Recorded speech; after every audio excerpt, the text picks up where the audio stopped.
The purpose of these forums, of course, is to discuss the future of the Democratic Party before our new leaders take the reins in 2 short weeks.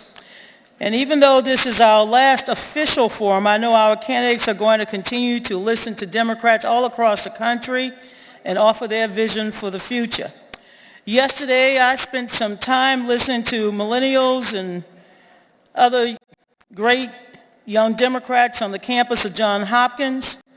Over the last 6 weeks, I visited Arizona State University, Texas Southern University, and last week, Wayne State University. So it was a great honor to be on the campus of Johns Hopkins, and I'm pleased to report that the next generation of leaders are very eager to work with us.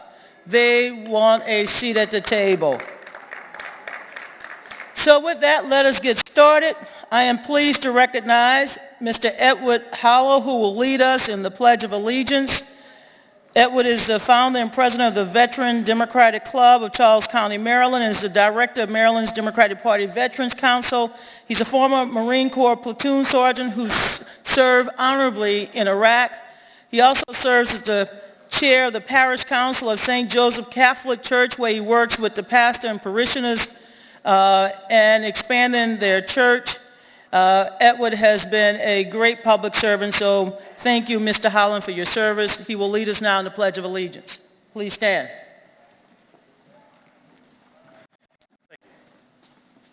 I pledge allegiance to the flag of the United States of America and to the republic for which it stands, one nation, under God, indivisible, with liberty and justice for all. Thank you. Thank you, Mr. Holland. I am now honored to recognize my friend and a great fighter for social justice, Sister Simone Campbell. Sister Simone is the executive director of Network and has extensive experience in public policy and advocacy for systemic change. She lobbies on issues of economic justice, immigration reform, and health care all across this great nation. She's a noted speaker and educator on so many fronts. She was instrumental in organizing Nuns on the Bus, trips that focus on economic justice, comprehensive immigration reform, and of course, voter turnout. Please join me in welcoming Sister Simone Campbell, who will deliver the invocation. Thank you. Good morning.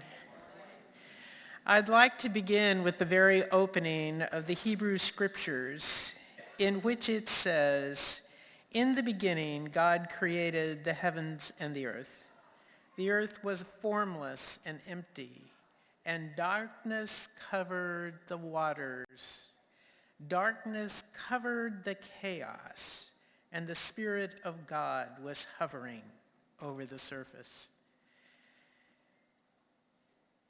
And I invite you to take a deep breath in of the air, the Spirit, and in these times of chaos, may we trust that the Spirit works in us to bring forth the new.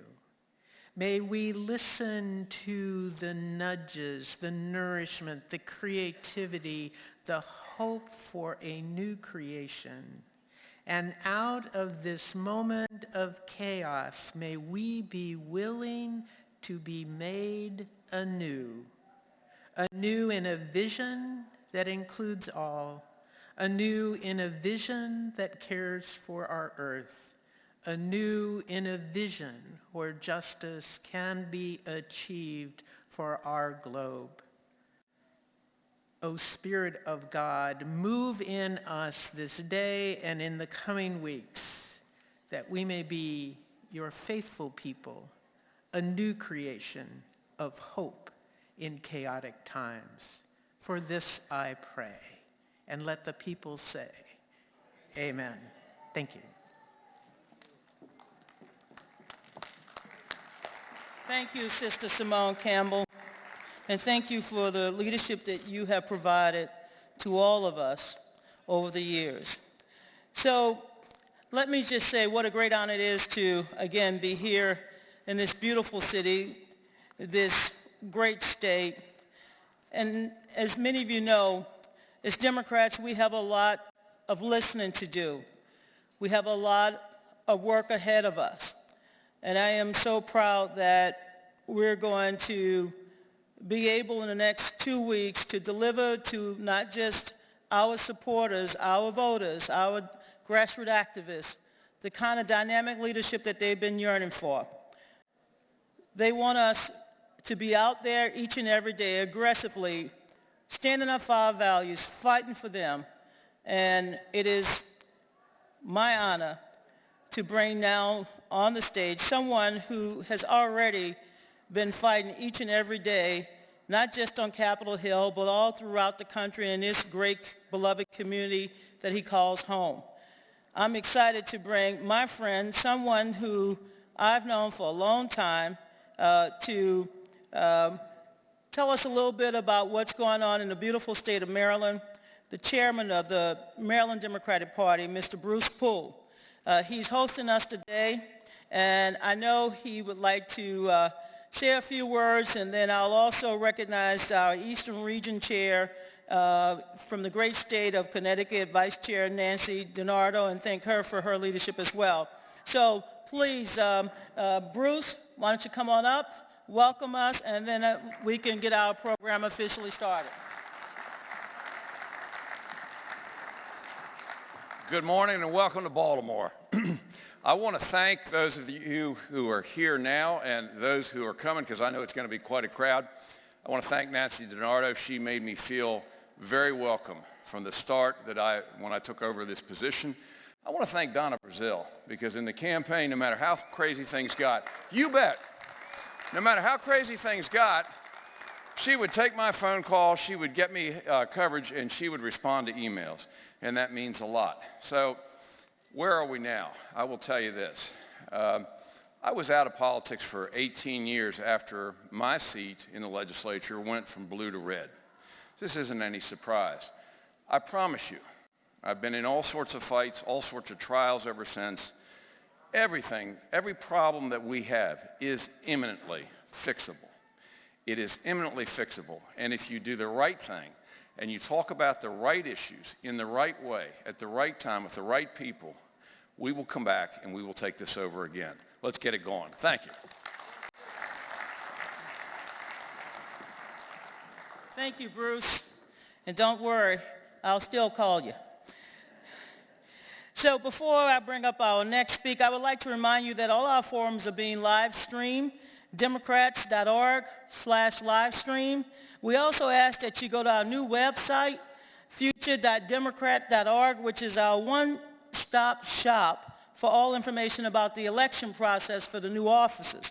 So please use the hashtag DNC Forum to tweet about today's event. We will now hear from one of the warriors on Capitol Hill, Elijah Cummings. He has served in the House of Representatives since 1996, and prior to serving in Congress, he served in the Maryland House of Delegates, where he acted as the chairman of the Legislative Black Caucus and became the first African American in Maryland history to be named Speaker pro tem. Congressman Cummings often said that our children are the living messages that we send to the future we will never see. To that end, he works tirelessly to ensure our next generation has access to quality health care and education, clean air and water, and a strong economy. Representative Cummings also served as the chair of our platform drafting committee for the 2016 Democratic National Convention and lead the effort to create the most inclusive and progressive platform in our party's history. We're here in his district. Let me just say, on behalf of the DNC, we are so grateful for his leadership, his tenacity, his courage in standing up each and every day for the values that we uphold as Americans. So join me in welcoming Elijah Cummings.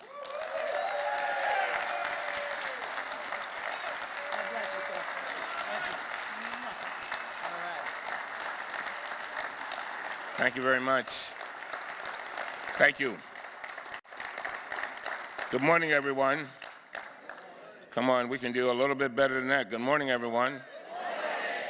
It is certainly my honor and my privilege to welcome each and every one of you to Baltimore, and to the 7th Congressional District of Maryland. To Donna, I want to thank you for your leadership. Bruce Poole was absolutely right.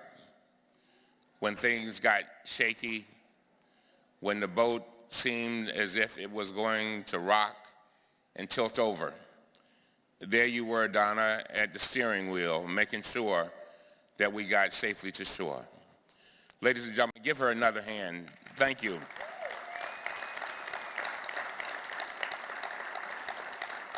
I am certainly always pleased to be in the company of our mayor. I know she will be coming shortly to the stage, and she's doing an outstanding job.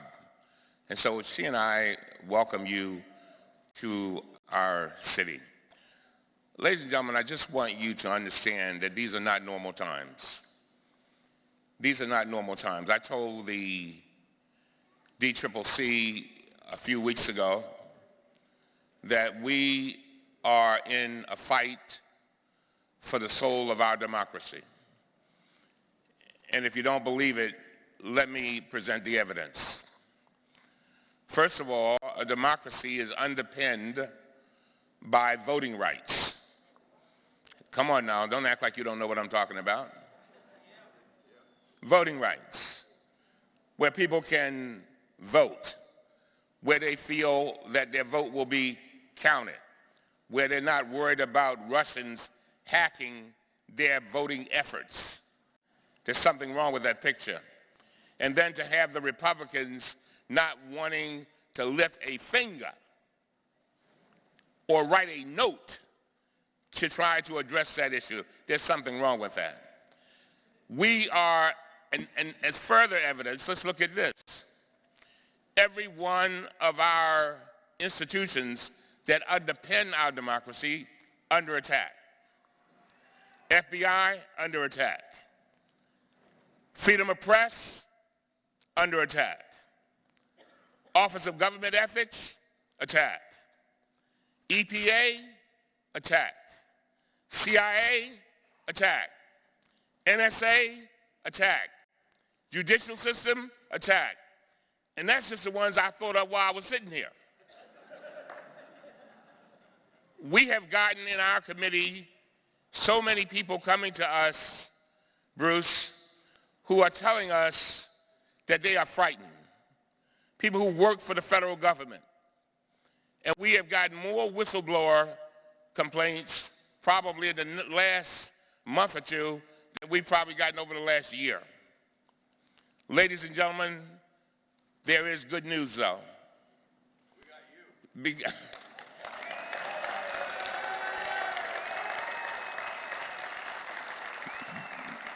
There's good news, and that is that the people who sit in this room, you are the ones who make it possible for us to fight back.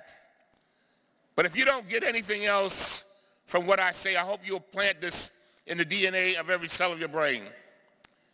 So often we look to our left and we look to our right and we ask the question, who will stand up for us? So often we say, well, maybe Jane will do it, or maybe Mr. Jones will do it. Ladies and gentlemen, when you look in the mirror the next time, remind yourself that we all must do it. It's us. We are the last line of defense. And a lot of people don't understand.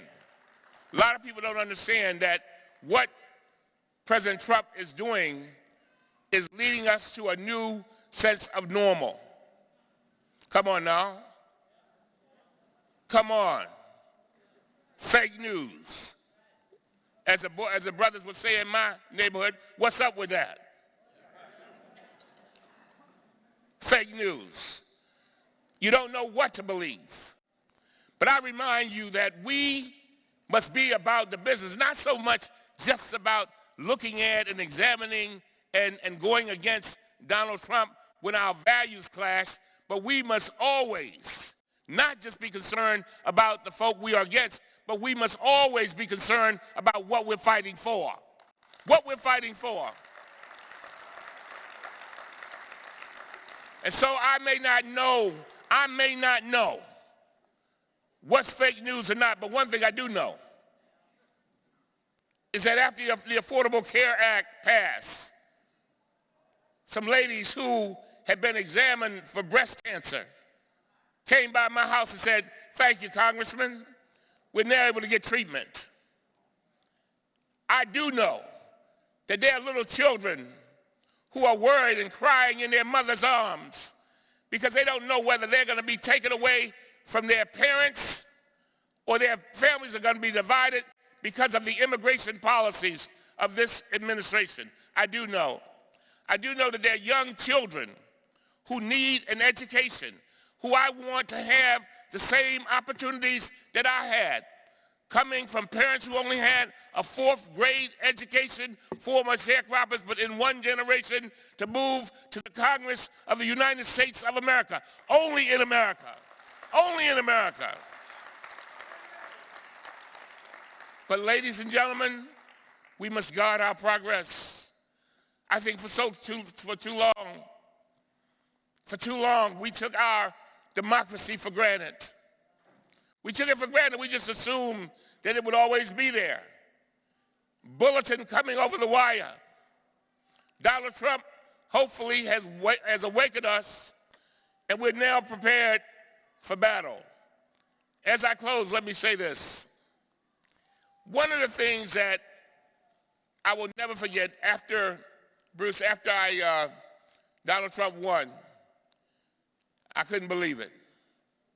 That night I fell on my knees as the son of 2 preachers. Figured that was a good place for me to be. I fell on my knees and I said, "God, I want 2 things." I said, 1, make my mourning and my period of despair brief.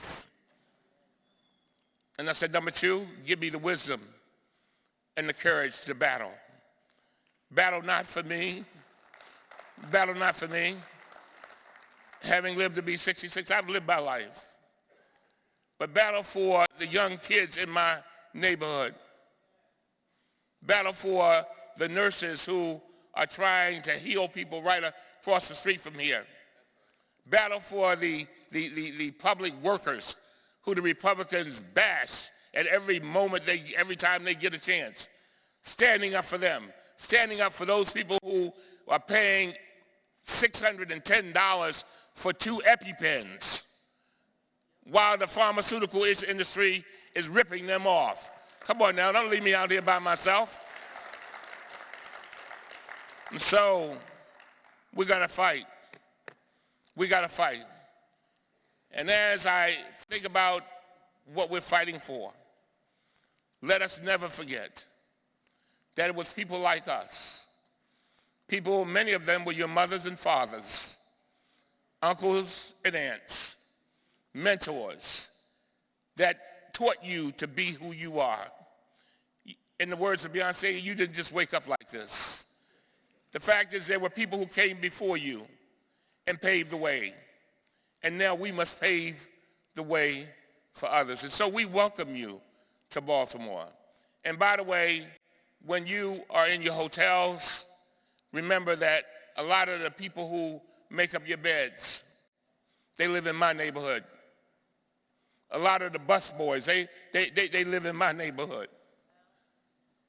A lot of the people who park your cars, they live in my neighborhood, the neighborhood where Freddie Gray lived and where he died.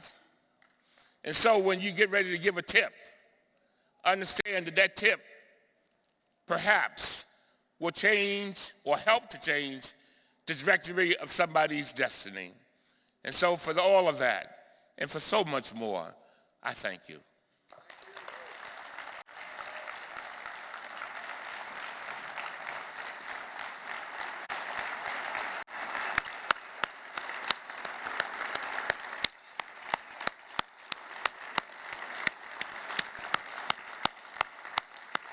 And Congressman Cummings, we thank you for your leadership and your dedication to not just your constituents, but to all Americans. It is now my great honor to bring forward the newly elected mayor of Baltimore, Catherine Pugh. She has been a member of the City Council. She has also served in the House of Delegates, and last year she was elected to the state senate before running for mayor. She has worked tirelessly to put forward thoughtful policy solutions that result in a better quality of life. She is a dynamic shero. She is a great public servant. Let's welcome Mayor Catherine Pugh. Thank you, Madam Mayor. God bless you. I love that necklace. I tell you, whenever I see Donna, I feel like I'm among stars. She's just such a wonderful leader. And Bruce, I want to thank you as well for leading the Democratic Party of the state of Maryland. And to my congressional delegation, I say thank you for what I know you are doing and what I know you will do. And to all of you who are gathered, I say thank you, because you are our leaders, and you stand on truth and honesty. And as William Faulkner once said, please never step away from truth and honesty. Let your voices be heard, because we know that as you continue to lift up those who you serve, that we can change this country, that we are in the middle, almost there for a midterm election, which means that you've got a lot of work to do. And while I stand here with optimism for a future that I know can change because of you, because of the work that you will do here, because of the planning that will take place here, and more importantly, because of the leadership that you continue to elect on behalf of the citizens of this nation. I remind you, please never forget what the Statue of Liberty's inscription says. It says, "Bring me your tired, your poor, your huddled masses yearning to be free. The wretched refuse of your teeming shores, send these, the homeless, tempest-tapered to me. I lift my lamp beside the golden door." Those are our shores. Those are our people. So when you think about immigration, remember all of us, most of us, are immigrants in this country. Unless you are a Native American, you came here. You were brought here. Some of us as slaves, but we are immigrants in our own country. So let's welcome everyone to this country. I depend on you, and so do they, because we recognize how important health care is. We know that education changes the lives of many. I tell folks when, this is Black History Month. So I had an opportunity to talk to many young people about why there is even a Black History Month. Carter G. Woodson in 1926 thought it was important that our history be included in the history books, because he said that once people know who they are, they can be a part of a society that we believe can be great. And in 1976, the United States decided that we should celebrate it monthly. And what we must remember is that even though many of us came as slaves and found it very difficult in this nation as it related to even attending our schools, we built our own. And then when we couldn't worship with others, we built our own. But this America is great when we recognize that as much as we may think we're different, we're very much the same. It's like a great soup. The more that you put in the mix, the greater the taste is the soup. And so I say to you as leaders of this nation, we depend on you. We depend on your voices. We ask you to stay strong, be brave, and continue to serve all of America. Because again, we're all immigrants, and we're all in this together. I welcome you to the city of Baltimore, and I echo the voice of my congressman, that when you leave here, make sure you leave a little of those dollars, because it helps our economy. And I want to remind you all that as a mayor who's been in office for less than 60 days, that we found it very important to put together our consent decree, because we recognize that in this nation, that our criminal justice system needs to be reformed. You all passed laws to help reform our police departments. But here's what we know. Police can't do it by themselves. It means that the community must take on a role as well. As much as we want the police departments to respect our communities, we need our communities to respect the police. Because people put their lives on the line every single day on behalf of all of the citizens of this nation. And so, I leave you with this. I am so optimistic because I know that our future can be bright. It is bright because you are here. It is bright because we have a midterm election, and I know that you will take over the Congress, that we can get back the Senate, and we can make America make sense again. God bless you all. Continue to do great work. We look forward to our future.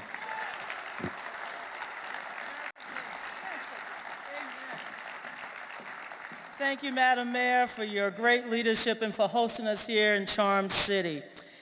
As Congressman Cummings said, we're the last line of defense, and our nation's mayors, especially our Democratic mayors, they are working each and every day to protect many of our citizens, so thank you so much. It is my great honor now to introduce another great friend of the Democratic Party. Senator Hassan was elected to the United States Senate in 2016. She has served 4 years prior to that as the 81st governor of the great state of New Hampshire. She's the second woman in American history to be elected as both governor and United States Senator. She is an invaluable, great leader. It was a great pleasure last year to campaign with Senator Hassan, I don't know why I keep saying Hassan, but it's Hassan. I got to get it right. That's that Louisiana coming out of me. And Senator Bernie Sanders. I was at Nashua Community College back on October 7th. And I was just in your beautiful state just a few weeks ago at St. Anselm College to deliver the MLK address. So it's a great honor to introduce this delightful, powerful, courageous United States Senator. Please welcome Senator Maggie Hassan.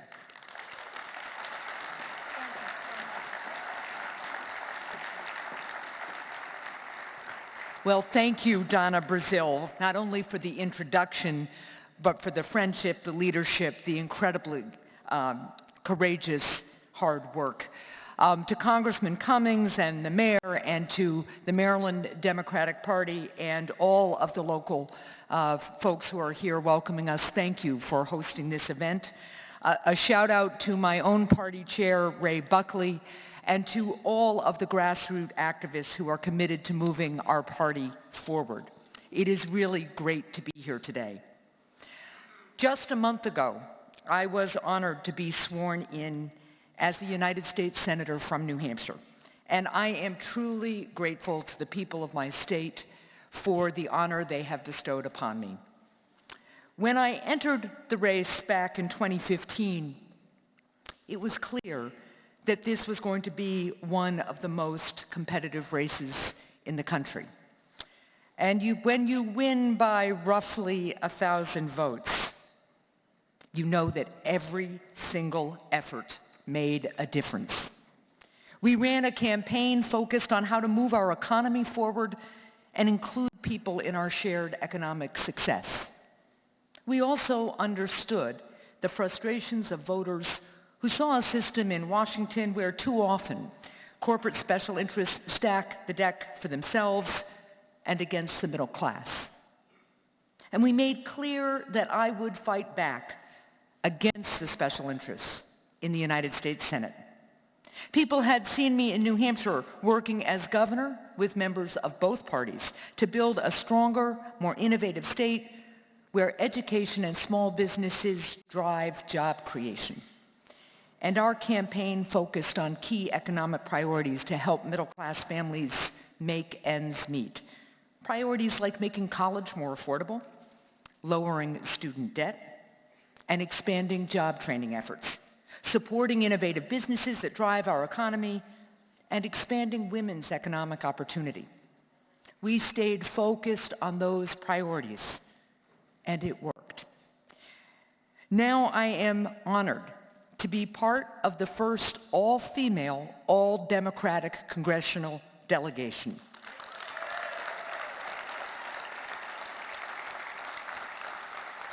And you know, I am so proud to come from a state with a strong tradition of women being elected to serve in leadership positions. It's not an accident. I'm the second woman to serve as both governor and senator. The first is Jeanne Shaheen, the senior senator from New Hampshire. In New Hampshire, it is often women who are leading the conversation and pushing for change. Because of the experience that women bring to the table, we've accomplished a great deal for our state's working women and their families, which makes our economy work better for everyone, for men, for women, for children, businesses. This wouldn't have been possible without the ideas, opinions, and of hard work of women who fought tirelessly to claim their seats at the table. We have to continue to make this a priority at the national level, pushing for a strong, diverse pipeline of future female leaders. Because what we all know, when more women are involved in the process, we all thrive.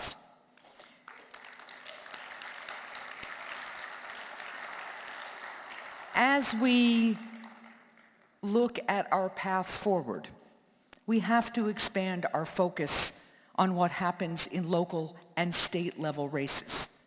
Important battles are being fought every day in state legislatures and corner offices. Battles over whether women will still have access to reproductive health care and Planned Parenthood. Battles over ensuring access to public education for all. Battles over protecting the rights of all people to organize. To advance our values nationally, Democrats must fight and win at the local and state level. Remember, that's where redistricting decisions will be made and where we build our next generation of leaders. And we can improve our efforts at the state and local level without ceding ground in congressional races. When we contest races at every level, it strengthens the ticket and our campaigns from top to bottom. And it is because of our focus on grassroots at the state level that we were able to turn New Hampshire's congressional delegation blue. I am so grateful for the opportunity I now have to serve in the United States Senate. Now, I have the opportunity to fight for those priorities I outlined throughout the campaign at the national level to continue expanding economic opportunity. And I am joining my Democratic colleagues in standing up for our American values and our Constitution. That's right, because as we have seen just weeks into his presidency, Donald Trump is instituting policies that run counter to the values that make our nation the greatest in the world. My fellow Democrats and I are fighting back against dangerous and unqualified nominees, against stripping away health care for millions of Americans, and against an un-American backdoor Muslim ban that makes our nation less safe. It is up to all of us in this room to engage and capture the energy of the millions of Americans who are making clear to this administration that we will not tolerate policies that roll back our progress or undermine our values. And we must use the tools we have to make our voices heard. That means continuing to march in cities throughout the nation, rallying in places like airports or any other place where we see injustice unfolding before our very eyes, and making our priorities known to elected officials at every level. This inspiring outpouring of grassroots energy is emblematic of the founding principles of our country. Our founders knew that in a democracy, every single person counts. They understood that when we are free to work hard and to follow our dreams, no matter our circumstances or background, we unleash the talent and energy of each of us. And in turn, our economy grows, and the resulting ripple effect strengthens families, community, and our civic life. Now, we know that our founders didn't exactly count everyone at first, right? But they had faith that we'd continue striving to build a more perfect union. The generation after generation would continue to deliver on our nation's promise of equality. While the road to greater inclusion is not without significant challenges, time and again we've persevered to build a better future. Because of that, we stand here today as a stronger and more inclusive nation. It's our responsibility to continue to fight for that future. And I know that we are all, each one of us, up to the challenge. Together, we are going to keep America moving forward. Thank you so much for having me this morning.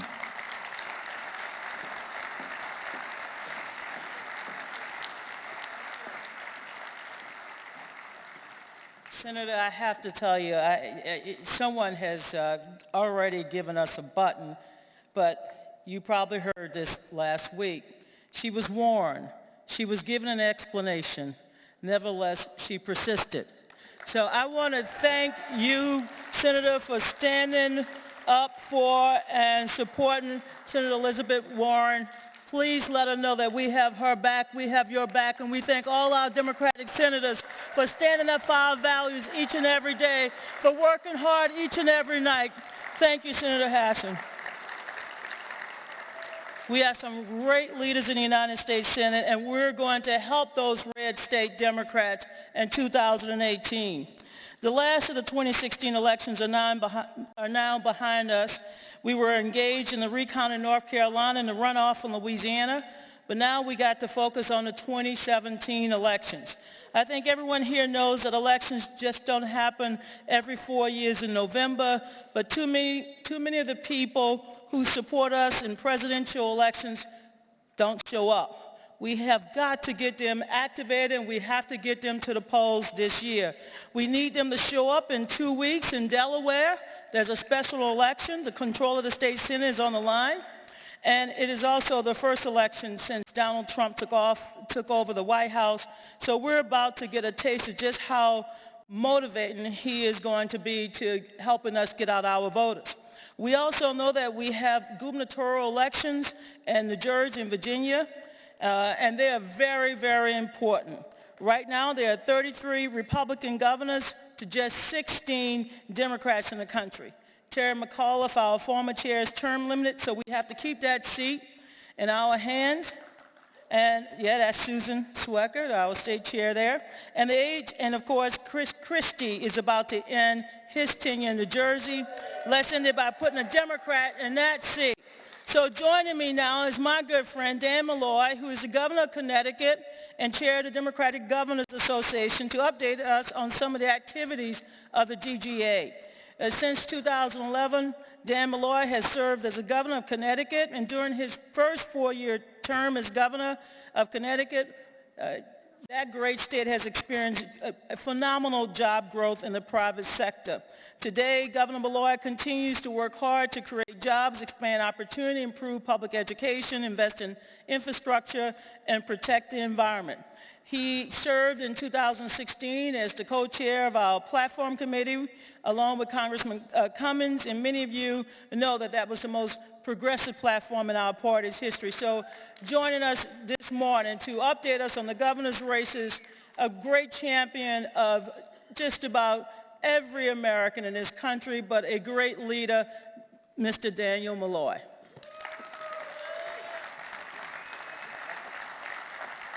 Thank you, Donna. Donna is a great friend and a great leader, and so very much appreciate the hard work that she has done. My own state chair, Nick Boletto, is in the room somewhere, and everybody knows Nancy DiNardo, so I want to say hello and a shout out to them. We have heard from some great speakers, including Maggie, who's such a dear and important friend of mine, your great mayor here as well, and Elijah's comments. This is good stuff. This is the way we as Democrats get our batteries charged, and it's important work. Listen, I think I'll ask you all just in the back of your mind, think about why you're Democrats. Just put it in your head. I'm fond of saying that we as Democrats measure ourselves a different way. It's not how wealthy we are or how well off we want to be, we measure ourselves by whether our communities and our neighbors are getting stronger. And it's a different way of evaluating oneself. I ask you why you're a Democrat because I'm going to take just a short time to share with you the reason I'm a Democrat. Now, truth be told, I'm the youngest of 8 children, and I was born into an Irish Catholic family, and there were lots of Democrats around.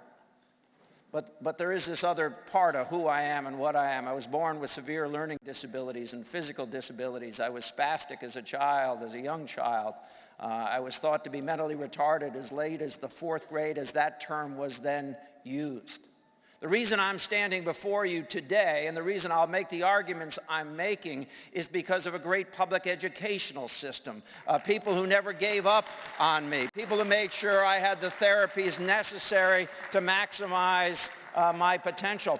When I went away to college, I was still listening to recorded books for the blind. When I took the bar exam in New York State and Massachusetts and Connecticut, I was the first person in those states to be allowed to take the essay portion orally who wasn't physically disabled because of laws that Democrats had argued and gotten passed on a state and a national level.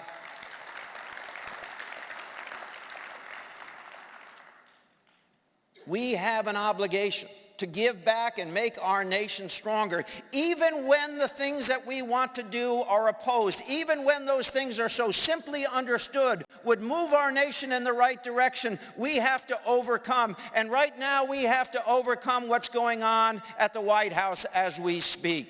This is a long effort. This isn't a couple of weeks. This is 4 years of battle. Battle for the hearts of our nation, battle for the soul of our nation is what we need to be invested in. And I'm here to make one pitch. And that is that governors are the front line. And in 17 and 18, we have the possibility of electing Democrats in states that we have not had Democratic governors in for years. If we do that, then we begin the process of making sure that paid sick leave is available to everybody in this nation, that we raise the minimum wage on a regular basis, not just every once in a while, that we make sure that women's health care is available to all women, that we fight back against those who would take away our voting rights. Our voting right. Imagine this. People who would take away our voting rights need to be opposed. And we can do that on a state-by-state basis. Let's take back Michigan. Let's get Tom Wolf reelected in Pennsylvania. Let's talk to the governor here in this state who spends more time deleting Facebook messages than he does doing his job. Let's make sure that we're having this argument on a state-by-state basis because there are other battles to come. You know, we took our eye off as a party, I think, on the 2010 election cycle and the implications of that cycle. The reality is we got beaten so bad in so many places that we didn't elect Democratic governors and we lost the state legislatures. And that is a gigantic problem. Democratic governors are focused on 35 states where governors play a role in on-rigging the map.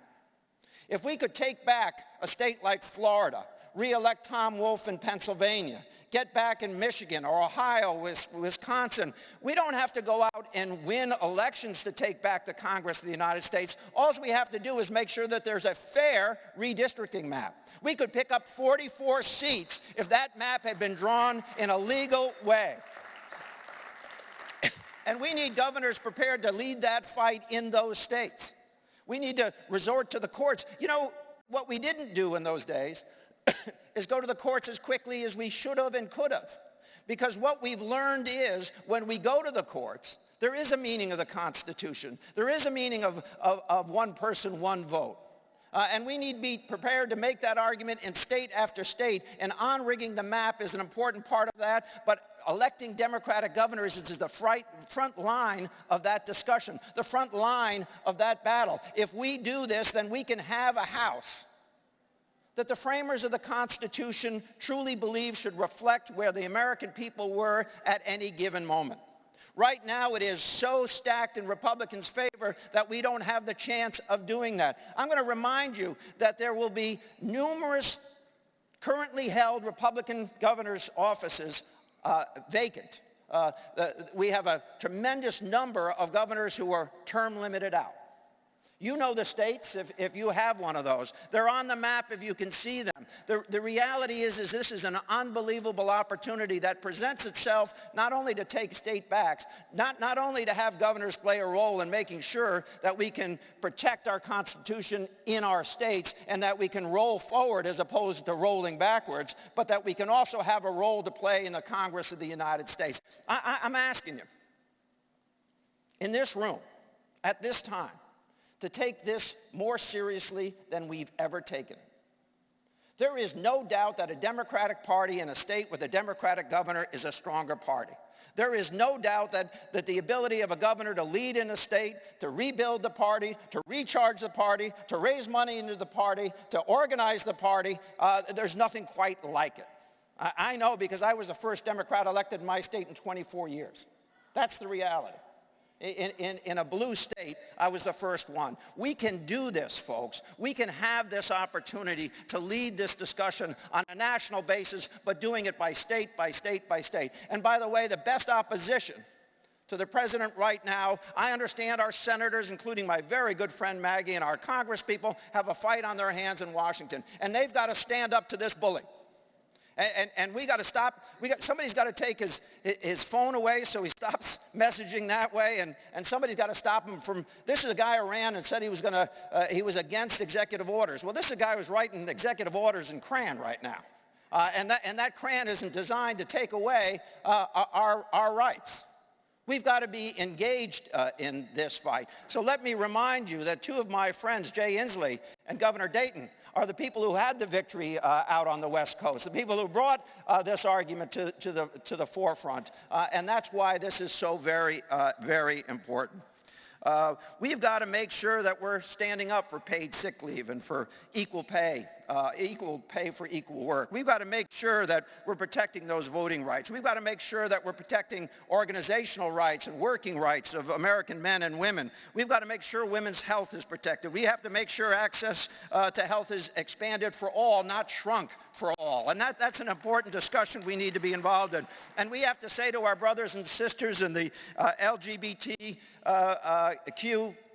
area, or folks, that we stand with you. This wasn't a momentary standing with you. This wasn't simply a one generation stand with you. This is who we are. It's guaranteed in our Constitution. We love our brothers and sisters no matter where they were born, who they love, or who they want to be. We have to stand up and make sure that we protect the United States that you and I were born in or raised in or came to. We have to make sure that somebody's leading this fight, and I'm arguing that the best place to do that, and state after state in the coming 2 years, including New Jersey, including Virginia, and then onto that big map you saw on the screen, are governors. Let's get the job done. God bless you and have a great day.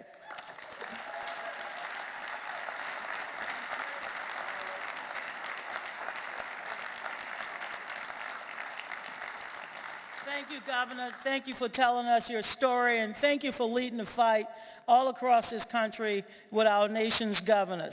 It is now my great honor to bring forward one of the best political analysts of our times. Amy Walters is the national editor of the Cook Political Report, where she provides analysis on the issues, trends, and events that shape our political environment. Over the last 14 years, she has built a reputation as an accurate, objective, and insightful political analyst with unparalleled access to campaign insiders and decision makers. I've known Amy for a long time. I still read her reports. Thank you, Amy, for all your great insights. Please join us today in welcoming Amy Walters.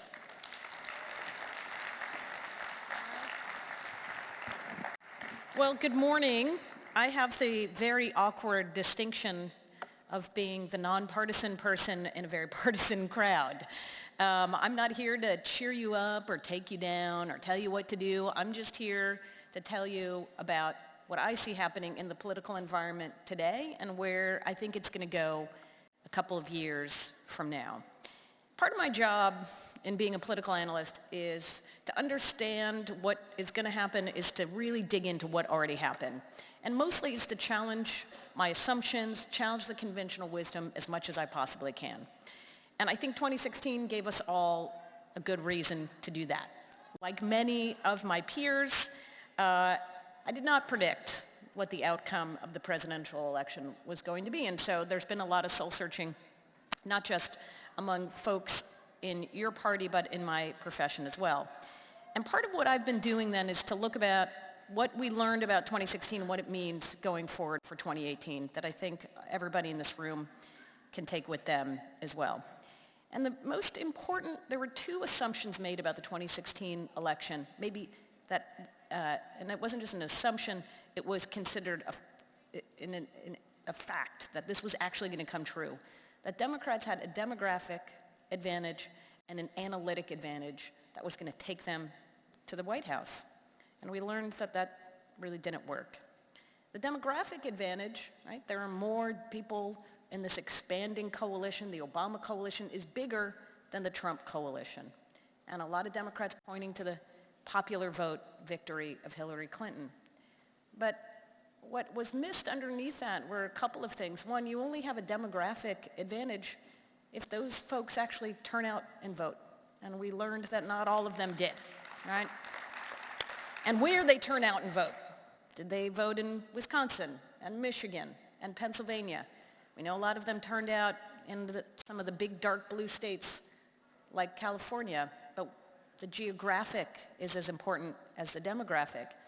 And also what gets lost sometimes in the discussion about the popular vote victory for Hillary Clinton is that it misses that underneath that, the down ballot races, it wasn't just that Republicans kept control of the Senate, but on the House side, Republicans won 51% of the total vote. So we can talk about redistricting and geographic distribution and how these districts were created, but the reality is Republicans won more votes at the House level than Democrats did. And that's something to think about too when we talk about who has a demographic advantage. And the next was analytics. Analytics are really cool. Data's awesome. I love playing with data. I love talking to people who can crunch all these numbers, take all this voter information, and tell you about each and every voter in each and every congressional district. But guess what? The analytics only matter if there's a message and a messenger that goes along with it.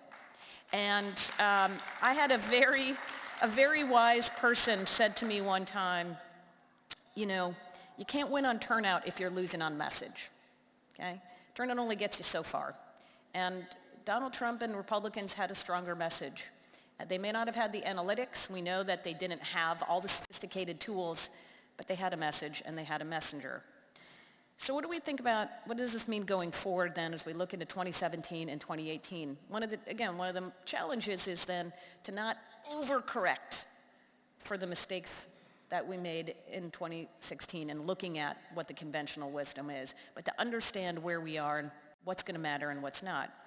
Just a couple of things I want to touch on. The first is this assumption that because Donald Trump was able to succeed despite his very high unfavorable ratings, he's going to be able to succeed in perpetuity, right? That despite the fact that he was the most unpopular person elected president, he can still find success in whether it's the 2018 elections or 2020. Obviously, he's not on the ballot, but his party can in 2020.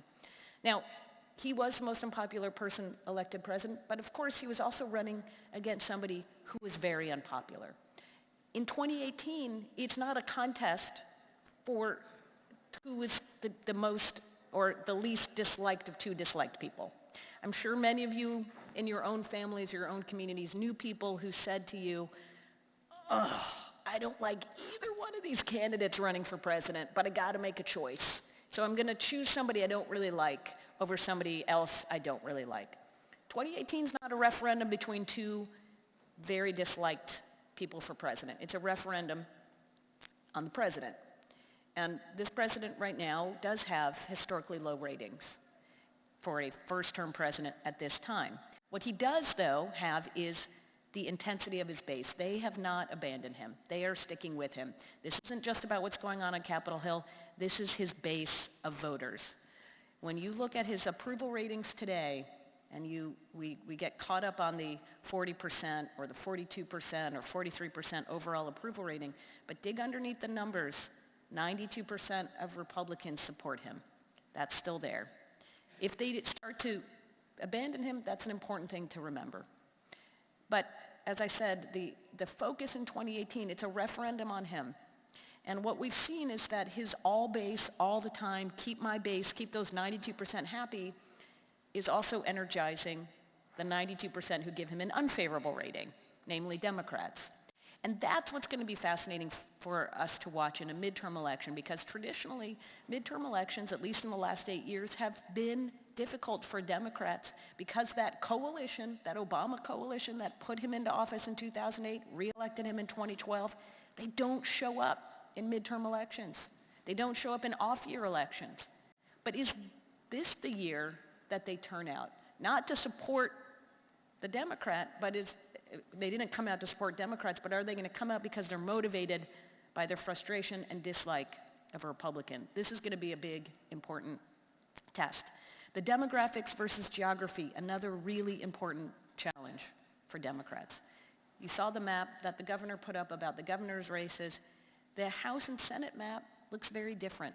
There's only one senator up in 2018 who's a Republican who sits in a state that Hillary Clinton carried, just one. There are 10 Democrats who sit in states that Donald Trump carried that are up in 2018. Those are difficult math problems.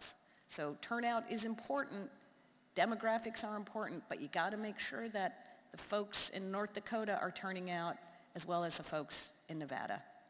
And on the House level, you got to look at the most vulnerable incumbents out there. That's usually where we start when we look at what the midterm election is going to look like. Who's sitting in a district that maybe that doesn't fit their party? A Democrat sitting in a Trump district, or a Republican sitting in a Clinton district. There are only 23 Republicans who sit in a district that Donald Trump didn't carry. It's a very narrow margin. So the challenge for Democrats is expanding that pool. How can you make it more than just focusing on those handful of candidates, but a handful of districts, but into a bigger, broader pool? And again, that's going to come back to the message and the mood. And that's the other thing I want to leave you with, too, about the mood and the environment. Meeting voters where they are, not where you want them to be, is important. A message that speaks to where voters are today, not to where they may be or where they were. And in 2016, the message was about change. Voters, and I listened to a lot of voters on the campaign trail and in focus groups, they felt very frustrated by the status quo. Some of them wanted to just blow it all up, right? I don't care what the consequences are. Everything is terrible. The status quo is terrible. Let's just blow it up and see what happens. A lot of them knew the risk they were taking in voting for Donald Trump. They knew that it was that they weren't going to be they weren't convinced that by voting for him, their life was going to be better. And it didn't come without very much of a risk. But they were willing to take that chance because they were so frustrated with the alternative. They didn't feel like that was worth it. So they'll take risk over safety. That's what the 2016 mood was. And the Democratic message was, well, you got to have safety. Forget about risk. It missed the mood. The challenge then is to figure out what the mood is going into 2017 and 2018, and be speaking to voters about the things that they care about and why they care about those things. The economy is going to be critical. The president's approval rating is going to be critical. But understanding where they are and not where you want them to be is going to be critical going forward. And finally, I say this to the millions of people who, it feels like millions of people are always saying, what should we expect going forward? What's going to happen? And I just say this, take the words that historical or traditional or normally, right? I've taken those out of my lexicon. I don't know what to expect. There is no playbook for what the future holds. We are in very uncharted waters. Even those of us who have followed politics for a long, long time have to step back and say, maybe I don't know all the answers. Maybe I'm just going to go and live with the moment. So be in this moment.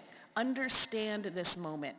Appreciate that we are at a tipping point in every aspect of our lives, culturally, politically, demographically, economically, technologically. Understand how it all comes together.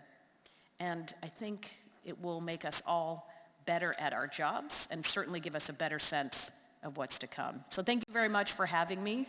Good luck for the rest of your meeting.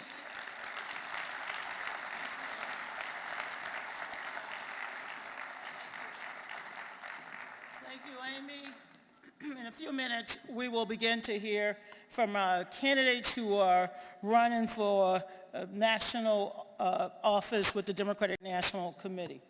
Amy, you're absolutely right. This is a moment, and many of us know that there's a real grassroots movement forming all across this country. It's a positive movement. It's diverse, it's progressive, and it will change what we're seeing now, not just in Washington, but across the country. But we know that we have to work together to make that happen.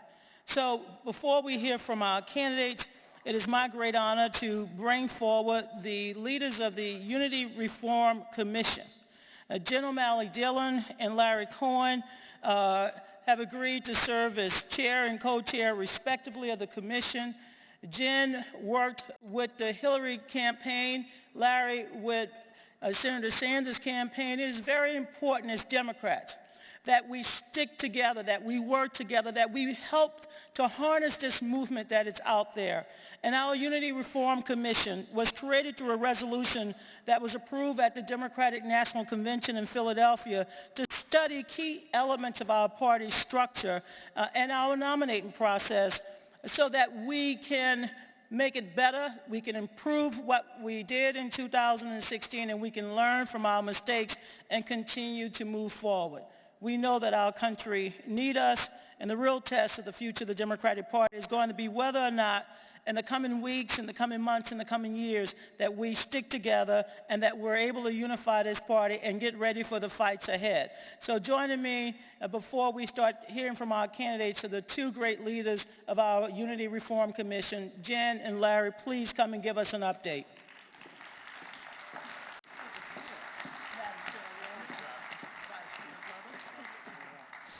Hi, everyone. Thank you so much for being here. Thank you, Chairwoman. And it is our pleasure to be the last stop before you hear from the amazing candidates that I'm sure, we see so many people here to listen to them, and the excitement and energy that's part of our party is just a wonderful thing to be part of. We want to talk to something that will be created formally after the new chair is elected to the DNC, and that's the Unity Reform Commission. And as the Chairwoman mentioned, this commission was formed at the convention with Secretary Clinton and Senator Sanders, as well as the delegates, wanting to take a closer look at the nominating process and how to create a formal process for us to continue to build a party that's inclusive and diverse. So we, Larry and I, who have already become great friends, have been working really hard to make sure that the process is ready to go as soon as the chair is elected.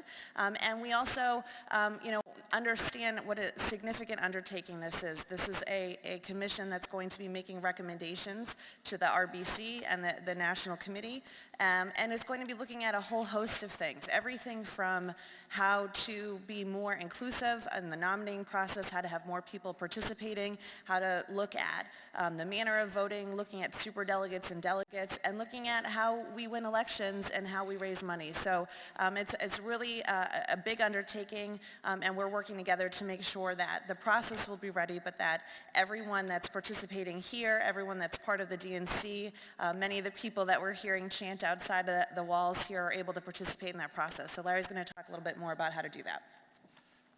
Great. And great working with Jen. We have become great friends. So I like to start out by saying, unity is a word, right? Everybody says it. All the candidates, you're going to hear them talk about unity.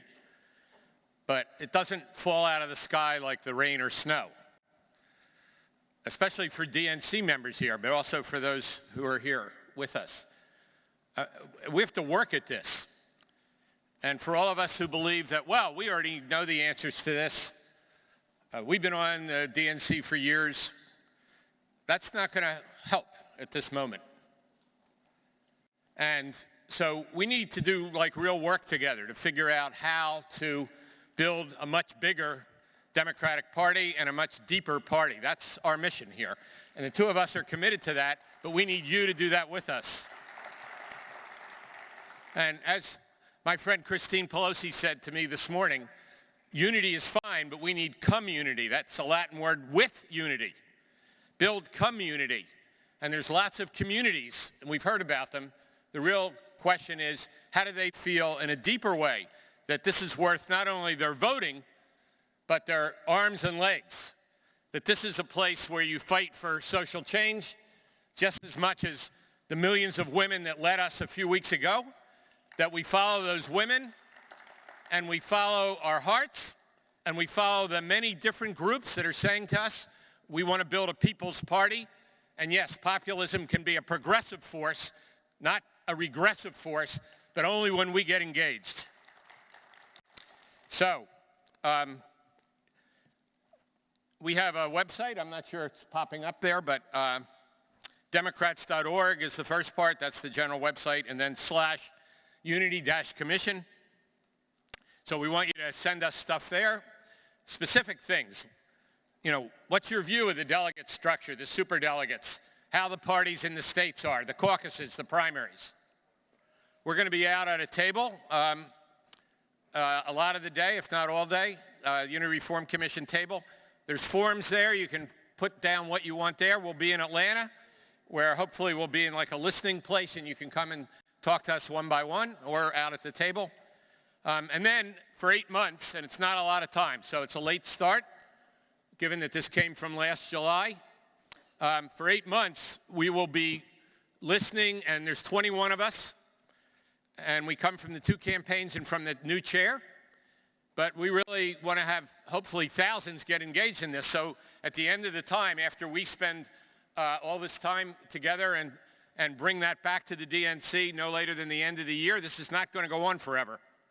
That we get a DNC that wants to wrestle with whatever we have, whatever those options are, and that we create a sense that this party is wide open, that we can change it, that we don't just listen, but we act, and that together we will make a difference. Thank you.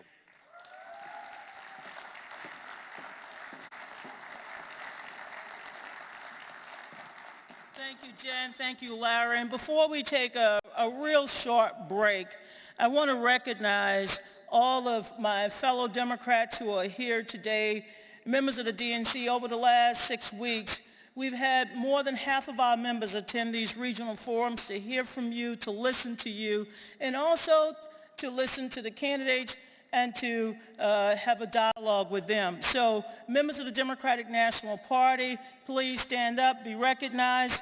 And I want to also acknowledge the officers who are in the room, Grace Ming, Maria Elena Durasso, Ray Buckley, Stephanie Rollins-Blake, and Henry Munoz.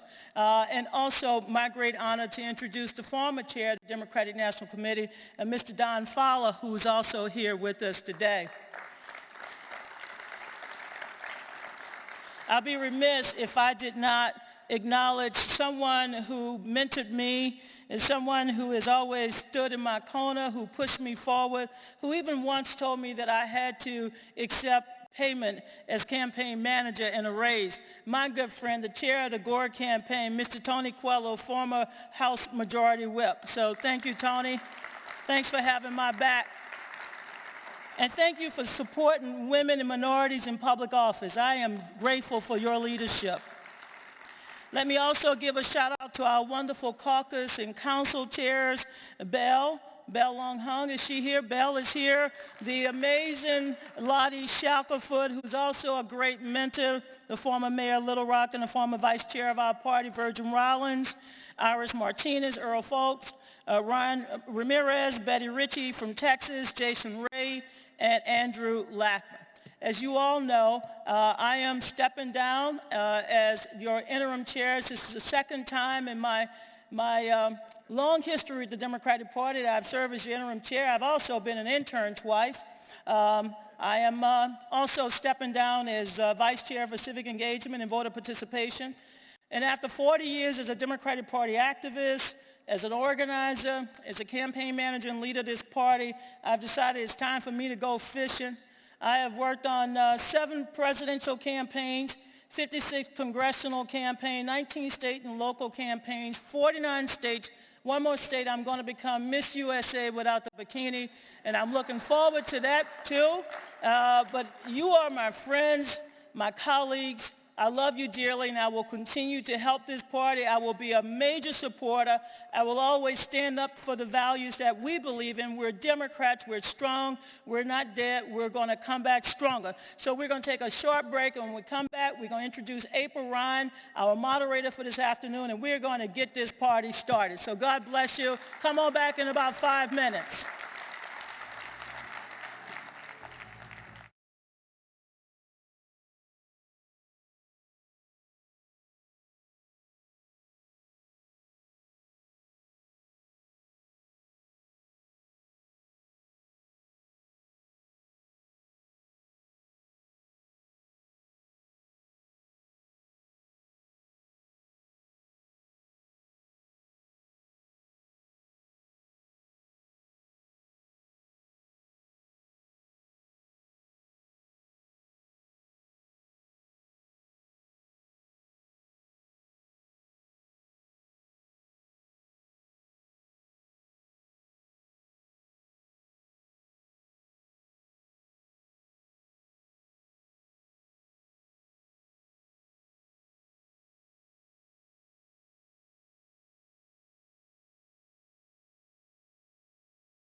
Would everybody please take your seats? We're ready to get this afternoon's program, this morning's program underway.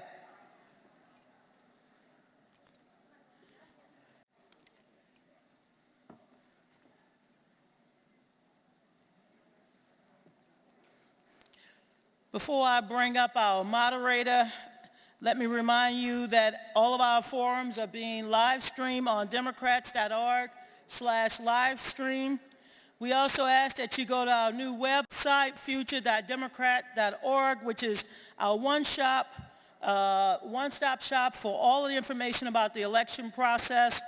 And please use the hashtag DNC forum to tweet about today's forum. Now, we're in, as I mentioned, Charm City, the great city of Baltimore.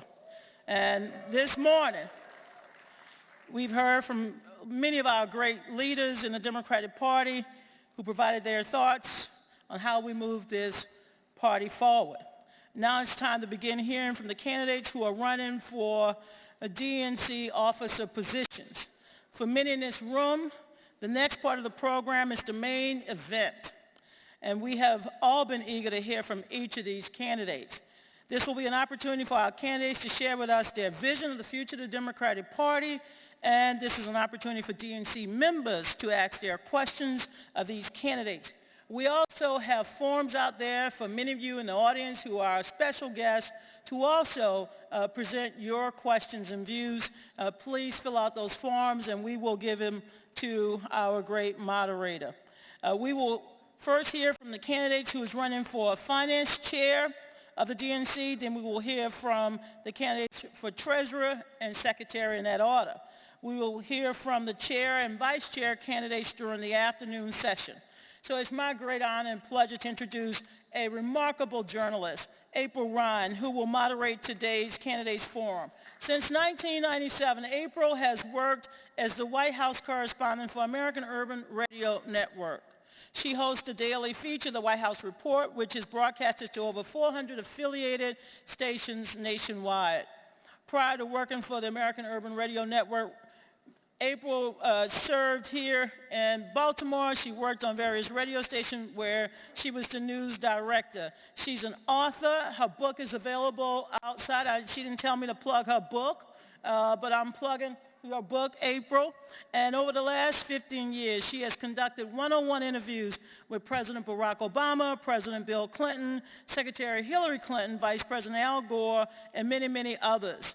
In 2011, she was elected to the board of the White House Correspondents Association. She's one of only 3 African Americans to serve on the board in its 97-year history.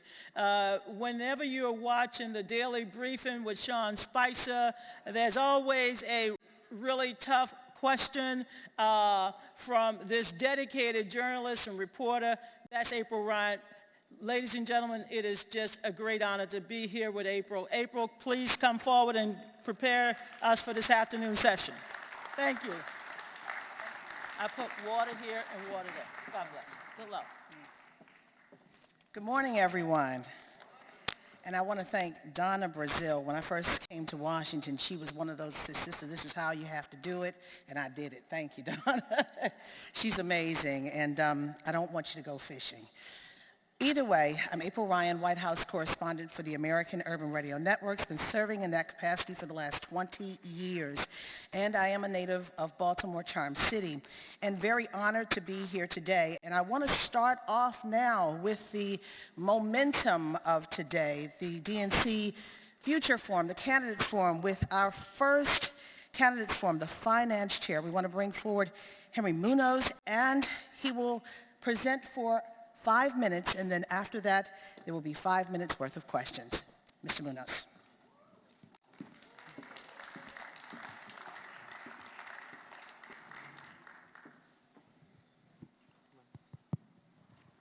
Good morning, Baltimore. I've always wanted to sing that song. Thank you, April, for the introduction, and I want to say thank you to Donna Brazil. Serving with her as her colleague has been one of the great honors of my life. I'm kind of glad I woke up this morning singing, because most of the mornings I wake up, I'm terrified about what's happening to this country. That's the way I woke up the morning after the election, and it inspired me to run for re-election as finance chair. I thought I would stand up here for a few minutes and really talk from my heart about the things that I've seen over the course of the last 4 years. The first morning that I walked into the offices of the DNC, I was surprised to find out that we had over $20 million in debt.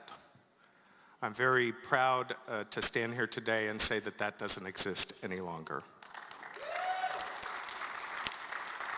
And that over the course of the last 4 years, the team at the finance department of the DNC has raised almost $600 million to elect Democrats up and down the ballot.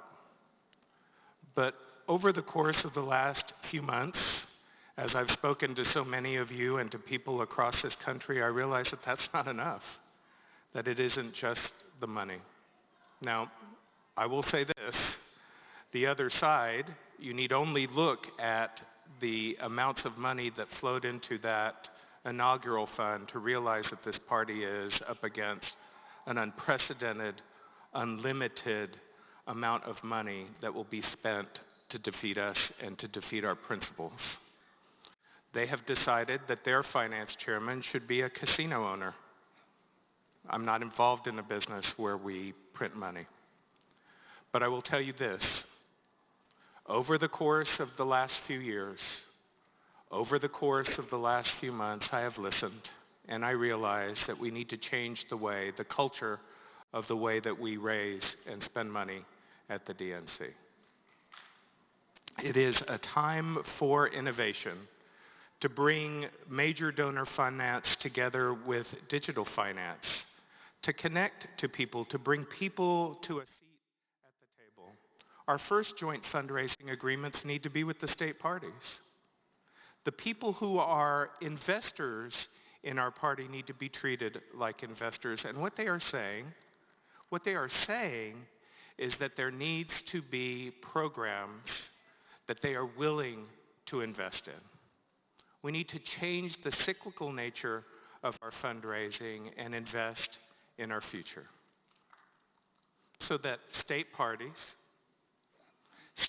programs, programs that are about the development of the next generation of leadership within our party are the kinds of programs that people want to invest in. What does this mean? It means that not only do we need to be innovative about the way that we raise money from ourselves, but we also need a new level of transparency. Before we go into a state, the state party chairman and the state party director need to know and be invited to the events that we do. We need to quit treating certain states as ATMs, and we need to have a 50-state strategy in which we help our state parties to raise the resources that they need in order to develop that next generation of leadership. We'll deploy across this country finance training to help the state parties and to help our candidates learn how to raise the money in order to be self-sufficient. And at the end of the day, the party needs to be sustainable beyond a 4-year cycle. There are people around this country for whom the party is the primary outlet for the infrastructure of electing our candidates and for our guiding principles. And that's the kind of finance operation that you all want to see designed. This is not the way that I expected to live the next 4 years of my life. Kyle and I are getting married this year, and we had a long discussion about the sacrifices involved in this public service. But I was raised in a family where even if you didn't read about you on the front page of the newspaper, you had the capacity to do something good and to help your neighbor. And that's what this job is about. When I took it, I thought it was an honor. 4 years down the road, I realized that it's a full-time job.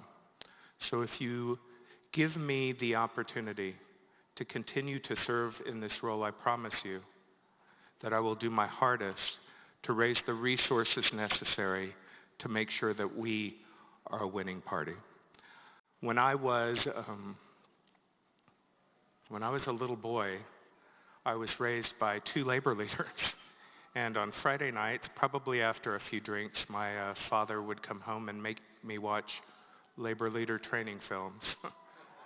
I'm sure I'm the only kid on the block who had to watch labor leader training films, but there was this one film called The Inheritance that was about the great immigrant culture that built this country, the people in the steel mills of Pennsylvania and the garment district of New York and the fields of Texas. And it said, freedom and opportunity are not your birthright.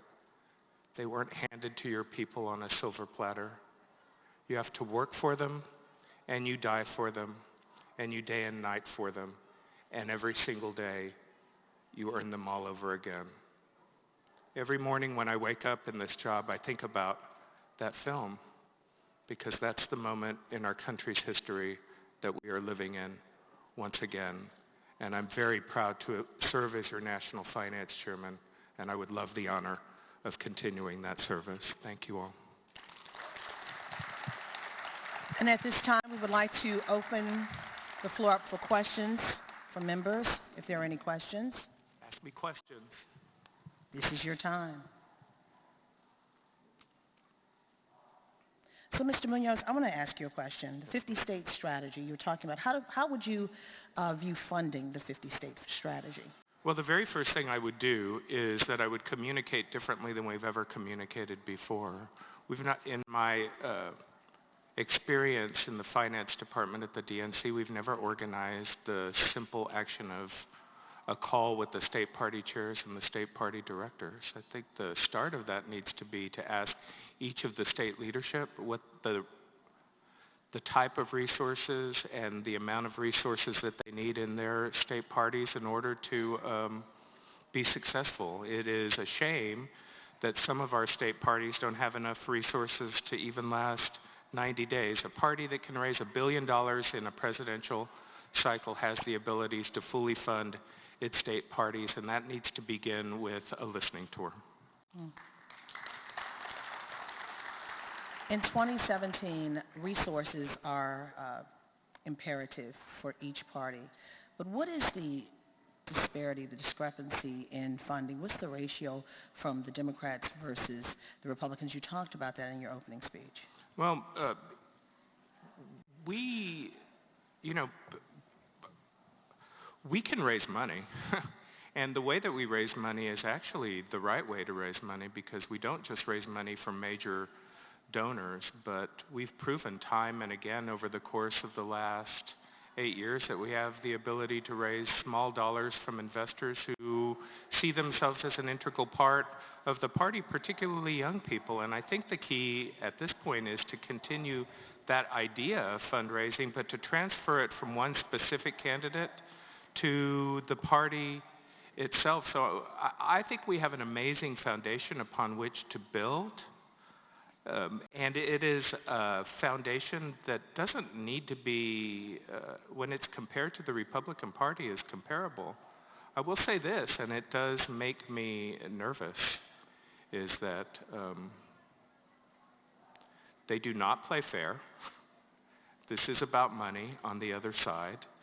And the people that are investing in the other side will do anything with any amount of money necessary to defeat us and to defeat our candidates. So we need to be aware of that. Not scared, not intimidated, but aware of it. And in these last few seconds, resources are important when you talk about the fight. And you talked about the debt that you had, and you erased the debt. Do you believe moving forward in that fight that you can keep the debt low or no debt as you fight against this large amount of money that's coming at you in opposition? I make this pledge to you today that as long as I am the National Finance Chairman of the Democratic National Committee, we will never have another day of debt. And with that, Mr. Munoz, thank you so much. Thank you.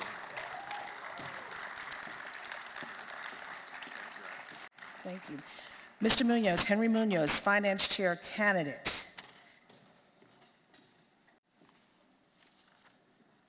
And once again, you can ask questions if you are a DNC member of the candidates, so please have your questions ready. And we will be pausing for 2 minutes to reset our stage for the next candidates forum, the Treasurer's Candidates Forum. So you got a 2-minute break. We'll be back in a moment.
All right, that was a fast 2 minutes. Welcome back. We now have the Treasurer Candidates Forum. Candidates will be given the opportunity to make a 2-minute opening statement. Candidates will have a maximum of 2 minutes to answer questions, which will be timed by a clock before us. And all candidates will be given the opportunity to provide a 1-minute closing statement. And I would like to present to you the candidates for the Treasurer Candidates Forum: Lorna Johnson, Joyce Amico, and Bill Duro. Welcome, candidates. And now we will start with our 2-minute opening statement from Lorna Johnson. Good morning, everyone. Thank you, April. I must say it's a privilege to be here with you, the Democratic National Committee, as you are tasked with this enormous responsibility to select our new leaders. I am a nurse. I'm an immigrant. I'm a business owner. I'm a philanthropist. I'm a proven top fundraiser for the Democratic Party, nationally and internationally, for the past 8 years. I'm an appointee of President Obama to the Kennedy Center for the Performing Arts. Many of you may know by now, I recently altered my position to run for the DNC Vice Chair to run for the DNC Treasurer, and I will tell you why. More than a decade ago, I was asked by the Democratic Party to serve, and I did. I started fundraising locally, and I've successfully delivered fundraising results at every level: county commissioners, state legislators, and federal level with President Barack Obama and Hillary Clinton. I have netted some of the highest fundraising figures to date for all the candidates. And I've done so by broadening our donor base and making sure it reflects our diverse coalition. I believe our party is best when we strive to be audacious. So in that spirit, here is my audacious plan. When I am your next DNC Treasurer, I pledge to convene to raise $5 million a year for our state party chairs, including Democrats abroad, so that we're well equipped with the resources that we need on the ground to get back up and running. As a member of President Obama and Clinton National Finance Committee, I've done this work before, and I'm best poised at this table to do it again. Members of the DNC need to know how the money is being spent. I pledge to be transparent and to be fiscally responsible to our mission, ensuring our budget is sound for the work we must do to rebuild our party. Ms. Johnson. We are at a critical place in our country. I am ready for the job. I want to be your next treasurer. Thank you so much, Lorna Johnson. Now Joyce Amico, please.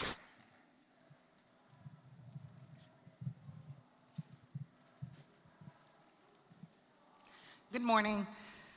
There's a common theme I've found in the last 3 previous forums and the countless conversations I have shared with all of you.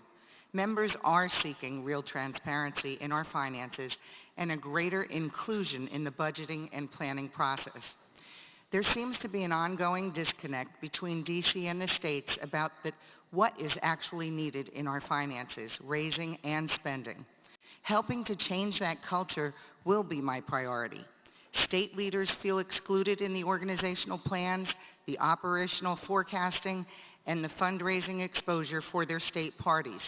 Most state chairs believe that money raised in a state ought to stay in a state. I will meet with each state leader individually to address and negotiate best practices for fiscal growth and budget planning. We will improve the financial culture at the DNC together, transforming outdated methodologies to timely and relevant practices. I will be a full-time treasurer, no other job and no other commitment. I believe our party needs full-time support in our leadership during this time of reshaping, and that's what I am prepared to give. I will improve digital and traditional fundraising methods that will lead us in small donor gifting. I will oversee and advise on DNC budgets with keen abilities and keeping a watchful eye on our spending practices and our money management, working directly and respectfully with the CFO, the finance chair, and the chair. I will promote a more diversified, award-winning awarding of the DNC vendor contracts so more women and minority-owned businesses are hired. And through it all, with me as your treasurer, I will roll up my sleeves and get to work raising all the money we need. State parties need money. You tell me, we're going to have this dialogue, and I'm going to raise what you need in our local and state national elections. Thank you, Ms. Thank you. McGill. Yes, now we're going to Bill DeRoe. Thank you. I'm Bill Darrow. I'm running for treasurer. I've been to all of these four. I've talked to hundreds of you, members, activists, loyal Democrats, and I've heard three consistent themes. The first is that you're not treated like members, that there's not enough true communication and transparency back and forth between the DNC and the members or the states themselves. The second one is state parties feel starved. They feel starved for money, for training, for support, and for cooperation. The third thing I hear is that we're not really raising money in a way that really is going to work down the road, especially when you think about the GOP machine and the billions of dollars that they have available to themselves. You know, we're in a dangerous time right now. As Sheikh Rahman, I don't know where, there you are, reminds me, we're one state away from the Republicans having the ability to pass a constitutional amendment. And for all the things we think about, that's very, very scary. But I'm optimistic. We've seen millions of people come out on their own to express their views. I've laid out a 5-point plan. It's been at my table for the past few forums. First is be smart with your money. Make sure it's well managed and looked after. Second is ensure transparency and communication. I've committed to having quarterly updates with the members so you understand where the money's going, so you feel good about what the DNC is doing from a project basis. The third is you got to work every single day to rebuild our state parties. It's a common theme, but it's not just money. It's helping with resources. It's helping with planning. It's giving the state parties what they need to rebuild. And it might be a short-term process. It might be a very long-term process. But we've got to be investing for the long run, because the other side certainly is. The fourth is build a long-term funding model which is sustainable, not just the chasing the shiny object approach that we've done quite a bit in the past. The last is we need to raise a lot of money in the near term. We need to go after the large donors, the big dollars, but we need to do that in a way that is consistent with our values. This is what I've done for 30 years. I've turned around hundreds of companies and nonprofits. I've helped them fix their finances, their operations, create long-term strategic plans. Thank you, Mr. DeRoe. Thank you so much. Thank you. Thank you. And at this time, we're trying to keep to the time. We're going to open it up to questions, and I want to start. I want you to, first of all, formulate your questions for raising money for our candidates. How do we raise money and what that entails for our candidates in this Treasurer's Candidates Forum. We have a question from Kyle Ishmael. He says, where are we weak in fundraising? How do we address it? And I'm going to go to Lorna Johnson with that. Your microphone.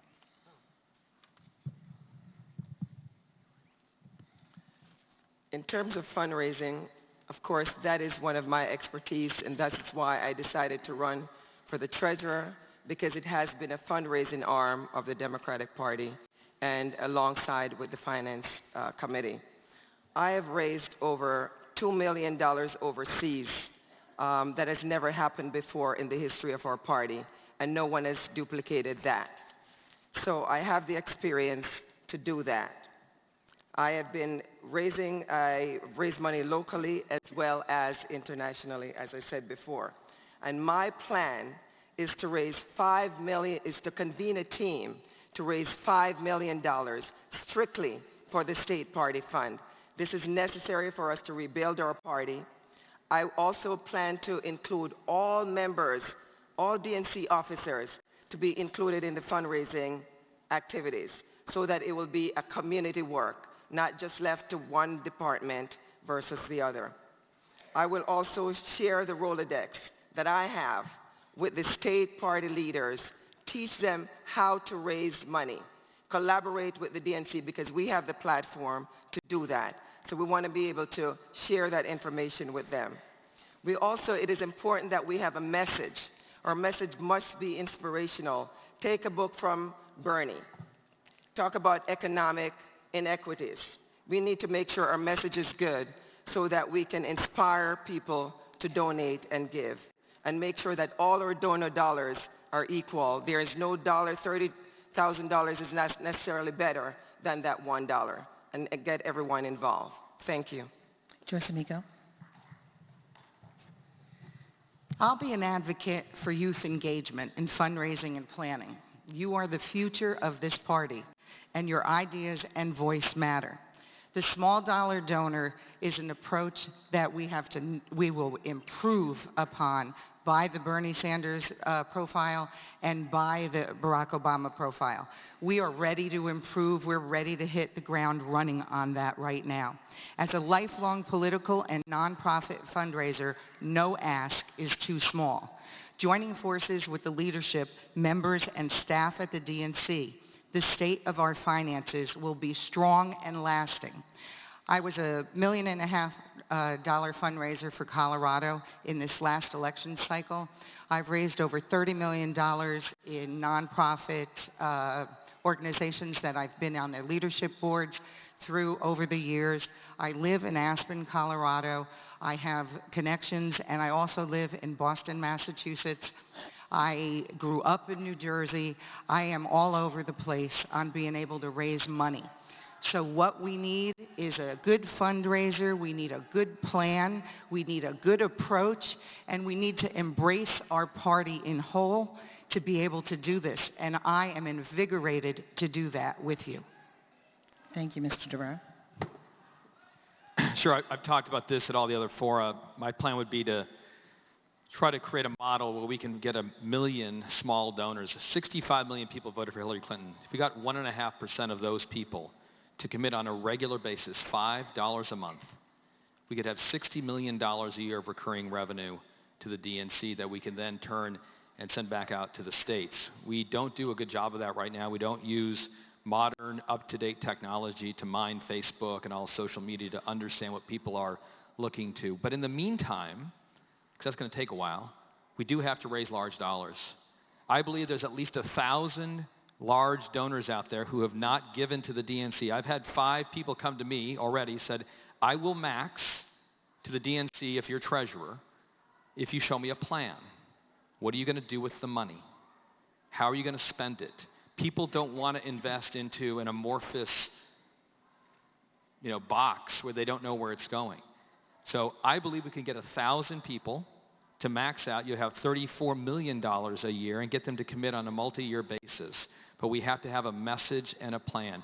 Where's the money going to go? Is it going to go into Georgia to increase voter turnout? Is it going to go into Texas and help Gil Hinojosa with his efforts there? Is it going to go to Arkansas on a long-term basis? People will invest. My experience in raising money for charities, and I'm on the board of charities, we raise $30 million every year for our charities, is if you give people a reason to invest, give people a reason to donate on a project basis, they'll do it. When I raise money for my church, it's hard to get money every week.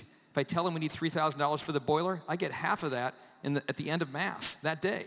The other half comes in 2 weeks. New roof, a couple weeks. If we go to people with a specific ask, you want to go into voter engagement and turnout, you want to go into digital technology, we can raise that money, but we have to have a plan.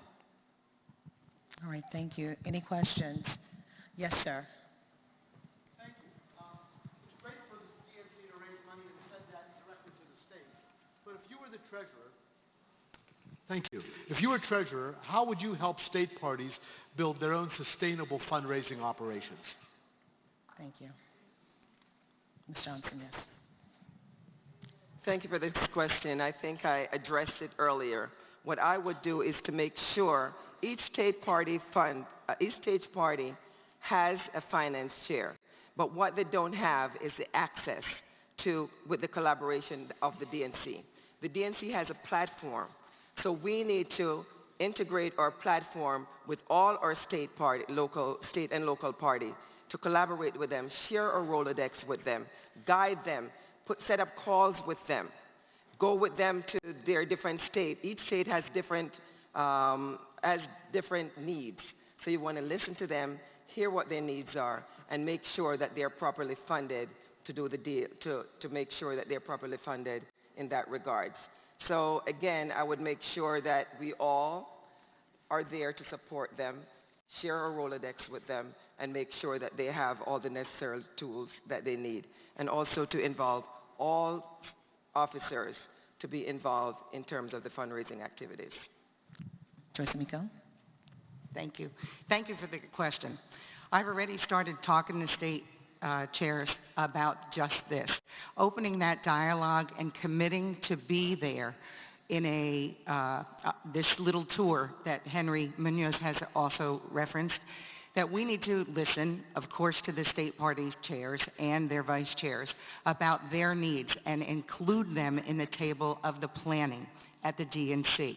I guarantee you this open door dialogue will develop a new plan that offers hope and assistance to the state parties who need local and state funding for their elections. And the DNC should be able to provide that guidance and tutors about how to do that.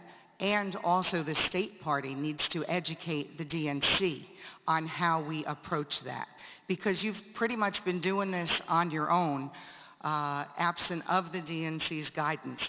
And now we need, as the mothership, to quote Mayor Pete, the mothership of this all, we need to oversee that. So a working dialogue, the tour that we're going to go on, I've already met with people and started writing down all your needs of what you want. I come from a state party perspective. I've been on the ground with you. I know what it's like to knock on doors and to make telephone calls and to appeal to your state legislatures. I've been there. I've been there protesting. I've been there with you all the way. And now I want to be able to help fund you all the way. And so please always know that if I am your treasurer, I will guarantee you that you have a say in the budget planning for our finances. Mr. Duro, thank you. Sorry. My 2 minutes kept me short in my opening remarks. One thing I was going to say is, instead of waiting to go on a tour, we're all going to be in Atlanta. What I'd like all the state parties to do, and the territorial parties and the Democrats overseas and abroad and the college Democrats, is to come to your three most important and urgent issues that you need to solve right now in your state. Whether it's money, whether it's organizational help, whether it's training, whether it's technology. And let's meet in Atlanta after all the elections are done. I'll spend as many days as necessary to stay there with you. We don't have time to waste. We need to get at this right now. I'm on the board of a charity in New York called You Think, and one of the things we do, it's a great concept. I want to bring these ideas to the DNC. We basically adopt organizations that help at-risk youth in New York City. And we don't just give them money. We help them recruit a new board. We help them learn how to raise funds. We help them create metrics to measure what they do so that they can ultimately graduate out from our help and go on their own. That's the way I think the DNC should operate, is as this enabler of state parties, this enabler of parties in the territories and the parties working abroad and in the colleges, with whatever things that people need. But we can't at the DNC know what those are. You all know what you need in your states. But let's not wait. Let's get to work in Atlanta right now, when we're all going to be there. There'll be a lot of sharing of ideas. People say, hey, you know what, this worked really well in rural Georgia. We had to try that in Idaho. Let's share these ideas. Let's come up with the principal things we need to do, and then create a plan right then and there to do them.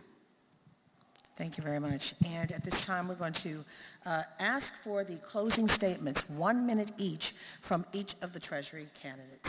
And we're going to start with Lorna Johnson.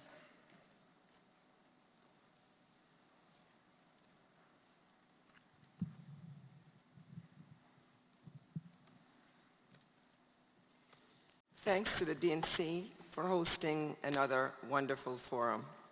I'm excited about this race. I'm running to be your next treasurer because of my experience and dedication to the Democratic Party. I've been in business for over 20 years, and I have dozens of employees to rely on me to manage my finances properly. I will make sure that the DNC has an effective budget that is transparent, and that the DNC members will have access to seeing that. I will be proactive in making sure that all the DNC members have a treasurer's report every 3 months, so that you will not have to come to me to ask about it. Transparency is important, and for us to gain trust back into our party, we must have transparency, and so that is one of my plans. I also plan to make sure that the way corporate and large donors have no leverage over smaller donors. I have shown that my dedication for raising millions of dollars for the Democratic Party is solid. I've done it for 8 years, and consistently, locally, nationally, and internationally. Some of the largest fundraising events took care under my direction. So I am here to make sure that we are solvent and that we have enough money to make sure that we can do the work that we need to do. We are and the Democrat. I'm sorry, your time is up. 26? Your time is up. Okay. When it goes red, your time is up. Sorry, go ahead. It's 1 minute. Members, this weekend's forum is the candidates' last introduction to all of you before the February 25th elections. Members of the Democratic National Committee who decide the future of our party, the buck stops right there with you. We are at a daunting and exciting point in the trajectory of our party.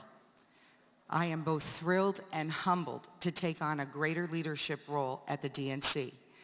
This is an exciting opportunity, sharing in a movement to reshape and reinvigorate our party.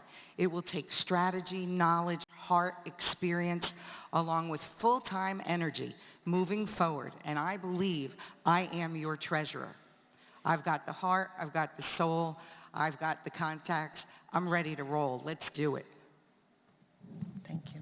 Mr. Giroux. Thank you. I didn't talk about why I'm doing this. My father was a union carpenter for 35 years, and my mother was an immigrant.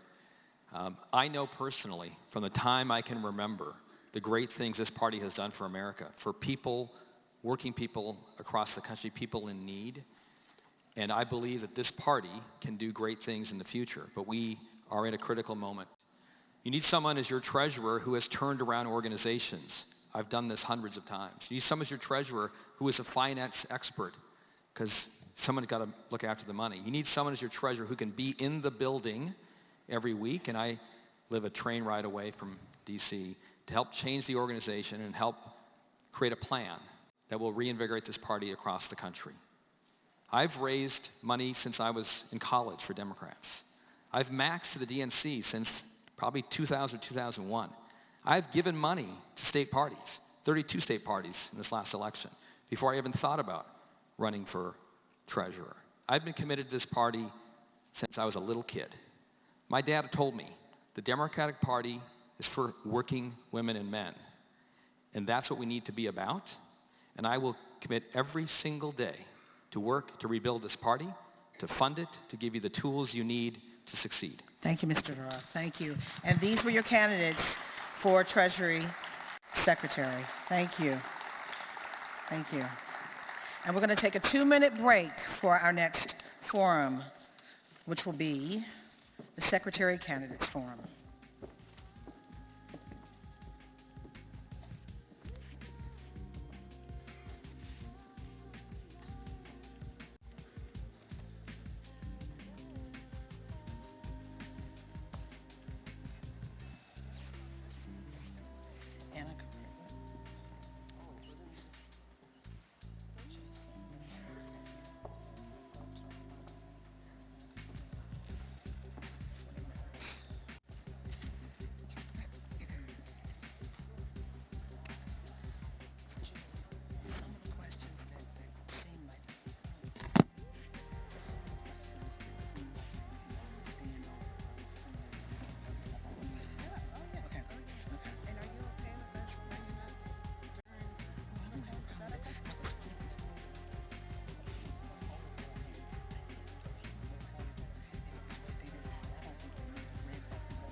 Okay.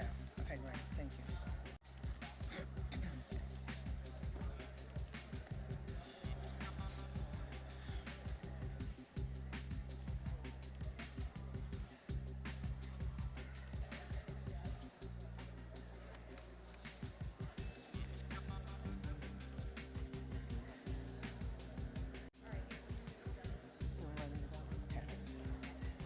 Okay. It's now time for the Secretary Candidates Forum. That 2 minutes went by fast, so we'd ask you to take your seat because we got a lot to talk about as our candidates come up. Remember, the candidates will be given the opportunity to make a 2-minute opening statement. The candidates will have a maximum of 2 minutes to answer questions, which will be timed by a clock. All candidates will be given the opportunity to provide a 1-minute closing statement. Please get your questions ready. There are forms being handed around as well as a microphone. So we would like to start off with introducing our Secretary candidates, Jason Ray, Stephanie Rawlings-Blake, Roberta Lang, and Anna Caprill. And we want to start off with a 2-minute opening statement from Jason Ray. Well, first, thank you, Mayor, for having us in your hometown and welcoming us to your beautiful city. And thank all of you for being here and participating in this process, and for all that you do for our party. My name is Jason Ray, and I'm running for Secretary to ensure we do more to engage members and to create greater transparency of the DNC. It's essential we become more open about how our party operates, and the Secretary has a major role to play in this effort. As Secretary, my priorities include issuing a report after every meeting, be it a full member meeting or a committee meeting, like rules and bylaws, so you as a member know what happens and can share it with your constituents. It's working with the chair to send advanced and timely notices about our meetings. This includes putting out a yearly calendar so you can plan ahead and budget to attend. It's about creating a mentorship and onboarding program for new DNC members. We shouldn't have folks who get elected have to spend years figuring out how our party operates and how they can contribute. We need all hands on deck right now. And most importantly, it's about being an advocate and a resource for you, our DNC members.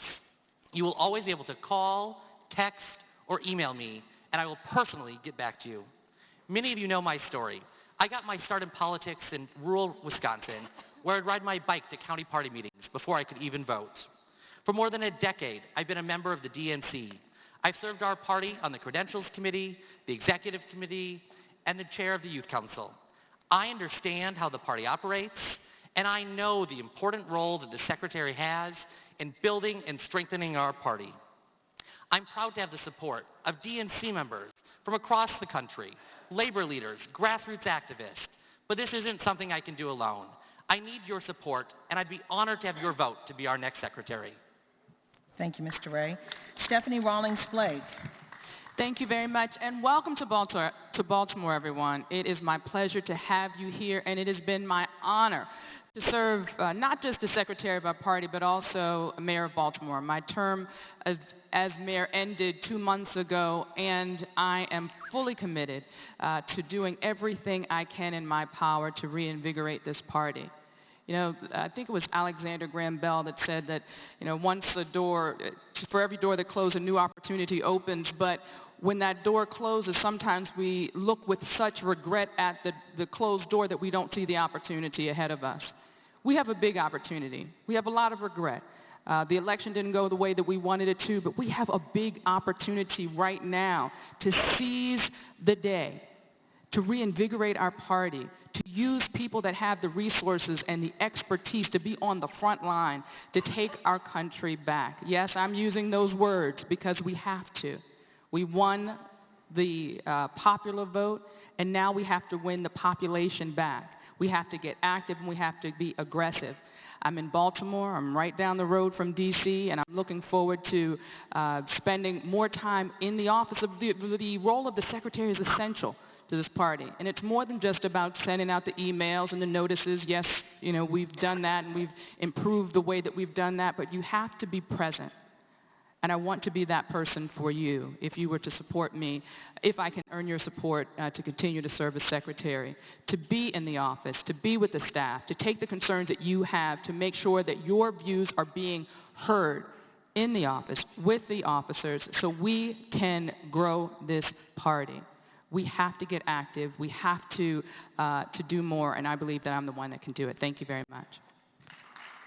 Thank you, Stephanie Rawlings-Blake. Now we go to Roberta Lang. Good morning, members and guests. I'm Roberta Lang, the chairwoman of the Nevada State Democratic Party. My grandfather immigrated to the United States from Mexico to find opportunity and a better life. He taught me to work hard for what I believe in. I believe that as secretary, I can build a communication system to deliver information and tools that we need to share in our work ahead. And that's why I proposed that the DNC create listservs for the DNC regions, the caucuses, and the councils, so they can better communicate with each other and will work hard to build shared knowledge and expertise with an archive of best practices. I will also, as a member of the executive team, push for regional trainings at the DNC for members, state parties, and activists. As a member of the executive team, I will bring knowledge of how state parties are run and my grassroots perspective with me in this new and challenging time. We had a good election night in Nevada. We flipped 2 congressional seats. We took control of our state Senate. We took control of our state assembly. We elected the first Latina to the United States Senate. We re-elected our congressman, and we won for Hillary Clinton. We are the only state in the nation that was able to deliver from the bottom to the top of the ticket. But we didn't work harder than any of you. But we did some things well. Over the past decade in Nevada, we have worked hard to educate and turn out our Latino population, and we invested in the infrastructure to win. I know we can win, and I know that it will take all of us, connected, informed, and engaged. During the next 4 years, we will need proven leadership and experience to move our party forward to face the challenges ahead. And I pledge my over 25 years of leadership experience as president of my NEA affiliate, as a campaign manager, as a state party leader in a battleground state, and as a proven communicator to keep you connected, informed, and engaged. We must become a member-driven organization. Thank you I so am Roberta much. Lang. Please vote for me for secretary. Thank you, Roberta Lang. Anna Caprill. I'm sorry. I can't see the thing. Okay. Good morning. I am honored to be standing here as a candidate for DNC Secretary. I'm not the most polished, the most politically savvy, or financially connected candidate for the office on this stage. I am a volunteer, ready to work for you. I am a state party chair in perhaps the reddest states. I am used to hard work and perseverance. As a DNC member, I see my candidacy as an opportunity to speak up and be of service to an organization I care about deeply. As we face this new political challenge, it's time to reconsider our approach for communications through the Secretary's office, because the DNC cannot expect that things will go back to normal, and we cannot move forward with business as usual. Our bylaws state that the Secretary's office is directly responsible to the members. And whether it's information, planning, or networking, the Secretary's office must be the first resource our members turn to and can trust. Our members expect and are demanding change, a change in leadership and a change in strategy. I propose a way forward. Devise a member communication plan that will stop filling up inboxes with emails that neither engage our members nor inspire them to action. Information should not be a burden. Take advantage of communications to improve trust and confidence in the DNC by ensuring members know who is making the decisions and that their voices will be heard. Create opportunities for open dialogue and encourage feedback and critique. This is especially important when developing strategies or setting policy. Adapt. We must be willing to reassess if communication is ineffective and be ready to create new strategies that will keep our members informed and engaged, not just at election time. As your DNC Secretary, I will respect your positions and respond to you, our members, as leaders and volunteers in service of our common cause. I will provide you with real access to the information you want and need to do the work of the party in your communities. If elected, I will be an advocate at the highest level of our organization And for thank our you. members. I Thank would you be so honored much. to have your support and your vote. Thank you so much, Ms. Cabral. Are there any questions at this time from the floor, DNC members? Well, I want to ask, okay, there are from DNC members, please. Okay, yes, go ahead. Hi there. Thank you so much for coming in and sharing your ideas. My question is, there are a lot of DNC members who feel that we could do a better job communicating among ourselves, people from the different states, learning what other people are doing. A lot of us have websites, a lot of us are on Twitter, but there really hasn't been any way to facilitate communication among DNC members, and wanted to know what your thoughts were on that. Thank you.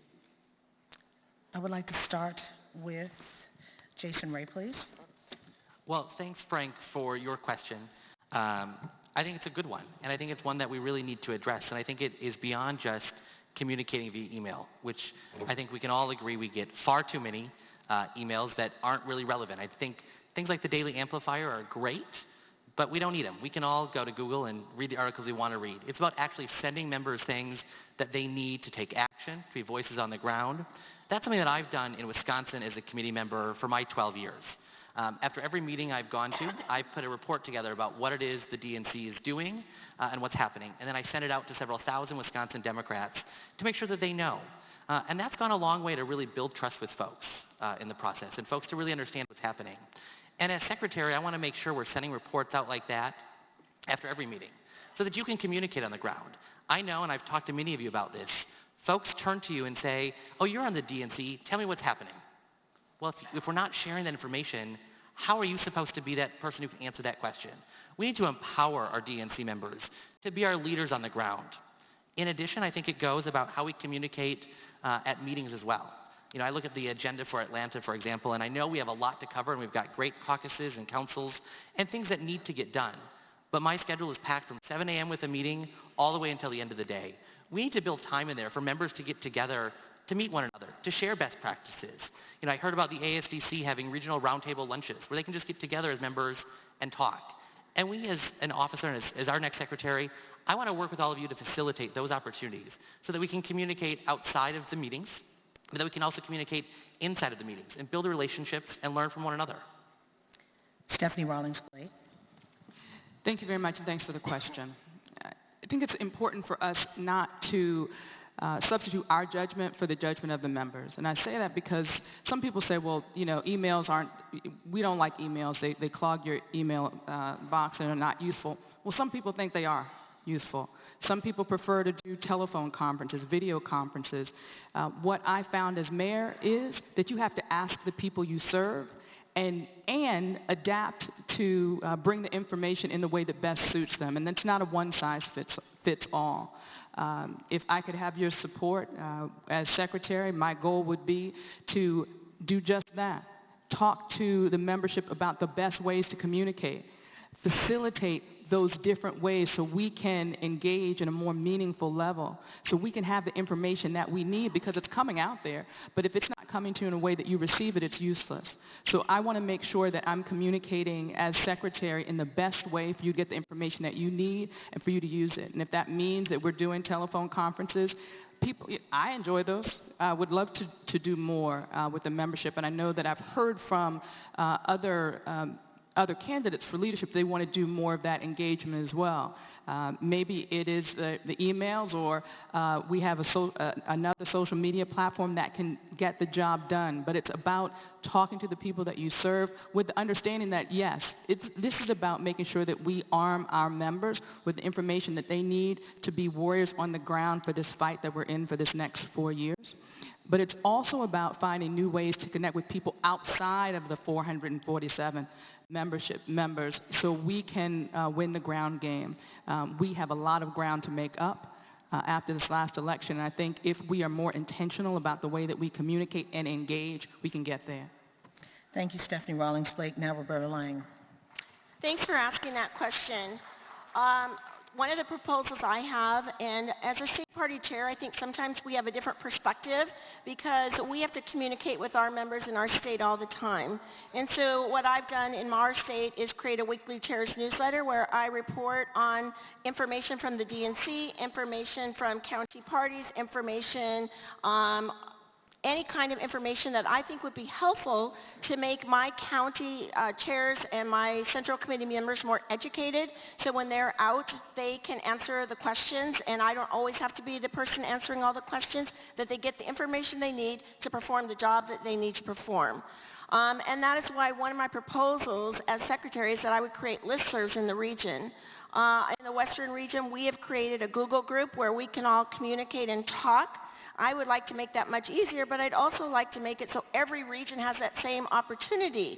Because if we can't communicate with each other about what's happening in our region or what's happening nationally, it is problematic because we don't know what each other is doing. So that is a proposal I have, that, and also that we create listservs for our caucuses and our councils. How great would it be if we had an issue that came up on a national level to be able to activate a caucus or a council to immediately respond to whatever it is that is going on. Now, I know we get great communication from the DNC about issues that are happening and talking points and things like that that allow us to do that, but if we could put it on a more personal level for the caucuses and the councils, I think that would be helpful, and I would advocate for that. I think it increases our communication to a different level. All right, thank you, Ms. Lang. Anna Caprell. Sure. I have two simple ways that we can help with communication amongst each other. First of all, create a space. We live in a digital age where members can go in with a password and check on the information that they want and need. Just have everything available that members may want. Also give them an opportunity to say, these are other information that we want, please put it here. The second thing that would be the easiest thing for all of us to do is have the DNC work with a vendor to provide networking access for the state parties and give the state parties the ability to use that for free. Thank you very much. Now we have a question from Karen Queen. If the goal is to regain control of the Senate in 2018, how would you use your office to achieve this goal? I want to start with Jason Ray, please. I think it's a great question. And I think the Secretary's office really has the opportunity to empower and engage members to be the leaders on the ground in their states. And I think that's one of the most important pieces. It's about making sure that members have the tools and resources that they need to be successful, to be our advocates, and to most importantly take action. I know that's something that I've done as chair of the DNC's Youth Council. We've worked to supply members with the information and resources that they need so that they can be our voices on the ground. We need to take back the Senate, and the Secretary's office, I think, can do the most work in making sure that we're building trust with party leaders up and down the party, that we're making a more open and transparent party, and really engaging folks in the work that we're doing. I'm going to be that secretary that you can call if you've got a question or a concern in your state, and I want you to know that I'll be the advocate inside the building for you, making sure that you're heard, making sure that you, if you've got a concern, I'll take it up to the chair's office, make sure it's addressed. But you'll always have me as a champion there fighting for you each and every day. Stephanie Rawlings Blake. Thanks. I know a little bit about winning elections, and you have to be able to have your best people on the front lines. And I've been on the front lines for the Democratic Party, and I've enjoyed it. I like mixing it up with the Republicans. We need to be making sure that all of our members have the information that we need. We need to support the grassroots work. We need to start doing asking the tough questions in these areas where we should not have lost, and asking those questions. What could we have done better? And then start doing it. We need to activate our membership on every level, at the city council level, at the state level, at the federal level, to make sure that we are all on the same page in this fight. And we do that, one, by having the good information, and two, by making sure that we have the best people on the front lines. And that's two, and it's about giving the information, but it's also about being able to be that face and mix it up on the Sunday shows if you have to. And we need to make sure that we have people in leadership in the party that have been there and have done that and have done it effectively. I've done it. I've taken on Trump. I've been the unfortunate recipient of his Twitter troll response, and lived to talk about it. All right, and I'm looking. you. We are past the time. I'm sorry. I thought it goes down to zero. No, it's but red. Oh, sorry. All right. Thank you, Stephanie Rawlings-Blake. Roberta Lang, thank you. So in Nevada, we have the #1 targeted Senate race coming up in 2018 with Dean Heller. And we know something about how to get a senator elected. We had to do it when we replaced Harry Reid's seat with our newest Senator, Catherine Cortez Masto. And look, it takes more than just me or Stephanie or Jason or Anna. It takes a team. And what we learned in Nevada, it takes labor. It takes outside groups. It takes our activists. It takes the DNC. It takes the D-TRIP and the DS, and we can all go down the line with who it takes. But we can't do it alone. And what I think is, as part of my role as secretary, will be to be a part of the executive leadership team, where we can talk about what we used in Nevada and how we can replicate that across the nation. I want to bring my voice to that team. I want to work to help elect senators. And my state, while it may be the #1 targeted state, we have other targeted states too. And we have to work not only to elect our United States senators, but to elect Democrats up and down the ticket. And I know something about that, and I'd like to be your secretary so I can make that happen for other states. Thank you. Now, Anna Caprell. Thank you. So even in a red state, we had some successes this year. We flipped 2 Republican seats in our legislature, and we were also recognized as having one of the most competitive races for a legislature. We actually recruited 60 candidates to run for 75 seats. So we were pretty proud of what we did. My other advocacy that I would have as far as a winning plan is I come from a rural state, and if you look at my website, I have a rural plan for getting out the vote and working in rural states. Everything from making sure that field organizers are from that state and able to recognize what the challenges are of being in that state, to making sure that we have signs. Rural voters love signs. I know it doesn't work everywhere else, and everybody doesn't want to spend money on signs, but it makes a difference in rural states, and that's how we win. Thank you, Anna Caprell. This is our last candidates forum, and it's imperative that if you have questions, that you ask the questions now. And we have a question from a DNC member. Thank you. My name is Michael Kapp. I'm a DNC member from California. I'm also the youngest in at least 40 years to be elected to the DNC from California, which in itself is a sad condemnation of our party's top to bottom outreach efforts when it comes to young people. So I wanted to ask all of you, what's your youth outreach and empowerment strategy? Thank you. I would like to go to Jason Ray. Well, thank you, Michael, and first, welcome to the DNC. We're excited to have you as a new member. Many of you know my story, and it's kind of similar to yours. I ran for the DNC at 17 at our state party convention, and ended up winning about 12 years ago, and been reelected 3 times. And I've really focused my energy as a DNC member since then to really engage and bring on more young people. Back in 2004, out of the 447 members of the DNC, there were 6 under the age of 36. And 5 of them were automatic members because they were part of college Democrats or young Democrats. Since then, we worked to found, and I now chair the DNC's Youth Council. And we've worked across the country. We actually did an assessment of state parties a while back that we called the Blueprint for Change, that looked at how state parties were involving young people in their central committee, their executive committee, were they budgeting for trainings. And since then, we've been able to increase the number of young DNC members to now more than 25. And it's my commitment as secretary to continue to engage with younger members, to bring people into the fold. I think it's part of the mentorship and onboarding program that I need. When we have great new members like yourself and others who get elected, we need to make sure we're training you right away about how you can make a difference and what role you can play in the party, how you can get involved in the caucuses and councils and have your voice heard.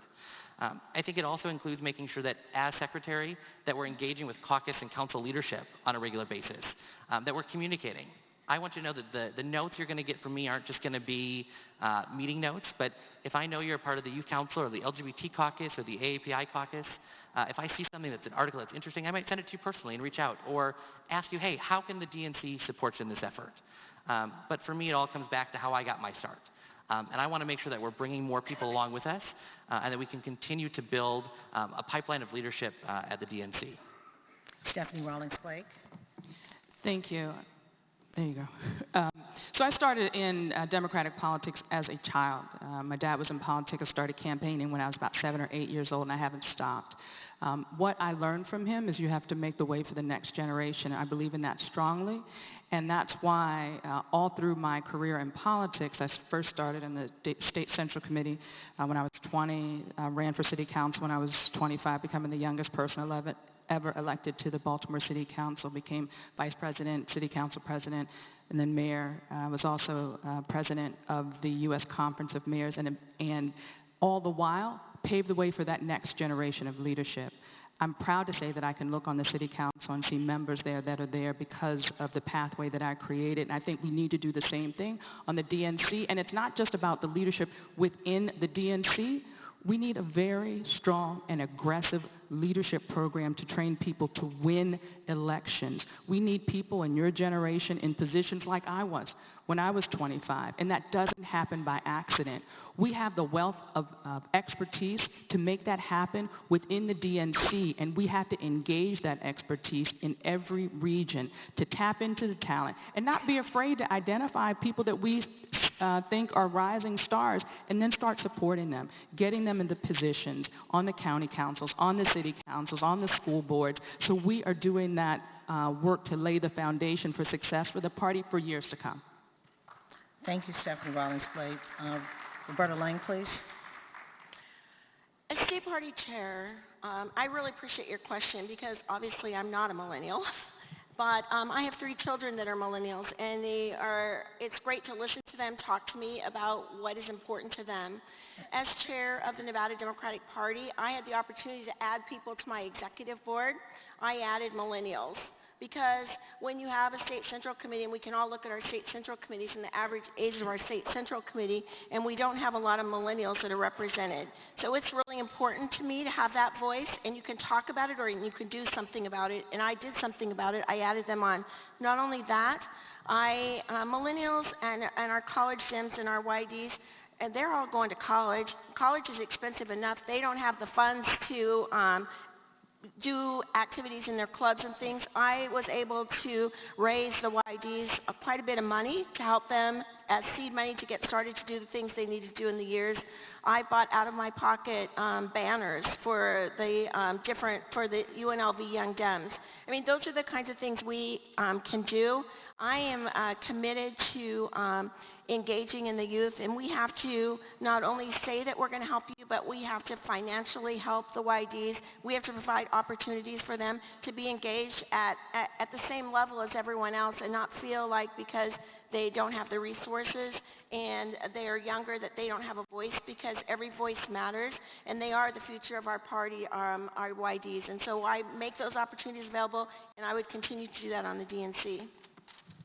Thank you, Ms. Lang. Anna Caprill.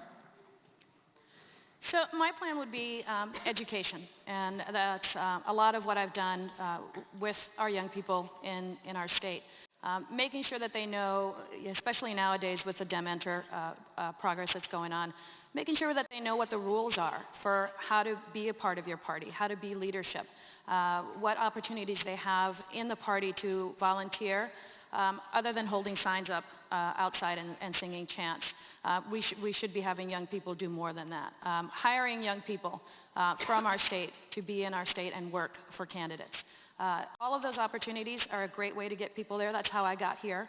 I'm kind of considered one of the young people in my party.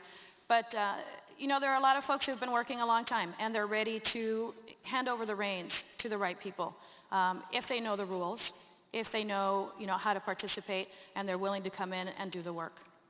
So here's an online question. We have a lot of required business that must be done at DNC meetings. We also have a large number of caucus councils that must meet. What are your ideas on how to make the meetings more innovative? Jason Ray. Well, I think this is a great question, one I know I've already talked about a little bit, but I think one, it starts with engaging DNC members about how we are planning the meetings. I know actually one of the things when I first got elected, there was actually a Secretary's Rotating Advisory Committee that advised the Secretary, made up of members from the region to help plan the meetings. And I think one, we need to make sure that we are planning time, as we answered Frank's question earlier, so members can actually interact with each other there. We've got a lot of business to do. But we have to find ways to make them more interactive. I know we try that with the Youth Council to make sure that we're not talking at folks the whole time, but we're actually having a dialogue and we're engaging with them. And I think that's an essential part of what the Secretary can do as we plan these meetings. It's to engage caucus and council leadership, to engage the other officers, to make sure we're providing opportunities. One of my best meetings actually that I ever went to was shortly after I got elected in Phoenix in 2005. We actually had a polling briefing and a messaging briefing just for DNC members. And it provided us with the valuable tools and resources that we needed to go back to our communities, to stand up for Democrats, and to be effective in our role as a member. And that's something that I want to advocate for with the chair, to make sure we're providing those opportunities so it isn't just sitting in the general session, hearing some speeches, standing up, clapping, and sitting down. But it's really providing members with resources that they need to go back to their states to be our leaders in the front line. And I'm going to read this question again just to make sure that the candidates heard it. It's from an online question. It says, we have a lot of required business that must be done at DNC meetings. We also have a large number of caucus councils that must meet. What are your ideas on how we make the meetings more innovative? Stephanie Rawlings-Blake, innovative. Yes.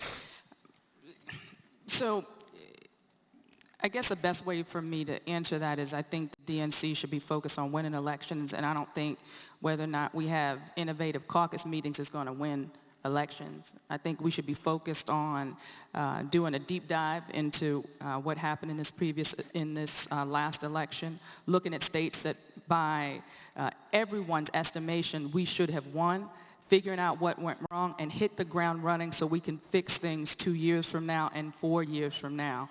I think caucus meetings are great. I'm not knocking them. But this should be about how we get W's on, how we get some W's, period. We need to win.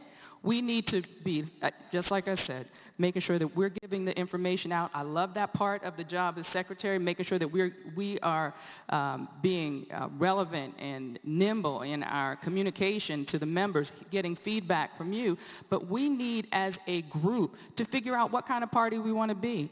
And I don't think playing inside baseball is going to get us wins in the mid-year election or the off-season elections or in 4 years. We need to be focused on getting volunteers, speaking to the people whose principles and priorities we reflect, yet they didn't come out and vote for Democrats, and we need to figure out how to better engage them. Otherwise, again, caucus meetings, they're fantastic, but we need to be about the business of winning elections, and I'm excited to be in this position and hopefully to earn your support so I can continue to engage with you so we can get that done. Thank you. Roberta Lang, please. I would just like to add what Stephanie said. The purpose of the DNC is to win elections, and we have to keep that purpose in mind. And we have to look, all of us can be prescriptive in what we want to have happen, but we have to listen and we have to take action together. And I'll talk about one of the greatest DNC meetings that I have been to, and I've been a member for 6 years, was after the election, and interim chair Donna Brazile had a conversation with the DNC members. When I left that meeting, everyone was talking about the great things that happened in that meeting. So I think we have to get back to the basics and remember we're a member-run organization and let the members have a part in what's going on. But we can never lose sight that our number one goal is to elect Democrats up and down the ticket. Thank you. Anna Caprell.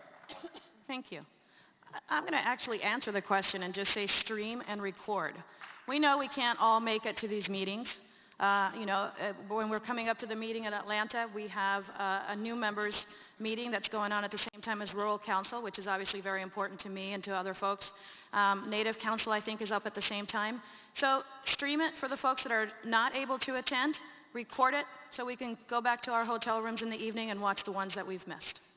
And we have a question from James, who's in the audience from Owings Mills, Maryland, in this area. And he goes back to something that Stephanie Rawlins-Blake talked about technology. But if elected secretary, how will you use technology to communicate? And he says, be specific. Jason Ray. Well, thank you, James, for the question. I think, one, we're going to continue to use emails, but we have to use it in a way that makes sense for members. It's about sharing the updates. I actually think it's, in addition to sharing updates about meetings, that it's in a format that you can use that you can post on social media. I know I was talking to one member at the breakfast today who saw something that came out in an email and wanted to know how to share it, and there wasn't actually a button on it that could instantly post it to Facebook. It's about making sure that we're using the basic tools that we have to really engage members. I think it's also about doing trainings for members to make sure that they know all the resources that are at their disposal. And then I think finally, the other part about using technology is similar to what Anna said. It's about making sure that we're opening up the party. I love the fact that we're live streaming this meeting right now so that folks across the country can see it. And I do think we need to do that for our general sessions and for the DNC meetings. We need to open up our party to more folks. And that's my commitment as secretary, is really to open up the party, to let grassroots activists come in and see what we do. Everything that we're doing is done in a public meeting. I don't know why we have to hide it sometimes, and that we don't want people to know about what's going on. So let's use the tools that we have to open up the party and let more people come in and see what we're doing and be engaged. Thank you, Stephanie Rawlins-Blake. Thanks. I don't think that there's a magic email that's going to win us elections. This should be about being willing to do the work to fix what's wrong in our party. We see what's going on outside of these doors. No matter who wins in this election, we're going to have a lot of healing to do. And my commitment to you as secretary is to be a part of that healing. That means being willing to have the tough conversations that need to be had by any means necessary, whether it's email, whether it's teleconference, whether it's, however, do it's Facebook Live, however it is, we need to be ready to use every tool in our toolbox to engage with our membership, to figure out how we can best activate the membership so we can win, period. We've heard from state parties who said that they didn't get the resources that they need. We've heard from Democrats abroad who said that they feel that they're forgotten about. And I thank you so much. We're now in the red. I'm sorry. Thank you, Stephanie Rawlins-Blake. Roberta Lang, thank you. Look, we have a phenomenal technology department at the DNC, and if you've ever worked with them, they do marvelous things. They have given us great presentations at our DNC meetings. Every state party has the opportunity to connect with the digital team and have them help our states. I think that, I'm into live streaming. We do 2 video conferences a year for our state central committee. We've increased participation by 100%. So to me, that works. So I love these live video streams. I think that's great. I think, look, I don't think we're trying to hide anything, but if we can get more people involved and more people that can be a part of the DNC, it only helps us in our states to engage more people as we're trying to win the elections in our state. So I think that we have to continue to build on that, just like we built at the National Convention and added more digital component to the National Convention. We need to continue to build on that for our DNC meetings moving forward. Thank you so much. Anna Caprell. Could you repeat the question? It's very echoey over here. Okay, the question is, if elected secretary, how will you use technology to communicate? Be specific. one of my proposals would be to create members' access for DNC information, which I've talked about before. That would be the easiest way for all of us to be able to get the information that we need without having to go through a phone call or email the Secretary's office. Just have what you need right there. And to follow up with that, put it on an app. So I can have it on my phone. Anywhere I walk, anywhere I do anything, I'm right there. Somebody asks me a question about, what the DNC does, talking points, any of that, I can just open up that app and have information at my fingertips. This is the digital age. There's no reason why we can't get that done. And at this time, we're going to go to the 1-minute closing remarks from each candidate for the Secretary for the DNC. And we're going to start with Jason Ray. Well, I just want to start again by thanking all of you for being here and for what you do for our party. As you heard me talk about today, I'm running for Secretary to ensure we do more to create greater transparency of the DNC and to engage members. You heard me talk about my plans about issuing reports after meetings so you know what's happening, about creating a mentorship program for new members, about being your advocate and ally in the building, and about making sure that we're sending notices earlier so that you can fully participate. Those are just the beginning of my plans. You can learn more at my website, jasonray.com, but it's been great to talk to so many of you, to hear your thoughts as well. I know that working together, we can really use the Secretary's office to open up our party, to engage members, and to make sure that your role is a meaningful, impactful one representing your states and your community. I'm proud of the support that I've been getting from DNC members, labor leaders, and other party leaders from across the country, but I can't do it without you. And I ask for your vote in Atlanta to serve as our next DNC Secretary. Thank you. Stephanie Rawlins-Blake.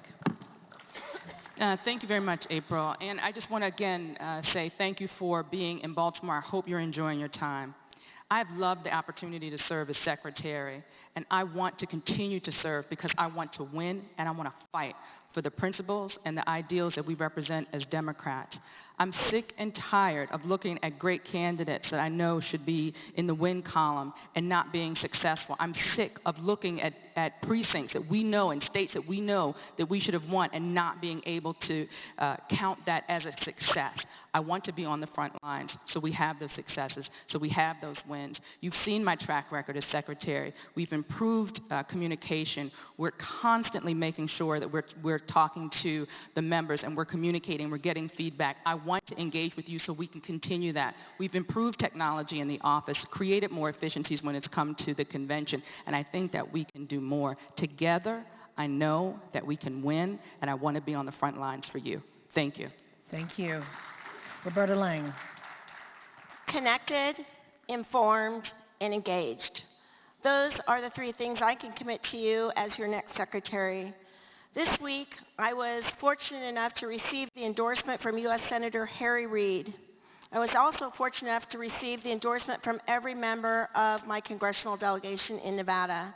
Those are available on my website at robertalang.com. But why those are so important is because in Nevada, when we worked so hard to have those wins last year, each of those people were recipients of those wins, and they knew what my leadership meant to our state. And so I am committed with my 25 years of experience because I believe at this time in the DNC, proven leadership is important. We can't go with something that hasn't been proven. I have proven leadership and experience, and I would like to be your next Secretary at the DNC. Please elect Roberta Lang. Thank you. Anna Caprell. I believe that the party's greatest threat is the erosion of our members and the public's trust in the DNC. The Secretary's office is directly responsible to our membership and will play a critical role in fostering communication and transparency in the coming years. This will be our first and best step toward rebuilding confidence and trust, and it will be my #1 priority. We've also talked a lot about state party support. As a state chair, I bring that experience to the job, and we'll be an advocate for state parties who knows and shares your experiences. Please vote for me. Thank you.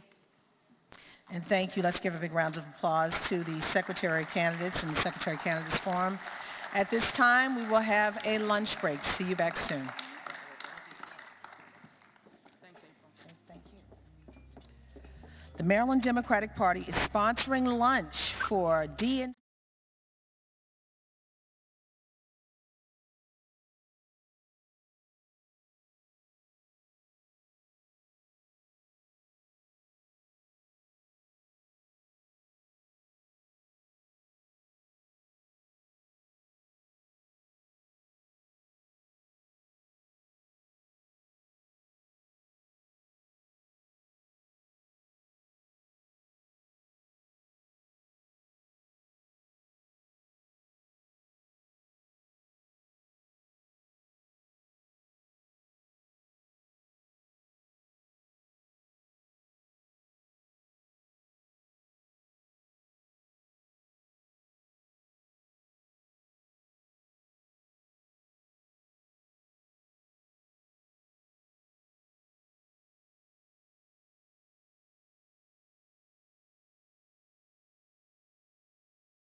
Come on in, everybody. Welcome back. We're ready. For those of you who could not join us during the morning session, I'm glad you could take time out of your busy schedule to be here this afternoon. It's a great honor to be here in Charm City, in the great state of Maryland. I want to once again thank Chairman Poole and the Maryland Democratic Party and all of the volunteers that's here today to help us. And as a reminder, all of our forums are being live streamed on democrats.org/livestream. We also ask that you use the hashtag DNC Forum to tweet about today's event. And for more information about the election process, the election of new officers of the Democratic National Committee, please visit future.democrats.org. So it's a great honor for me to introduce the senior senator from the great state of Maryland, a great Democrat, a great champion for working people, and a fantastic lawmaker. Senator Cardin was elected to the Senate in 2006. He's been a national leader on health care, retirement security, the environment, and fiscal policy while representing the great people of this state. He is also a former member of the United States House of Representatives. When I got a chance to meet him back in my days of working for Eleanor Holmes Norton and Dick Gephardt and so many. He's been a leading advocate for economic, environmental, and infrastructure issues and a champion of protecting the values that we as Democrats stand for. So please join me this afternoon welcoming the Honorable Ben Cardin.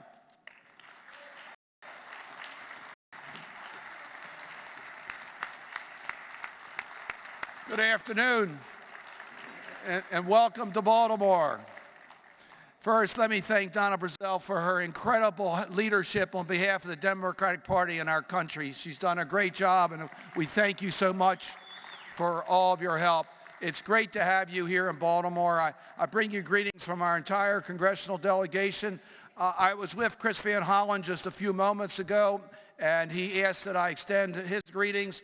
Chris is working hard for us to re-elect and elect 28 senators in 2018 to take back the control of the United States Senate. So we thank Chris for his work on the Democratic Senate Campaign Committee. Fellow Democrats, it's been 22 days. It's been a long 22 days. We miss President Obama.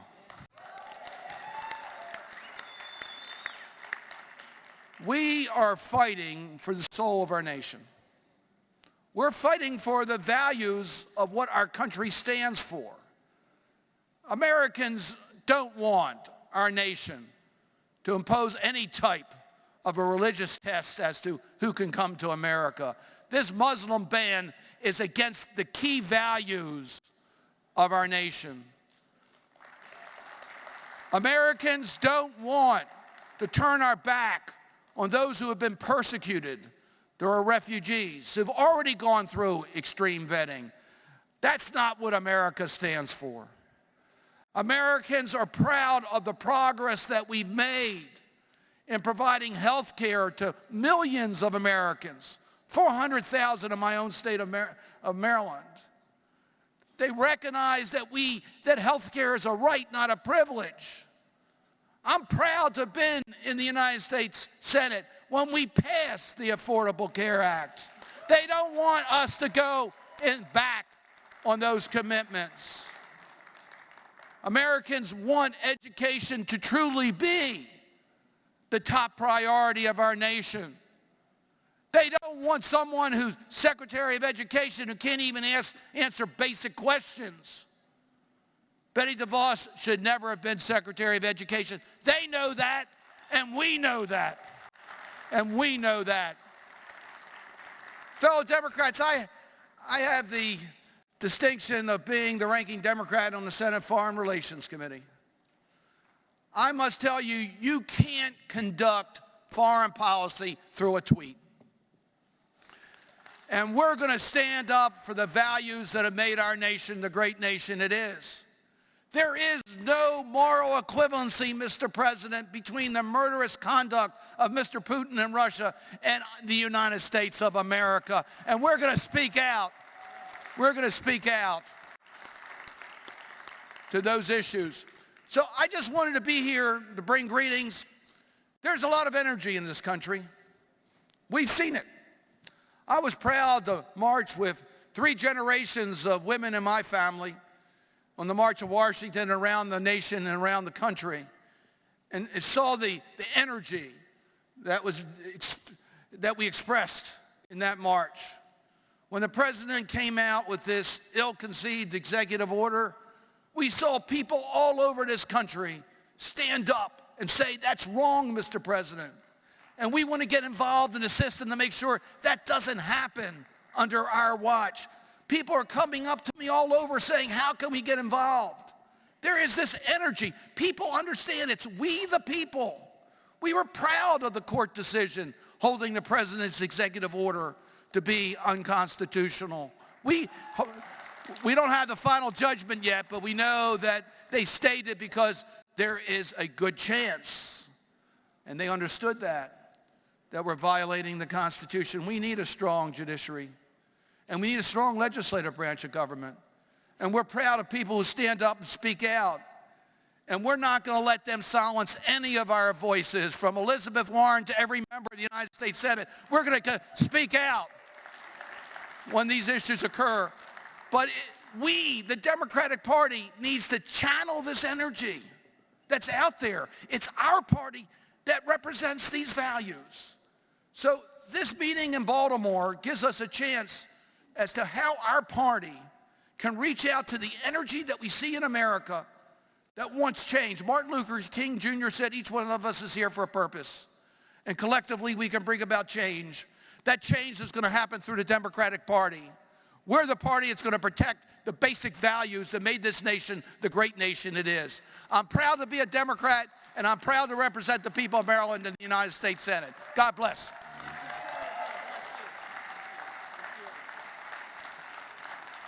Thank you, Senator Cardin. Thank you for your leadership, and please let Senator Van Hollen know that the Democratic National Committee will work very, very closely with the Democratic Senatorial Campaign Committee to help build a bench, recruit quality candidates, and yes, we will back Debbie Stabenow, Claire McCaskill, Sherry Brown, Tammy Baldwin, Elizabeth Warren, every Democrat that is on the ballot in 2018. We will stand behind them. They are standing up for us in the United States Senate. So thank you, Senator Cardin. It is now my great honor to bring my colleague up here representing the Eastern Caucus of the Democratic National Committee, Nancy DiNardo. Nancy previously served as the chair of the Democratic Party of the great state of Connecticut, and for over a decade she has been one of our great leaders, not only in the Eastern Caucus, but for the Democratic National Committee. So I am so honored to have her as my colleague and my friend. She's a great leader, not just in Connecticut, but all throughout this country. Nancy DiNardo, please come and bring greetings.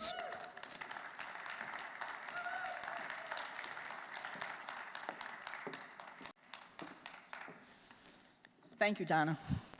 First off, I want to thank Maryland Chair Bruce Pohl for hosting this forum and for welcoming us to Baltimore. And I also want to give a big thank you to Reverend Leah Doherty and the DNC staff for all they have done to pull together these forums in such a short time. I know how hard they have worked to make these successful for us, the DNC. Before I get started, I also want to mention my friend and colleague, Connecticut Democratic Party Chair Nick Belletto. I too want to join with everybody else thanking Chairwoman Donna Brazile for all the work she has done for the Democratic Party for the past 40 years. And as interim chair, during a very difficult time, this time, Donna has led us with class in her own unique style. I also want to thank my governor, Dan Malloy, for taking time out of his very busy schedule and coming here today to support building of our party in the progressive agenda. But I'm most proud of the work that my governor has done for Connecticut. In spite of taking heat from all angles, he has taken steps to shore up Connecticut's future. In Connecticut, because of his leadership, we have raised the minimum wage, passed paid sick days, and passed common sense gun violence prevention. And I want to also thank all the chairs and vice chairs and DNC members here today for all the work that you have done for our party. I may be inventing alternative facts, but I believe that the Eastern region has been the bluest caucus in our country. But we, like the rest of the country, have been losing ground at all levels, local, state, and federal. We need to change that, and we need to start now. That is why I'm proud we are here with all of our great candidates running for chair, vice chair, secretary, and treasurer. This election has allowed for a productive and spirited discussion about the future of our party, and I'm thankful for this process. But if your candidate does not win, that cannot be an excuse for standing down or forgetting what you're fighting for. We need you to stay involved. We need you to make your voice heard, because otherwise, walking away from the Democratic Party is not a message of the need for change, it is a victory for the Republican Party. In the coming months, I will be convening a discussion of our Eastern Caucus members to plan a conference for the spring where we can bring the best practices and strategies to mobilize and build on the energy we have seen since Inauguration Day. We all have seen it. The record number of citizens turning out to march, to protest, to sit in, or to stand up for our values as Americans. Millions of people are looking to make a difference. Now it's on us. It's our responsibility to make sure that our party rebuilds and responds to make sure all of those people stay involved. But as we will hear from our candidates today, we can't wait until 2020. The Democratic Party needs to show up for elections at each and every level and make our presence felt from the ground up, starting with local and state elections. We need to strengthen our bench of elected officials at each and every time that we go to the polls. And we need the DNC to be there for our states, because our states are truly the front line. Thank you again for joining the Eastern Caucus here in Baltimore, and we are so proud that these forums would end with the best caucus in the country. And thank you again to our candidates for sharing their visions.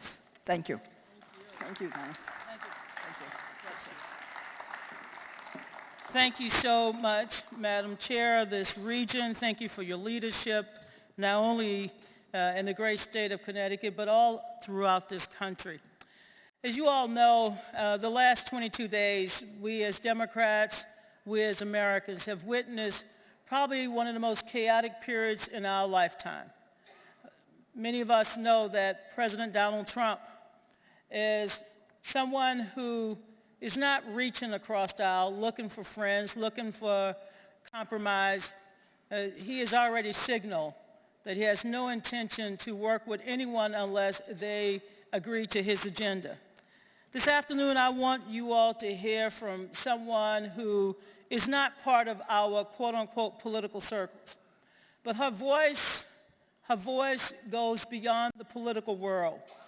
It goes to the very heart and soul of what we fight for as Americans. So I'm honored to bring forward Reverend Tracy Blackman, the Executive Minister of the Witness and Justice at the United Church of Christ. She became nationally known as a prominent voice for social change when Michael Brown was shot in Ferguson, Missouri, just miles from her church.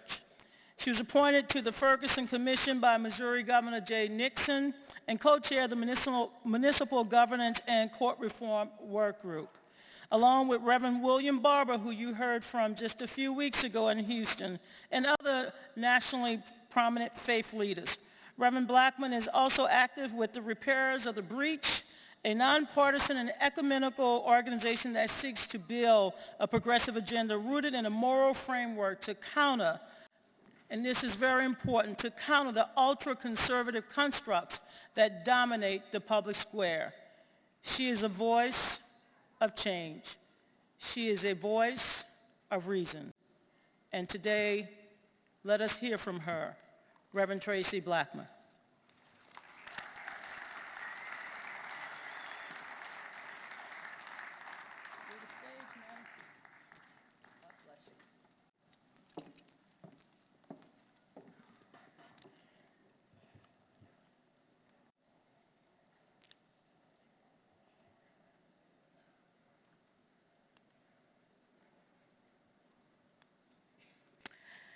Good afternoon. It is indeed my honor to join you here today. We are grateful for the work of this forum and also acutely aware that the work which lies ahead will demand the collective efforts of those engaging these political platforms, but also those of us engaging the platforms of sanctuaries and streets all over this nation. I acknowledge with honor and deep gratitude the work of Donna Brazile as interim chair of the DNC.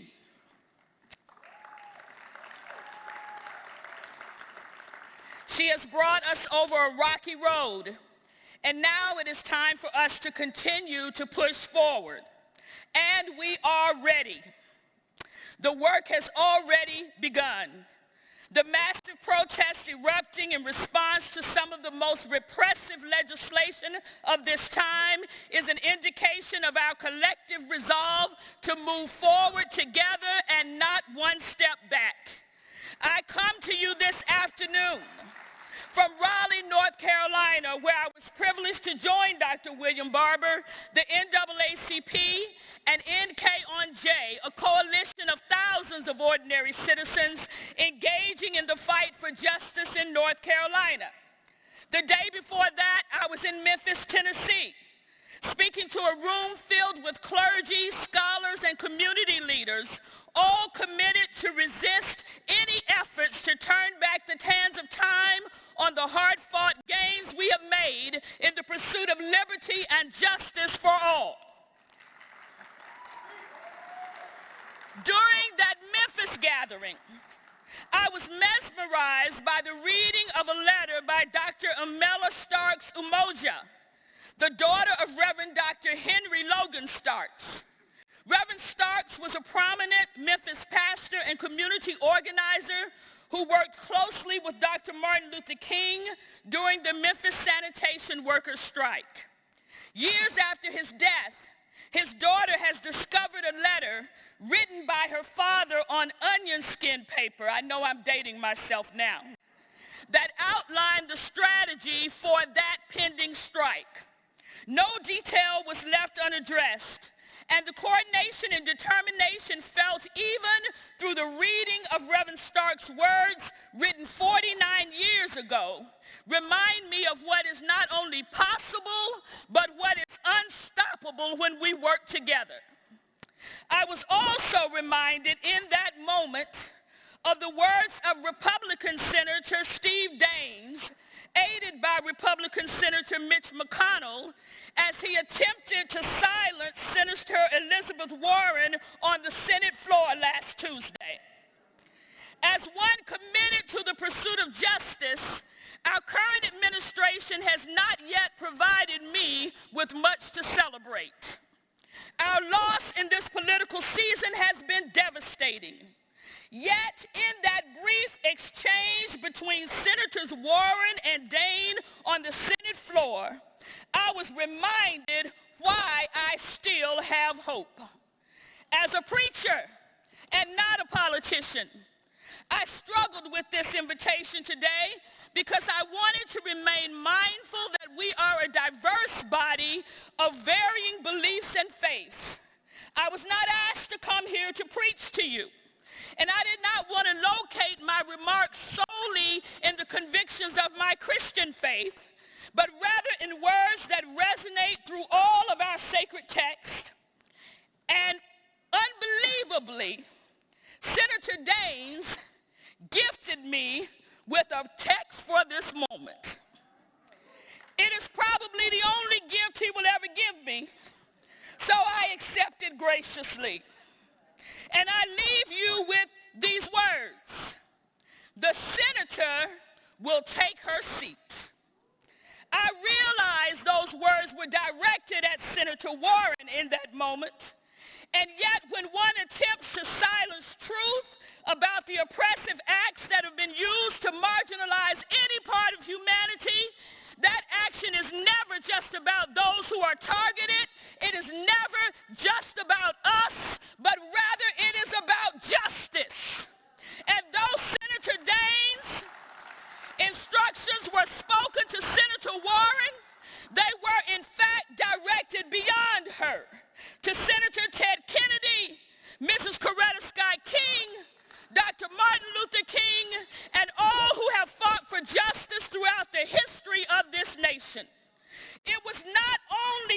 Senator Warren that was asked to take a seat in that moment, but it was Justice herself. And the arrogance of that moment reminds me of the advantage, my friends, that we still hold. Because history has proven walls are not built, but walls come tumbling down when justice takes a seat. On Thursday evening, December 1st, 1955, after a long day of work as a seamstress in Montgomery, Alabama, Rosa Parks boarded a city bus to go home, and the sister took a seat, sparking a boycott of public buses in Montgomery that lasted 381 days and ultimately resulted in a Supreme Court decision integrating the Montgomery bus system and sparked the American civil rights movement of the 20th century.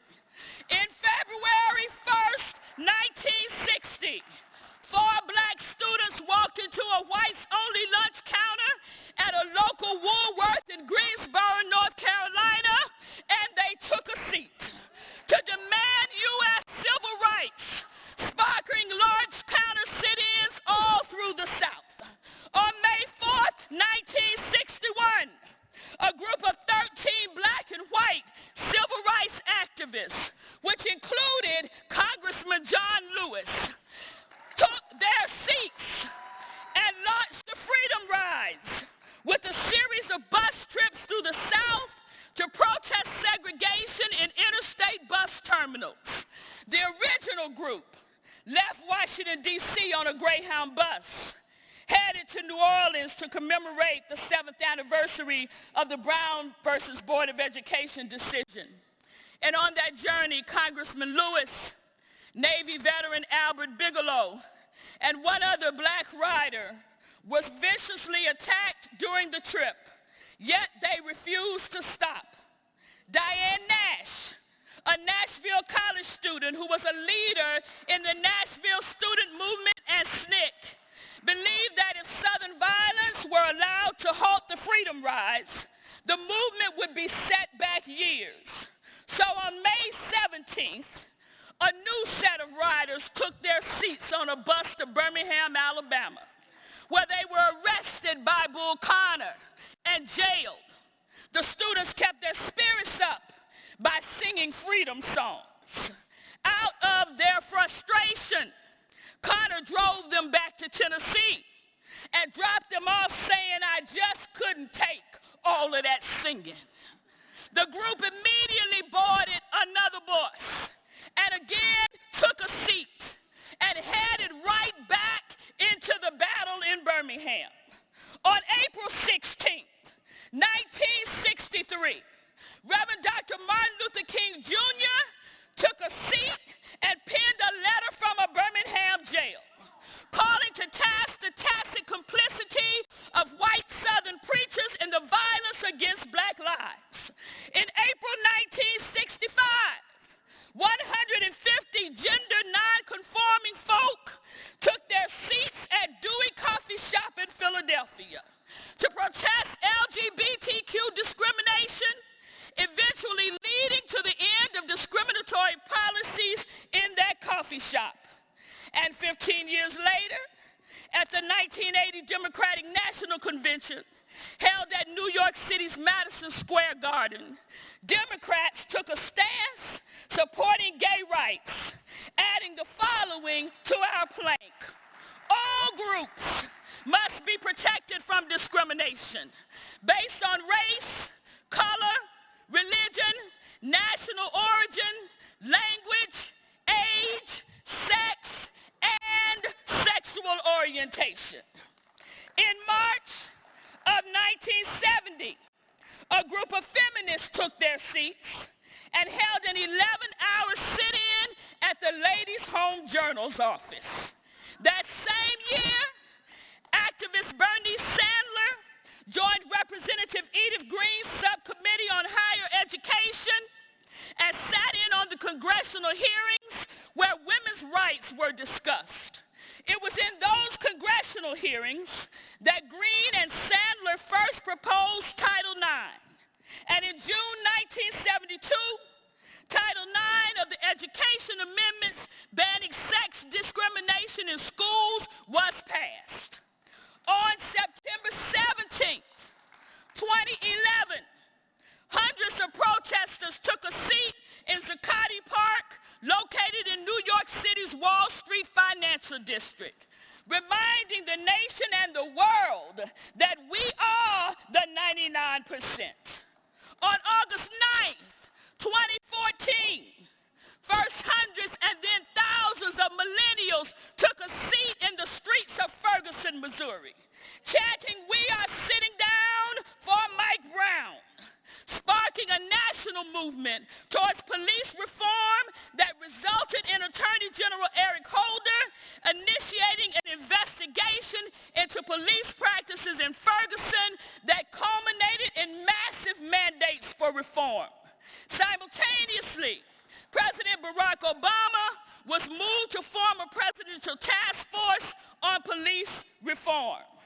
And then, my friends, just last year, on June 22nd, 2016, Freedom Rider Congressman John Lewis led members of the House Democratic Caucus to take a seat once again, this time on the floor of the United States House of Representatives, challenging Speaker Paul Ryan to allow votes on gun safety legislation in the aftermath of the Orlando Post nightclub massacre.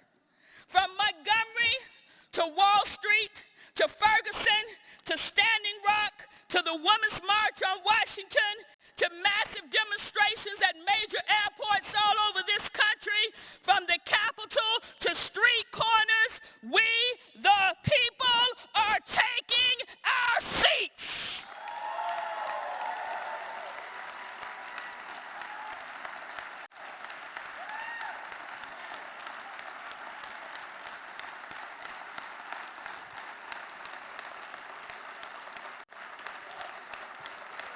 And make no mistake about it, my friends, the work you are doing here today, every forum that you hold, the chair you elect in Atlanta in just a few weeks, the work you are doing to help us recover from 2016 and move boldly into the future, the work we collectively engage must be a unified work.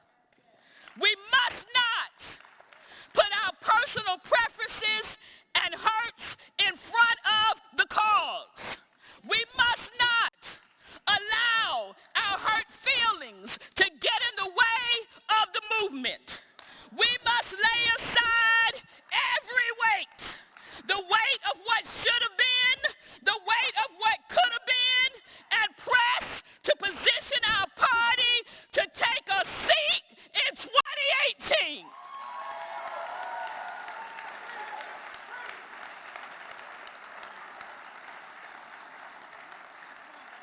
We fully intend to take Senator Daines' advice this one time, and only this one time, as we focus ourselves on taking our seats. First, in November 2018, we're going to take seats in the Senate, and take seats in the House, and take seats in the gubernatorial, and take seats in the legislative, and take seats on the local level, and take seats in the school board. We will take our seats. And ultimately, I believe with every fiber of my being that in 2020,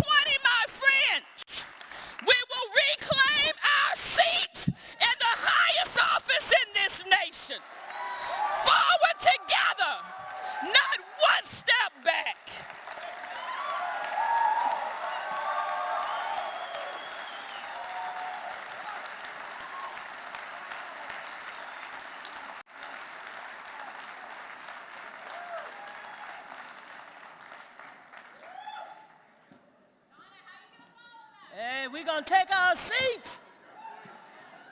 We're going to take our seats in 2017 in that special election in Delaware. We're going to take our seats in New Jersey and in Virginia. We're ready to take our seats, Democrats, and we will not be silent. Thank you, Reverend Blackman. Thank you for your prophetic leadership.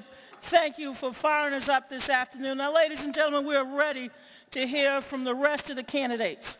But before we do, I have something to speak about today. And some of you know for the last few days in communities across the country, some of our neighbors heard a knock. Peaceful, hardworking people heard a knock at their door. They were asked for their papers, and some were taken away, leaving a hole in their family. This is not happening in some faraway dictatorship that you have trouble finding it on a map. This is happening here in America, and it is wrong. And we have to keep working and keep fighting and keep speaking out until it stops. So as you prepare to go back after today's forum, please speak up, lend your voice, and make a difference in these communities across the country. Let everyone know where we stand as Democrats. Our values are America's values. So it's time. I want to recognize, I didn't do it earlier today, the DNC's Veteran Council, Chairman Fowler, and others. And I also want to recognize our Disability Council, Tony Coelho. We have very important councils and caucuses, so please, Democrats, get involved in our councils, our caucuses. We welcome your input, not just members of the DNC, but all of you who are our great supporters and our organizers and our strategists. We need your help. Now it's time for me to turn this program back over to my great friend, the veteran journalist, April Ron, the senior White House correspondent for the American Urban Radio Network, who, by the way, once again, her book is on sale outside these great doors. April is Black History Month, so I'm buying a few copies. She is going to continue to moderate this afternoon's candidates forum. We're going to hear from candidates for vice chair for civic engagement and voter participation. That is my current position.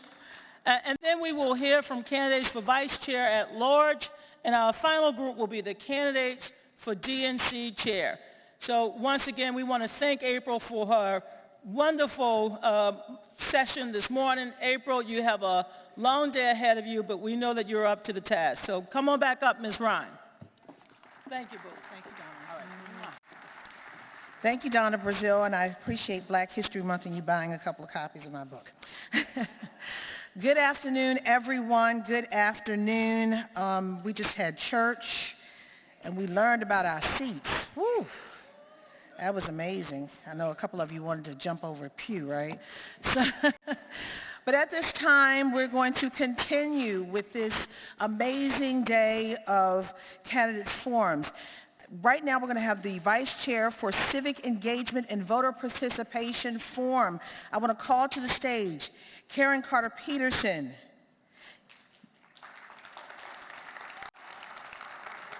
Yasmin Tayeb, and Chris Reeves. Let's give them all a big round of applause.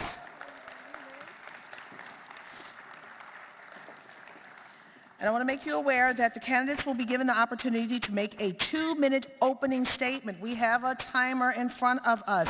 And when the timer goes red, you are out of time, candidates. Candidates will have a maximum of 2 minutes to answer questions, which will be timed by a clock. And all candidates will be given the opportunity to provide a 1-minute closing statement. And I want to start with opening statements with Karen Carter-Peterson. Well, thank you. Thank you very much. Ms. Ryan, and I want to just say good afternoon to all of the DNC members and all of those that have tuned in to this important panel. My name is Karen Carter-Peterson, and I'm running for the officer position of Vice Chair for Voter Participation and Civic Engagement. I am a lawyer. I've been serving as the chair of the Louisiana Democratic Party for the last 5 years, and I'm the outgoing co-chair of the Credentials Committee. I ran for my first office with respect to the Democratic Committee when I was 18 years old as a delegate to the 1988 convention as a Jesse Jackson delegate. I knocked on doors. Back then, you didn't really have Twitter and you didn't have Facebook, and so I did it the old school way. We put some tennis shoes on, and I probably won with about maybe 450 votes by just knocking on doors and asking people to support me and sending a young person to the convention. I think it's really important when we get back to communicating with people when you go and you knock on their doors and you have coffee and you have lemonade and you talk to them, and most importantly, you listen to them. We've gotten away from that. And so I've got a plan that involves civic education, increasing civility, and also sometimes may require civil disobedience, because we need to resist, and we need to resist daily. The plan that I have, the outlines, and hopefully I'll be able to respond in the questions, I'll have more time, involves civic education in high schools, outreach, which I do now in my current role as a state senator and a party chair. It also includes having a hub at the DNC, which we don't have right now, for legislation all across this country with respect to redistricting and reapportionment. I've been very involved in that for the last 2 cycles and doing that work as a senator. And finally, making sure that the DNC has the appropriate human resources and can serve as a hub for state parties and that engagement. And I see that my time is up. Yes, it is. Thank you. Yasmin Taib, thank you. Great. Thank you so much. Good afternoon, fellow Democrats. I'm Yasmin Taib. As a Virginia DNC member, a lifelong activist whose passion has been social justice and advancing the rights of all citizens, I'm excited to have this opportunity to run for DNC Vice Chair of Civic Engagement and Voter Participation. I came to the United States as an undocumented immigrant, became a citizen, a lawyer, and a Democratic activist. I'm running for DNC Vice Chair of Civic Engagement and Voter Participation to mobilize and engage millennials, immigrants, and all Americans to energize our party at every level. As Vice Chair, I will work to advance a progressive agenda, expand the scope of our party, its openness to new ideas and accessibility, and protect the right to vote. I will also support efforts to invest more resources in state and local Democratic committees in order to build strong and diverse farm teams to boost voter registration and reverse voter drop-off during off-year elections. We need to be organizing in communities across the country and year-round, not simply showing up every 4 years. We need to be providing advocacy trainings to activists involved in the resistance movement, identifying and supporting community activists to run for office, empowering our local communities and equipping them with the tools and resources they need to thrive. This is what I've been doing in Virginia.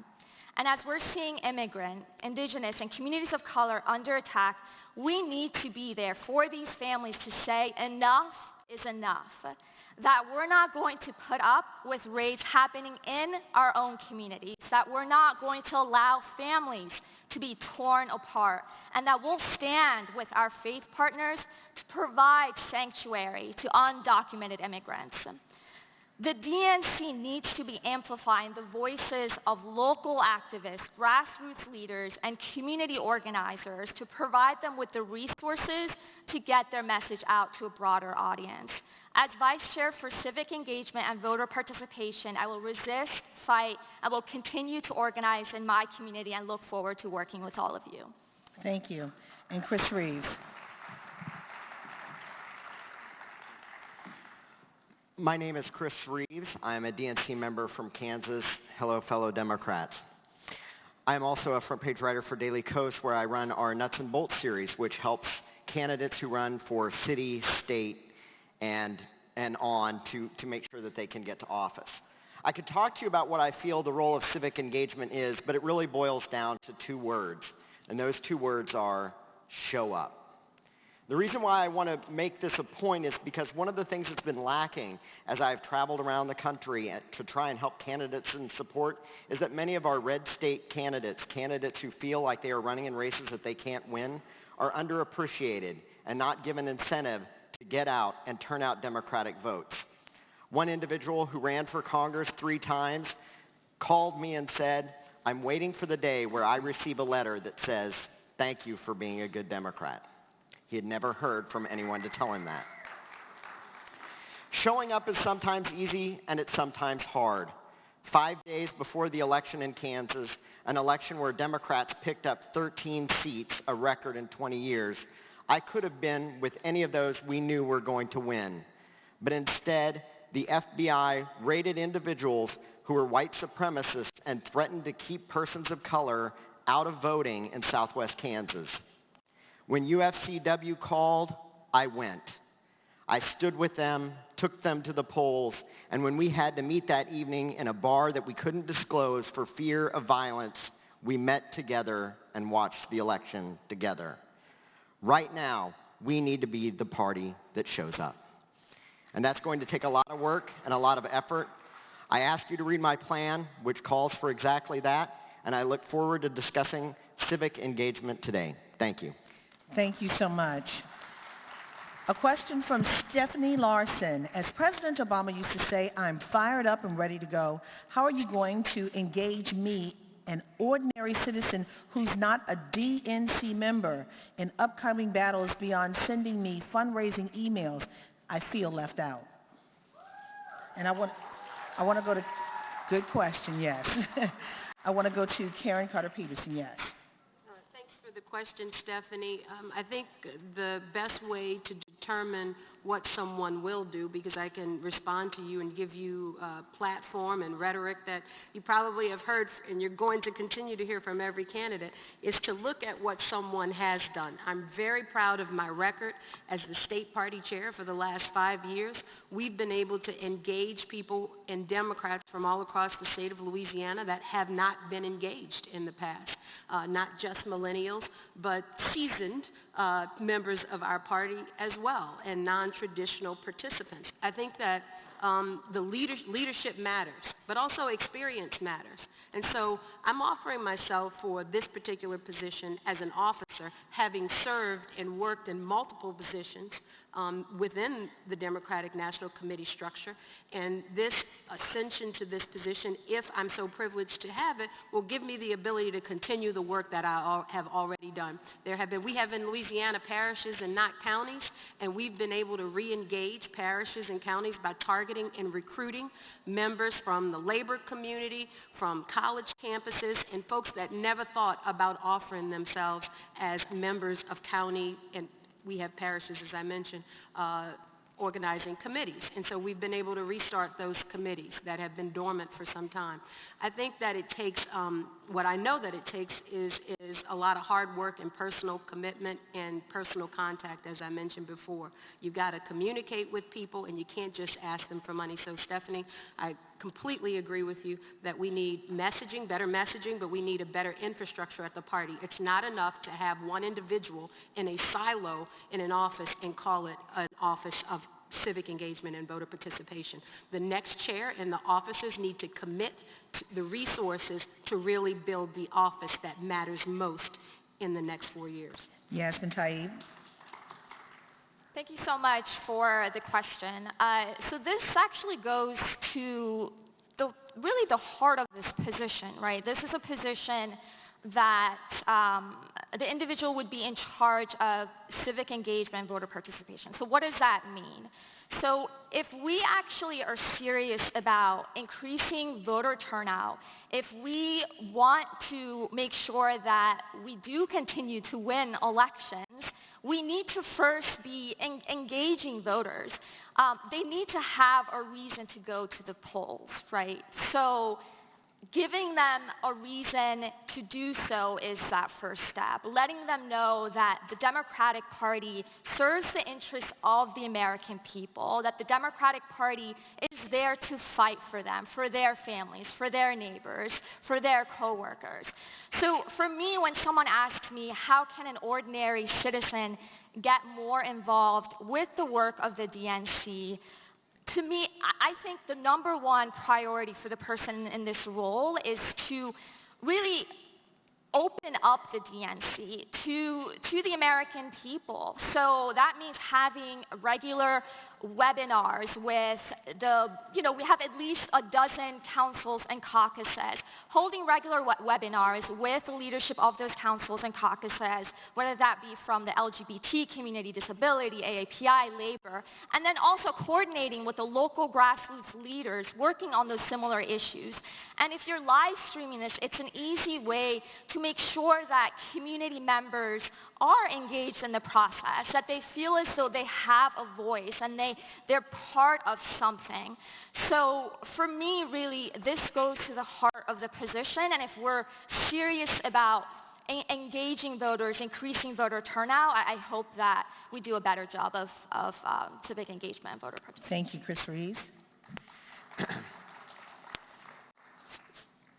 Coming from the Midwest, there's a couple things that are always true. The first is, if you give your word to somebody and you don't follow through, your word is worthless. And the second is people judge you not by what you say, but what you do. Over the last 3 years, I've put in more than 182,000 miles visiting 12 states, recruiting candidates, getting them out there. I can tell you that a big part of engagement isn't about sending email or a snarky tweet or an awesome Facebook post. It's about standing in front of a hospital that's closing and commiserating with the nurses and that they've seen you and that you understand what happened. It's about when labor fills up a Capitol building, like in Jefferson City, Missouri last week, going and standing with them and saying, guess what? I was here. I understand. Sometimes it's about marching in North Carolina.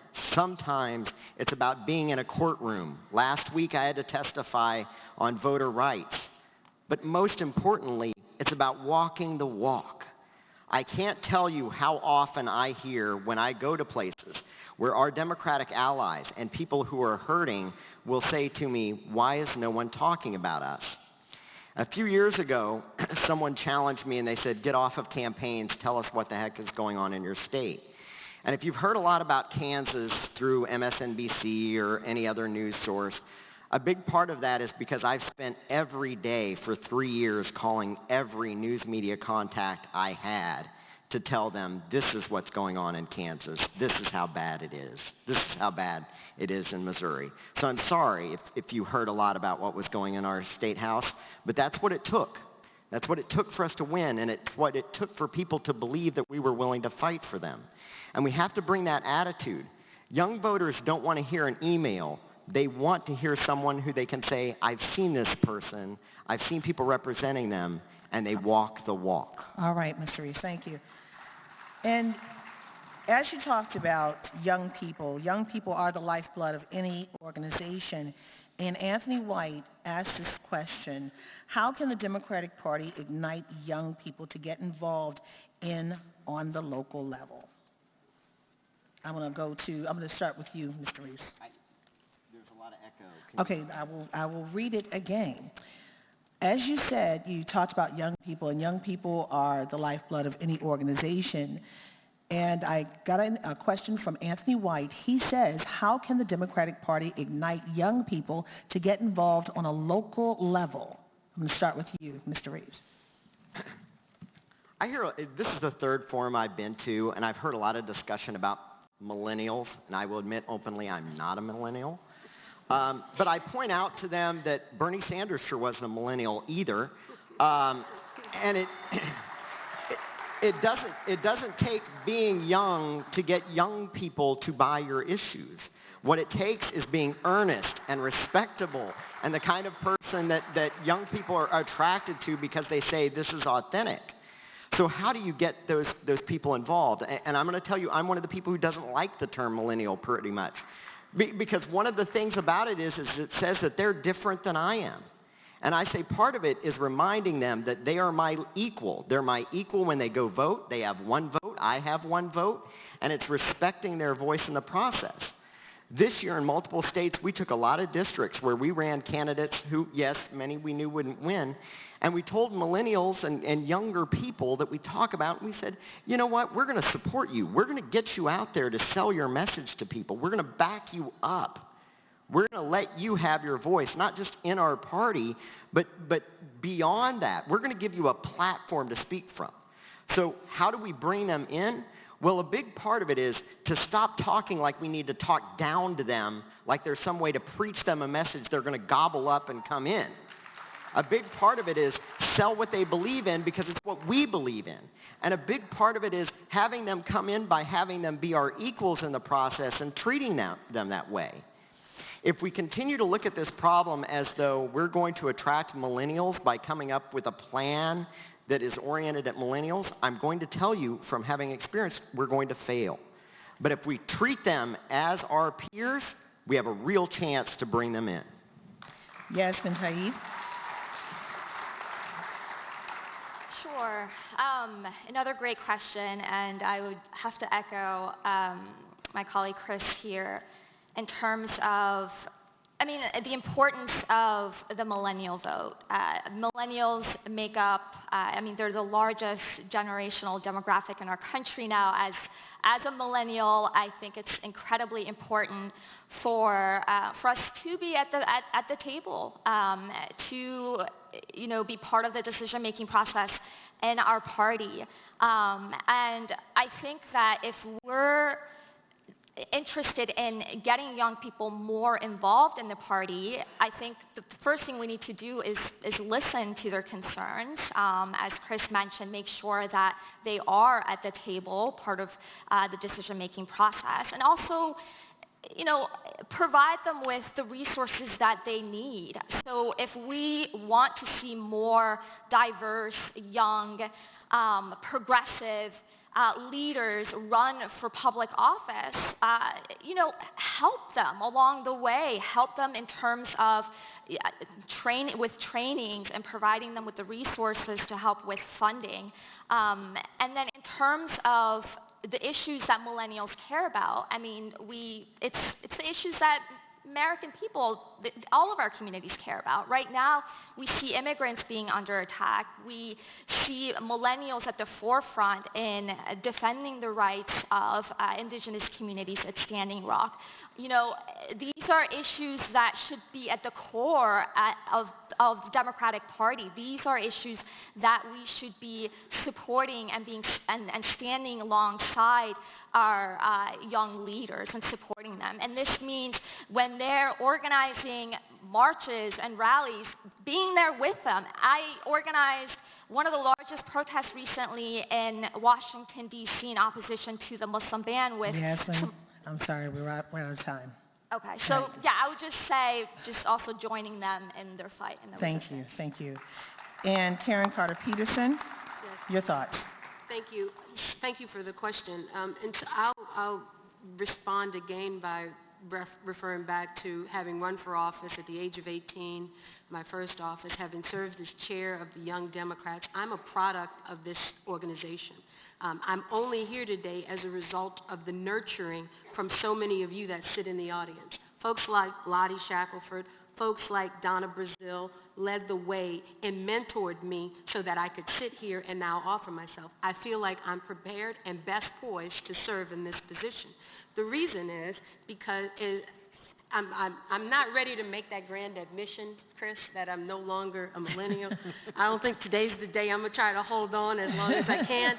But, I try to continue to mentor and through my actions, not my words, mentor and inspire and motivate young people on a regular basis to do the things that I was able to do at a very young age. And so I think that we can serve as role models for young people who are wanting to offer themselves. And lastly, I'll say, even at the age of 8, I started a New Orleans kids political group. While all the other political organizations that had just gotten started right after the Civil Rights Act in the 70s, I started a group. It was about 7 of us, and we got our ballot together and we knocked on doors. And so I want to continue to see young people involved in that way, and so actions speak louder than words. I think that my work speaks for me. Thank you. And we're going to go to a question on the floor from a DNC member, and the microphone is on the floor. Thank you. My name is Marv McMorray, and I'm the National President for the College Democrats of America. And my question is pertaining to, as we've seen in the last election cycle, we've had institutional barriers like no other to participating in the name of voter ID laws coming from Republican legislators. We've had college students turned away from voting, turned away from being able to register to vote. And in addition, when they try to vote, there were long lines. So my question to you all is, what are you going to try to do to eliminate some of these barriers to participating and to try to inform students of, how they can vote with these new voter ID laws? And going to Karen Carter Peterson. Thank you for the question.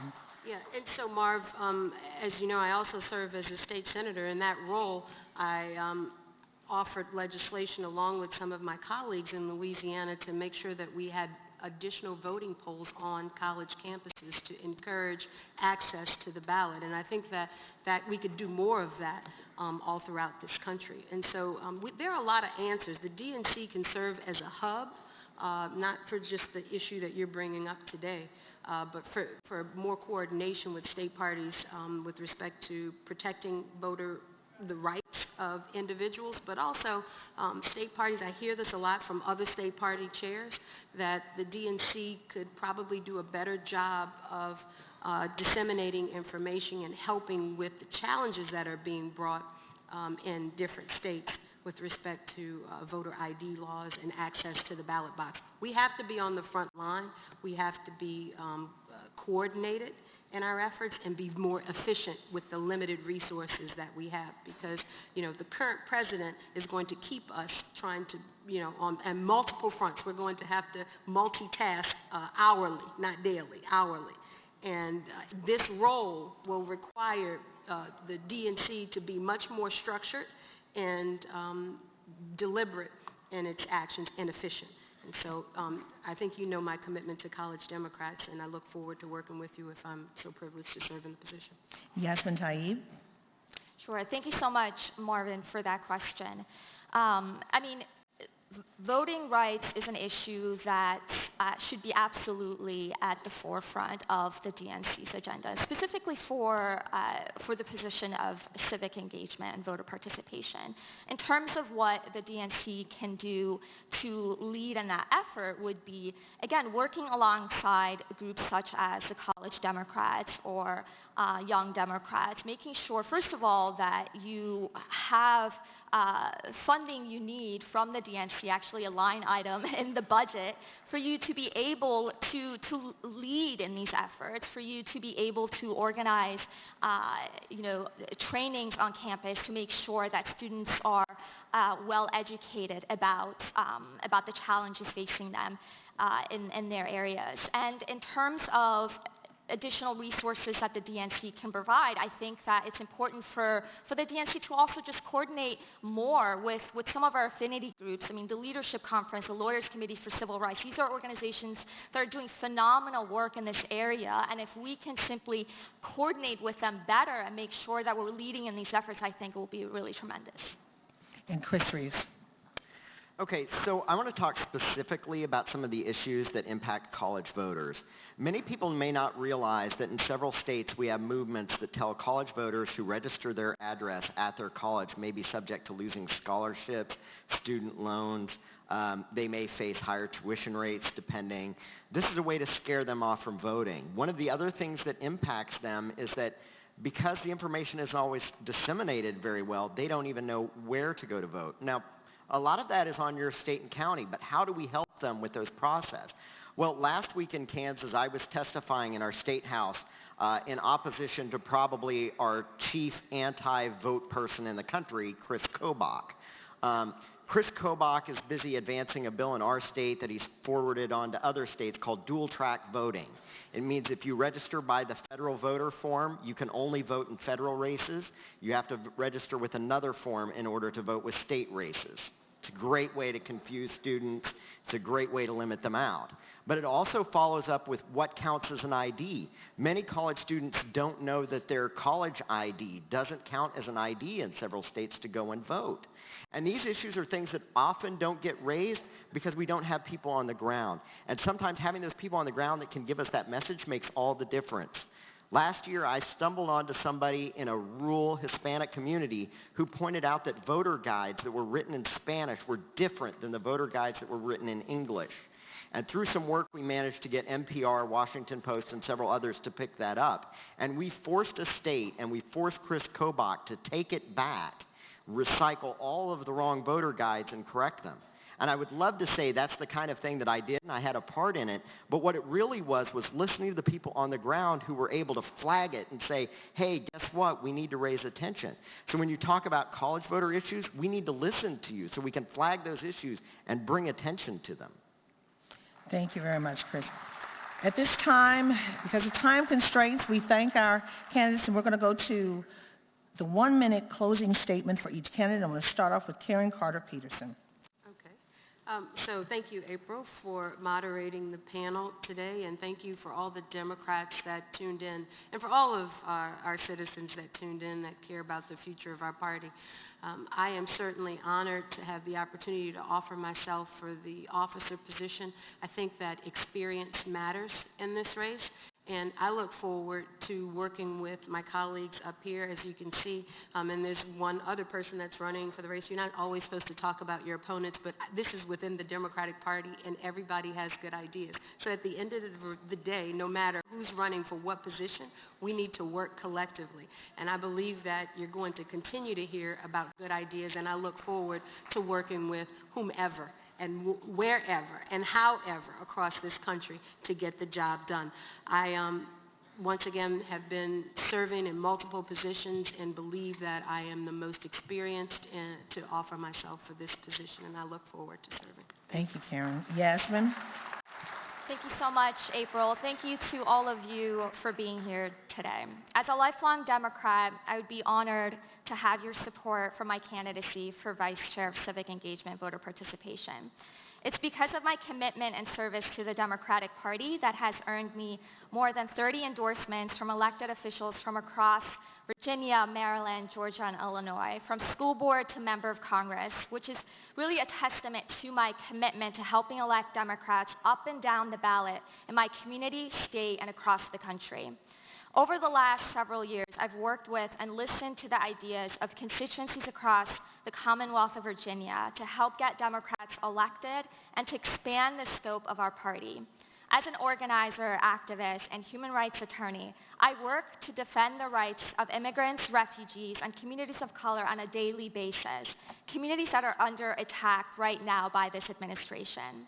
As Vice Chair for Civic Engagement and Voter Participation, I will work to expand the Democratic electorate, will reach out to millennials and communities that continue to feel ignored by our party, will fight the Republicans' war on voting rights, and support more resources and advocacy trainings to be provided to local activists to resist Trump's agenda. And Yasmin, thank you so much. Thank you so much for your time. All right, Chris Reeves.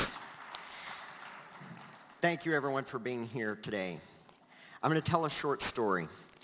8 years ago, my son, a person with mental disabilities, caused a fire which burned our house to the ground. As we stood outside and watched, it took me a second to realize that he was not with us. People with his disability don't think the way that the rest of us do. People would say it's brave to run back in, but here's the truth. People run back in because there is no other choice if you want to respect your humanity. I knew that in his state, he hid under his bed because he was ashamed, and I went in to get him because it was the right thing. I couldn't live with myself if I didn't do that. I'm proud to talk of the work I've done for 90 for 90 in Virginia, efforts in North Carolina, Kansas, Nevada, everywhere else in the country and through Daily Kos. But I'm going to tell you right now requires something else. This moment requires experience that tells us we're willing to run in. Because too many Americans, minorities like my son, people with disabilities, are in a house that's on fire and they're ashamed to admit it. And they need a party that is willing to run back in and try to help them. And all that's about is showing up. Thank you. Thank you. And let's thank our Vice Chair for Civic Engagement and Voter Participation candidates, Karen Carter-Peterson, Yasmin Taib, and Chris Reeves. Thank you so much. And we're going to take about another minute or so to get ready for our next panel.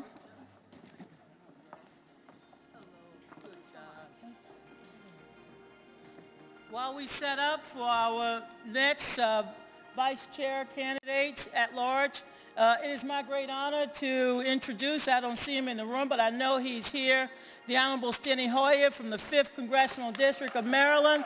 Steny's a great friend of the Democratic Party, a fighter, a leader in Congress, a Democratic whip. Where's Congressman Hoyer? I know he's here.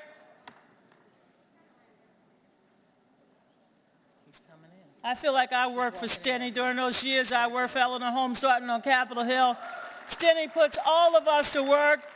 He's the hardest working man. Come on up, Congressman. While we're just doing some housekeeping right quick, come on up.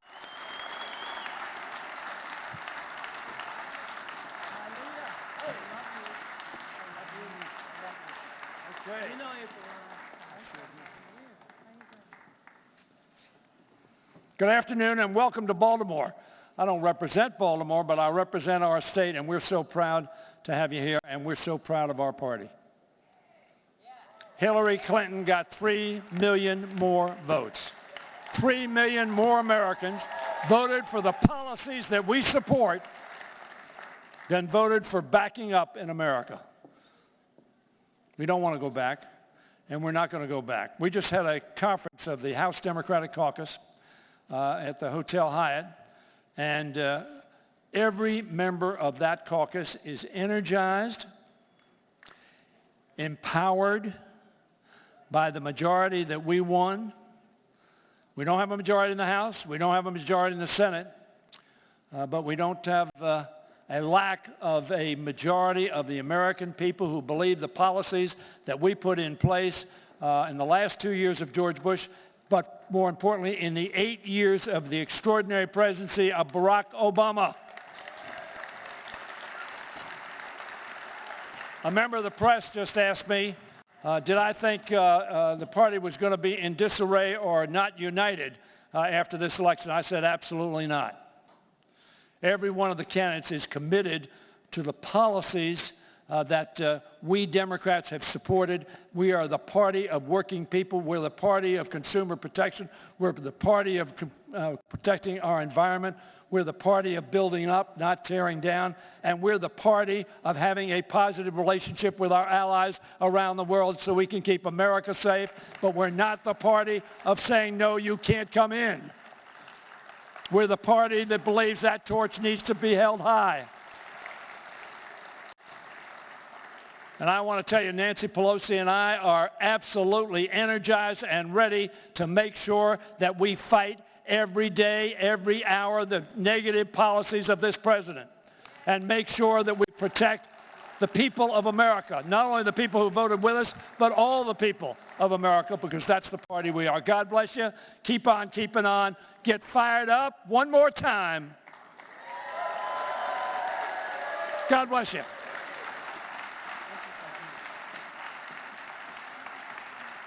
Thank you, Congressman Steny Hoyer, and we are in the process of completing our, I guess, table setting for the next candidates forum. It's going to be 11 people. Ooh, that's a lot of people. And it's for the Vice Chair at Large forum. Vice Chair at Large forum. So hold tight, give us about 2 minutes, and we'll be back.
has the order? Oh, you got the order. She needs the order. Adam, Mitch, Melissa, Rick, Rick, Maria, Latoya. Mitch, Melissa, Rick, Maria, Latoya, Mike, Grace,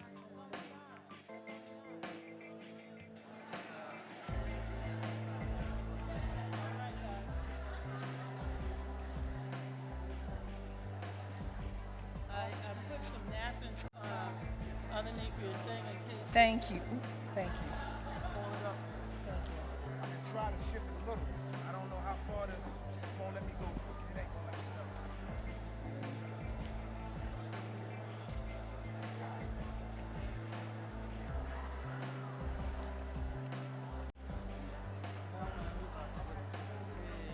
I know. I've been told I watched them move. I'm like, oh, look.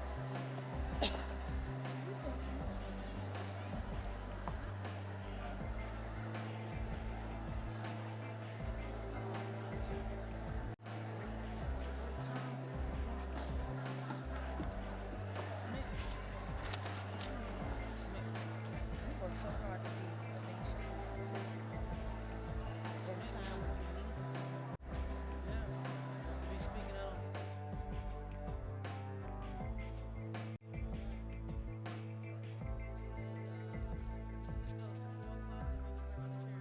okay, okay, cool. All right, you need anything? No, I'm good. Good. You need any protein, anything? No, I want to put on my flags, but I'm not going to. I want to put on my flags, but I'm not because I'm working this time. Yes, they will. I'll be like, oh, you see how bad it is?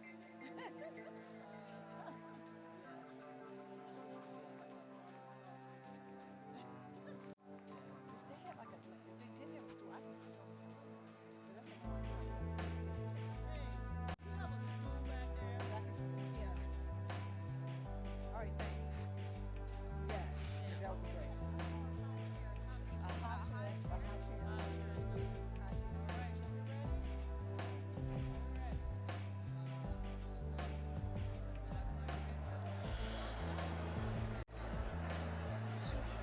I'm gonna tell everybody for this one, make sure you start writing last session. You're gonna start writing your questions to the vice chair. Start writing them. We need them. Everyone, I just want to make you aware before we start this session, this is the very last candidates forum before the election in Atlanta by the end of the month. If you have a question, start writing it down now. We have the Vice Chair at Large forum getting ready to happen in moments, and then the chair forum. Start writing your questions, and if you want to ask a question verbally, there will be a mic. And it's only for DNC members to ask questions verbally. So if you have a question, please. There are ladies walking around with forms, or DNC members walking around with forms, holding them up. Oh, praise God, hallelujah. Jesus is on the main line. I'm good. Will that work? Is that good? Okay. I've got water. Okay. You good? I'm good. Okay. All right, everyone. We are at one of the moments that you've been waiting for. We ask you to take your seat. We got 9 people who want to talk to you. Please take your seats. We're starting the Vice Chair at Large Candidates Forum. Out of respect, let's quiet down and take our seats for the reason why we're here. Hello? DNC. Shh. I like that. Thank you.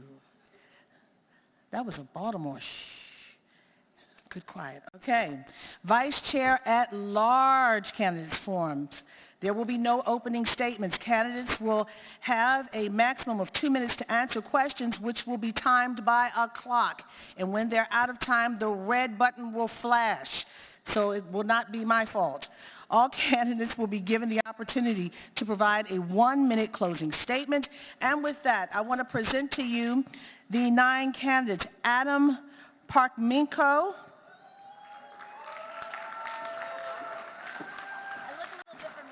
Oh, okay. Mitch Caesar. Melissa Byrne. Rick Palacio. Maria Durazo. Latia Jones. Mike Blake. Grace Min. And Liz Jaff. And with that, make sure you have your questions ready. We're not doing any opening statements. Welcome to the 9 of you. Now, there's a question from Jordan Luke. How do we improve our engagement with the growing number of voters with limited English proficiency? How do we improve our engagement with a growing number of voters with limited English proficiency? And I'm going to start with the man sitting right here next to me, Adam. Well, April, thank you for hosting here, and thank you to the Maryland Democratic Party, Chairman Bruce Poole, and all of you that are joining us in this room and on the live feed. One of the things that I've talked about that I think hits directly on this question, actually two things, is a full-time constituency staff at the DNC that is representative of our country, not just 6 months out from a presidential campaign. We've got to do it continual. A few of the first people that left the DNC after this past campaign were from the constituency team, and it's important that we invest in those individuals to make sure that the relationships that they're building can be built upon out in the states. The second piece of this is when we talk a lot about the state party partnerships, it's not just funding, it's also resources. And there's a lot of different things that the party has that are resources to you all, but there's a lot of things that you all have that could be resources to other parties, and that's the 50 states, DC, the territories, and abroad. And I think being able to share the ideas that you all have, whether it's utilizing kits on the ground, other things like that that can really help at the polls, help with translation, door-to-door, neighbor-to-neighbor is key. So I'd like to make sure that when we talk about state party partnership funding, we are making sure that we get the money there, but we're also talking about the non-financial piece, which hits this question directly. It's very important that the DNC is the best resource to all of you, and every single state cannot be cookie cutter, but in terms of the organizing and the barrier that we have in talking and having a conversation with those voters, we need to make sure that you all have everything that you need out there to do that. I want to go to Melissa for this question as well. Melissa, talk to me. What do you think? Absolutely. So, hello, everybody. My name is Melissa, and as I say, I'm running to be the vice chair of the Resistance. And a key part of Resistance is making sure that we have huge language diversity. And right now, there's a really great model that was started by 18 Million Rising, which is a phenomenal advocacy group that works in the AAPI community. We have so many languages throughout the country, and we need to make sure that we are working to make sure that everybody has access to be able to vote, no matter their language. I learned this firsthand when I worked in Philadelphia on Helen Gim's race. She's the first Asian American woman elected to city council in Philadelphia. And I met with people throughout the community who were concerned about, well, we speak Bangladeshi, and some of our folks, when they go to vote, they're not sure what to do. They don't have that language. So we worked with them. We have great people in our advocacy communities who already do this work. So we should talk to them, we should listen to them, and we should develop the best practices that come from the communities that deal with having the fact that they speak one language in a community that, even though we don't have an official language, and we never should, somehow we treat English as the de facto official language of our country, and that's wrong. So we need to work, we need to organize, we need to make sure that our organizing materials are also multilingual, and that people have access to internships that are paid internships, $15 an hour. So we're bringing in people of different language backgrounds to be able to work. And before I close, I just want to say since we are in Baltimore, I hope that we are all standing up to fight against the ICE raids. When we speak about here in Maryland, people have been rounded up by ICE, and that's wrong. We should also look at Unite Here. This is a Unite Here shop, and they know how to organize people from all different language backgrounds. So thank you so much. And will you raise your hand to say that you're willing to fight Trump as hard as it takes? Are we ready to fight? Awesome. Let's do this. All right. Thanks, Melissa. Let's go to Mitch. Please answer the question. Thank you very much. You know, we talk about diversity, and part of diversity are folks who don't necessarily speak the same language as we do. So we really, you know, sometimes it's very easy to walk the walk, but sometimes it's even easier to talk the talk. We need to walk the walk all the time. This is not only a training issue. I was a county chair and a state chair. We have to begin at the bottom, at the grassroots. We have to work on bringing people in. We have to set forums. We have to be in the community. Those are the things we do to reach out to the community that does not necessarily speak English. It's not only a diversity question. Think about it as a voter suppression question. And the fact that these are folks who have the ability to vote and may be handicapped and that they don't speak the language, and therefore they're put at a disadvantage. We cannot let that remain. Cannot let it remain a disadvantage. Whether we're doing training sessions, whether we're doing funding, and incidentally, that's something to do through the state party and the local parties. Who better than folks at the local party to begin forums, to begin training, to go in the community? Have it through state parties. Have state parties fund that. Have the DNC help state parties fund it. We're in the worst position we've been in a long time. We need to climb back up. And this is a perfect methodology to help us do that. 2018 does not have to be a bad year. They talk about the map for Senate seats. They talk about the map for governorships. We have some opportunities. It's up to all of us and all of you to seize that opportunity. And let's go where we're not always comfortable. Let's go where we need to lose a little bit less than we've lost before. This is the perfect opportunity. Thank you. Thanks, Mitch. When he talks about something being uncomfortable, you know, issues of transparency are also something that people feel is an uncomfortable issue. And I want to go to something from Naisa Ali, where she asks, all of you have mentioned issues of transparency before. Can you name specific actions you will take to be more transparent and accountable for DNC spending? I want to go to Rick with that question. Thank you. My name is Rick Palacio. I'm the chair of the Colorado Democratic Party. I like to think that we do things a little bit different in the West. We were one of the great bright spots in our state on the map in 2016 because we work together, we collaborate, and we know how to win. When it comes to transparency, I think this is an incredibly important issue, especially to new members of our party. And as we're trying to attract new members in and re-attract people who have left, we need to be open and we need to be accessible. And nothing is more important than our books.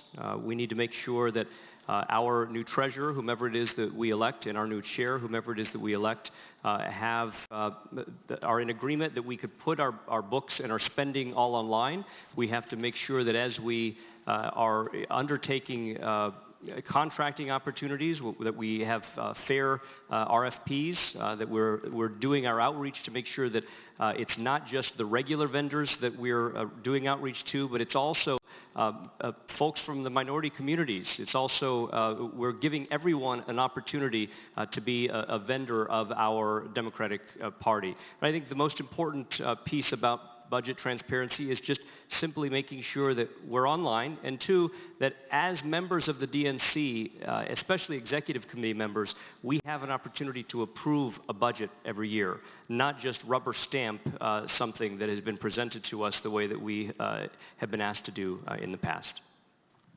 Thank you, Rick. Maria, the same question about transparency, please. Well, I'm going to take a little bit of privilege, if you don't mind, in addressing this issue, this first question.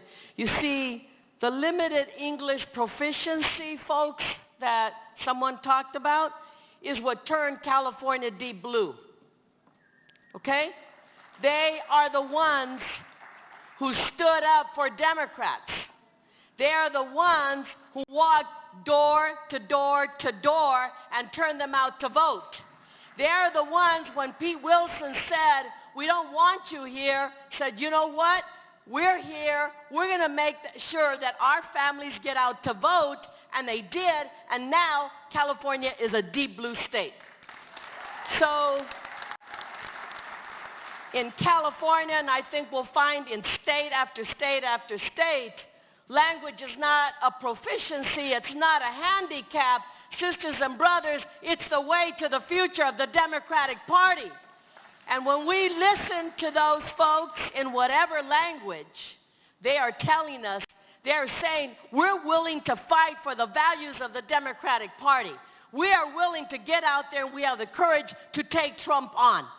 The housekeepers at the Trump Hotel in Las Vegas, maybe they didn't know English, but I'll tell you, they know what the values are and they know what courage is, and they fought back and they beat Donald Trump. So let's look at language as a strength in our party to get people to go vote, and they will do that. And that's what transparency is all about as well, is the people who are doing the hard work need to be involved in decision making, need to be involved on the ground in the strategy making, and they are tremendous, extraordinary, courageous men and women of all sizes, of all colors, and of all languages. Thank you. Wow, that was good. You learned, she was able to fold 2 into 1, and on time. Okay. Latoya Jones, yes, on transparency, please. Hi, I'm Latoya Jones. Can you all hear me out there? So taking the cue from my sister, my labor sister right here, I want to talk about the transparency issue and the actual accessibility issue. We all agree on accessibility. We have to make sure we have language trainers. We have to make sure we have people from the community. But what we're forgetting right now is we're forgetting the 36 million disability voters. When we talk about accessibility, we don't talk about them. Those are voters as well. So yes, we want to make sure we have English language learners trainings and things of that nature. But what about the voters who don't have access to the polls? Those are voters as well. So make sure we don't leave out disability votes when we're talking about accessibility. So that's that. Now on transparency in the budget, you have to know where you're going, so you have to know where the money is. So what I want to make sure, that although this is not the vice chair's role, when we're working with our treasurer and our chair, we want to make sure there's a way that everyone can see the budget. Everyone has access to the budget. If you know where the money is going, you know where our priorities are. And oftentimes people are saying they don't know our priorities. So we have to open up the budget and open up the process. But in doing so, we have to make sure that everybody understands what's going on. I was on the board of the National Council of Negro Women, and no one told me how to read the budget when I was on that board. So we had to explain to people what the budget is for and how to read the budget, how to understand, because sometimes people don't know.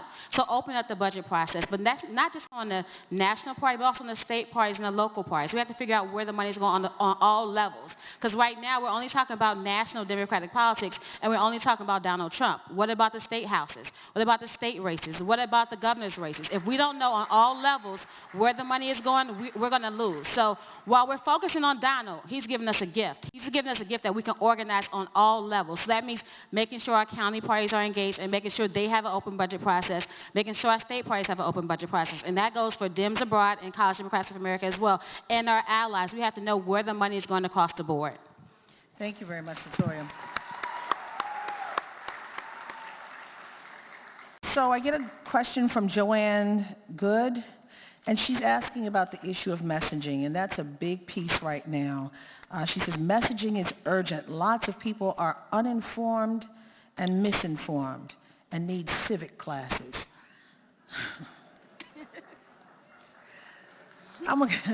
Liz, I'm going to go to you first with this one. What needs to be done? I mean, what can the Democratic Party do in your point of view to help teach as well as reach and activate? So I'm really excited about this question. My name is Liz Jaff, and I'm running for DNC Vice Chair. And I'm coming in from the intersection of technology and politics. And this is all about messaging. There are movements outside there right now, right? That 13,000 people showed up in Utah. Thousands of people are showing up at the airports. People are fired up and want to do something. They don't know what to do. The state parties need candidates. The state parties need funding. They need resources. They need people. Connect the movements. What we need to do right now as the DNC is open up an online platform. We need to go to the movements. This is sales, and right now we've lost our clientele base. We've lost the voters. What we need to do right now is not tell them to come back to us. We need to go to them. We need to say, what did we do wrong and how can we help you? And part of that is messaging. So what we do, we send out talking points to each of the state parties, but also to anybody who is a Democrat that wants them. We should all be surrogates for the Democratic Party, not just one leader, all of us. This is a very simple thing to do. Open up community platforms, start to have chapters. Indivisible's doing it right now. When We Rise is doing it right now. Sister District is doing it right now. We can connect, and we are the DNC. It should happen here. This is the brand of the party, and we can provide this message.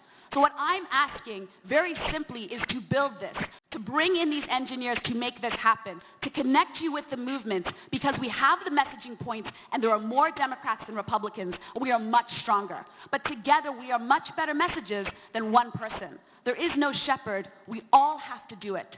And so we need to break open these messages and share them with everybody. We need to go online. It's not a silver bullet, but it's the first step. We know people are doing this outside right now. Let's do it together. Thank you. Thank you. So once again, if you have questions, please make sure you send them up. And we also have a microphone. Hold the microphone up. For DNC members who have questions, raise your hands now because we will get to them. This is the last candidates forum before the election, so you need to get your questions in now. All right, so I'm going to go to Grace. Grace, talk to me about messaging. Thank you so much. First, I want to thank Chairman Poole and all the DNC members and members of the public and our staff and volunteers for taking the time out of their busy schedules to engage and to make sure that we all work collectively to make sure that our party is as big and as effective as it ever will be. I'm so excited to be here today as a daughter of immigrants, as a daughter of a family who spoke no English when they came to America, and growing up I had to help them. I have been so privileged to serve the DNC as a vice chair for the last 5 months. These campaigns are not about insurgency versus the establishment. This is truly about bringing the energy from the outside and combining it with the experience from the inside. We need to make sure that we are sharing information. The various entities, democratic families, the DNC and the DCCC and the DSCC and the DGA, etc., we are not really communicating, and we are not even sharing the good messaging and talking points that we do come up with.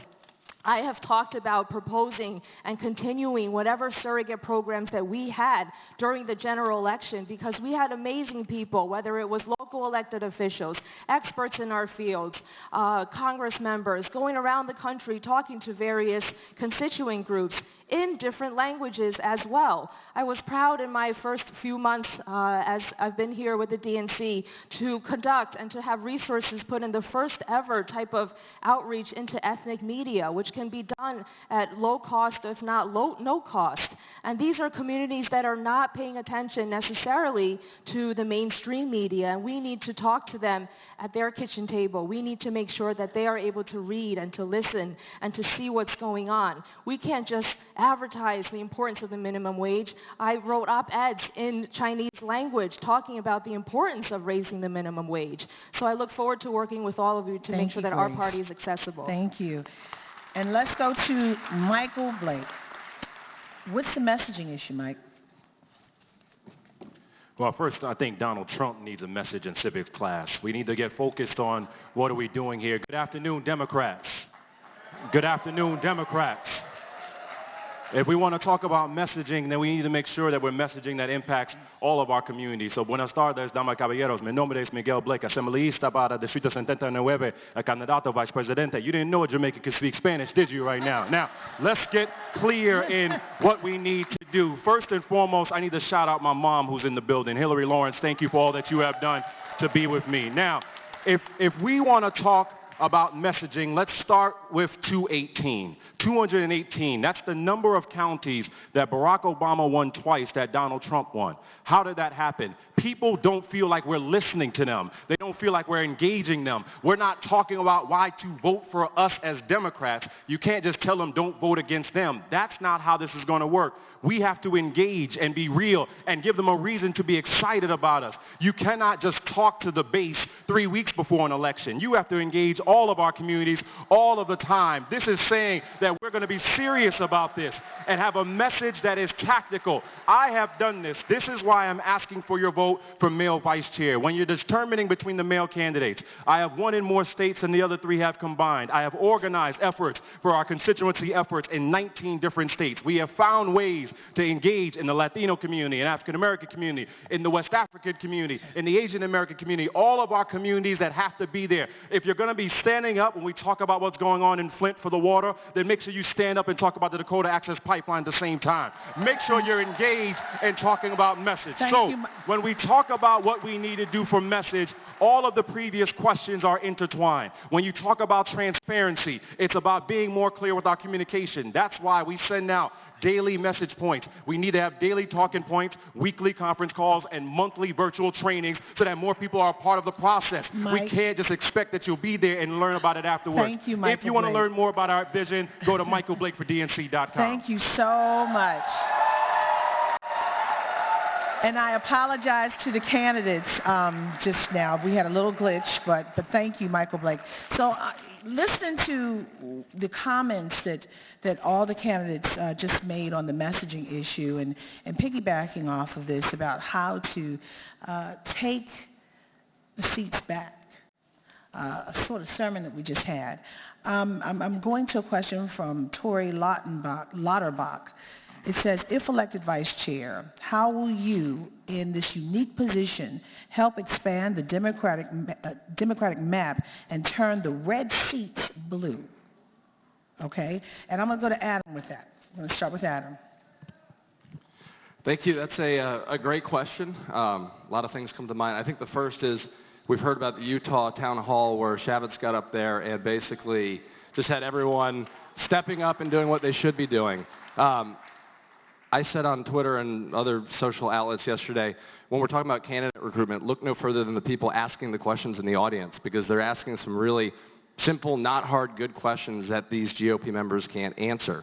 And in order to do this from the ground up, we have to be honest about why all of us, and there's great energy up here, have the opportunity to be here. We had the opportunity to be here because a lot went wrong. Had this not happened, it's been 12 years since we had an opportunity to have an election like this, and that was with Howard Dean. Howard Dean was viewed as the outsider then with this plan to organize everywhere. He won, he got it done, and now he's viewed as the insider, except everyone's running on the plan to do what Howard Dean did. We missed a huge opportunity over the last 12 years to continue doing that.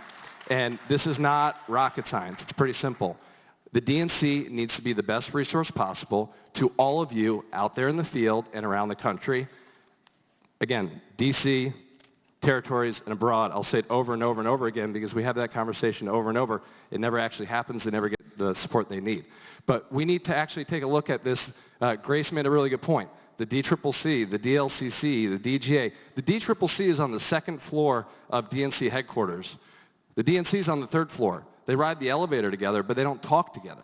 If we can actually bring these organizations together, and rather than have a fight about who's going to raise the most money, and actually say, where are we investing that money? When Michelle Obama goes out there and talks about 5, 6 votes per precinct that we need to win, we're never going to get that unless we start to make those investments down ballot, rather than put it all at the top of the ballot. If we organize in every single corner of the state, we're naturally going to get those 5 or 6 votes. So this comes down to what can the DNC do?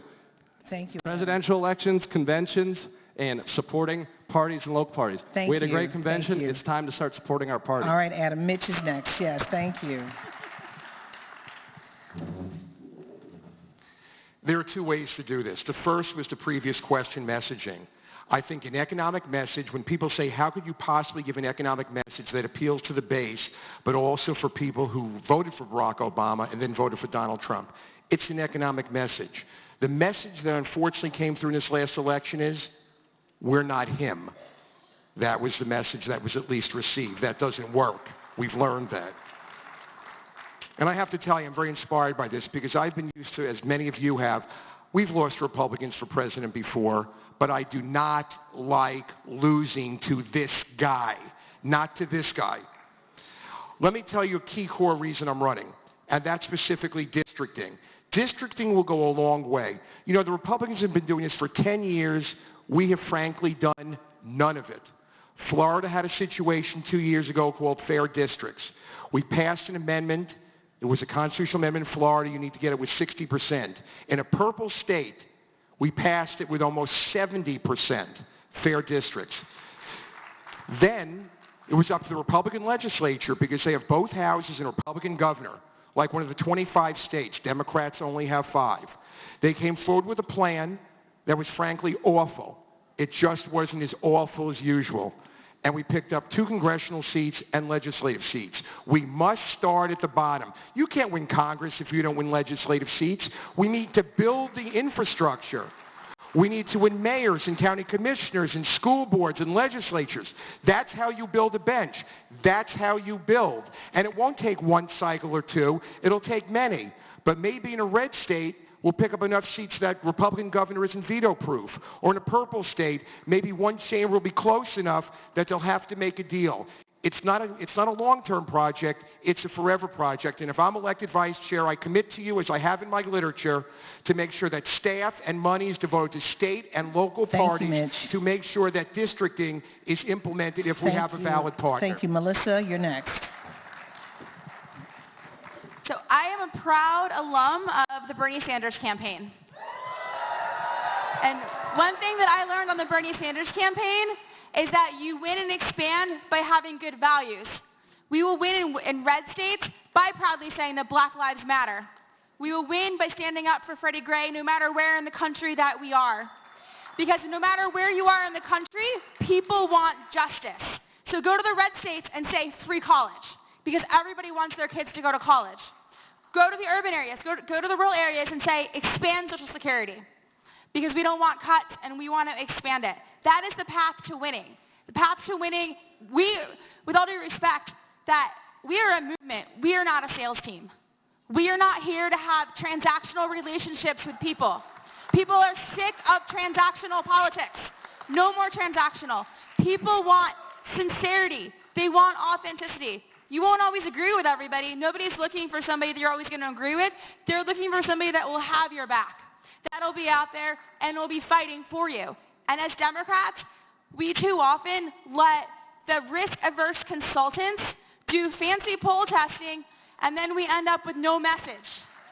And when you have no message, when you have no values, when people don't know who you are and what you stand for, they'll vote for the awful, evil guy who says that's what he feels. So, with me as vice chair, we will win like I did in Ohio in '06, like I've done throughout the country, by having strong values, by never being ashamed, by remembering Standing Rock, by standing up for Flint, and by making sure that we protect the Affordable Care Act while moving the single payer, so that way everybody has health insurance. That's how we win. We're not selling M&Ms. It's not about having the best marketing for M&Ms. It's about building government that works for all of us. And that's what we'll do with me as vice chair. Rick, I'm going to ask you that same question. Rick, same question. And for those of you who are in the DNC, if you have a question, and if you want to ask a question from the floor, we have a mic right there. Raise your hand. We can get to you very soon. Right there. Okay, we'll come. But go ahead. Yeah, the question is, how do we turn red seats blue, I believe, right? Yes. What we need to do if we really want to start turning red seats blue is we need to start talking to those voters again. One of the problems that we have as Democrats and at the DNC is that we have turned our back on rural America for way too long. We need to make sure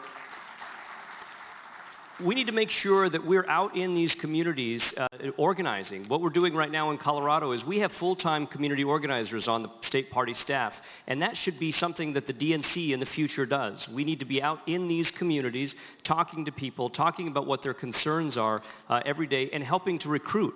There's no better way to actually win a race than have a really good candidate that represents that district. So we need candidates to look and act like those districts. I think this also touches on the issue of messaging. Something I think unique that we've done in Colorado that the DNC absolutely needs to be doing is what we call the Colorado Narrative Project. It's basically a deep dive research project into how people think in my state. What keeps them up at night? What are they afraid of? What makes them proud to be Coloradans? And we need to be figuring out exactly what that means for us across the country as well. Because as Democrats, we have to stop trying to, we've got to meet people where they are, not where we want them to be. And that includes people in rural areas, suburban areas, in city centers as well. So once we did the deep dive research, then we went out and we trained all of our elected officials, from our governor, our senators, our members of Congress, all the way down to our activists and our legislators, so that we,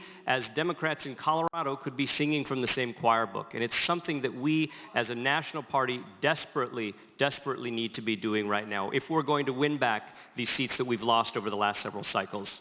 Thank you, Rick. Maria? Well, this is right up my alley. Okay. You know, back when Pete Wilson used Prop 187 in California, he thought he was not only going to win, but he thought he was going to turn California into a deep red state. But instead, we asked ourselves, are we really willing to make a change in this state? Do we really want that change? And then we started doing things differently. With respect to all my sisters and brothers who are elected officials, they used to treat labor in LA and California as an ATM. And I know money is needed. I know resources are needed. What we said was, we want to invest that in the people that are going to turn this state around, and that is working men and women. We invested it in such a way that not only did we turn LA politics around, but when we started turning LA politics around, we started turning the state politics around. And now you know the story of California was not that it was ever a red state, or state or red state, but is now a deep blue state. Deep blue state. I know how to do that. I was in the middle of doing that. We then take that model, and our union carries that out in Nevada. And Nevada now wins the state level. We elect the first Latina to United States Senate, and we elect an immigrant, the son of a housekeeper, to the United States Congress and took out the Republican who was there. And 1 month, Gotta go. 1 month before the election, I went to Arizona. And I was blown away by the fact that there were high school students, Maria, 15, 16, and 17-year-olds, and they are the future, and we're turning Arizona around as well. Thank you very much. Thank you. So I said this in Houston and I said in Detroit, so third time is a charm. We can't win where we don't go. So the reality is that we can win in red states, and we can, because we've been there before. I'm listening to everyone talk about the SPP and Governor Dean's program, but they're forgetting. We won in red states in 05, and we won in red states in 06. We brought back, we had a super majority because we went into those communities and we talked to them. We gave them trainings. Oftentimes, it wasn't just Democratic trainings. We just opened up this training platform and let them take the tools themselves. But we went there. Everybody thought Governor Dean was crazy when he was like, I'm going to win in Alabama. We ran and won a first black mayor in Alabama because Governor Dean went there and trained them. He gave them the tools, but he gave us the tools to do the same thing. I work for the American Federation of Teachers, and a lot of times I go into communities that don't like labor, but I'm there and I'm talking to them. I worked with one pastor, and I talked to him for a couple of weeks, and he was anti-labor, but after me talking to him, his next sermon was like, labor values are Christian values, but I had to go and talk to them. We have to be there. We have to show them our face, and not just 6 weeks out or 6 months out from election, day in and day out. Everyone's talking about 2018 right now. What about Virginia coming up in 2017? What about New Jersey coming up in 2017? What about municipal races, school board races? We need to talk about those and go to those communities. And right now, we are a prime target to talk to them. We have teachers we can run for office. We have paraprofessionals we can run for office. We have janitors we can run for office. They need the training. We have the tools, give them the tools, and show them our heart. Show them who we are. Stop talking about, this messaging. Stop letting the DCCC and DSCC come into the community and tell us who we're going to run. Let the community tell us who we're going to run. Because sometimes, and be honest, we might not win every race, but we need to play on every race. If you cannot win if you are not on the field, and right now we are leaving the field open in too many seats. So we need to go back there and let them know we might lose this one, but we're going to win the next one, and we're going to continue it because we're going to be there. Thank you, LaToya. Michael Blake.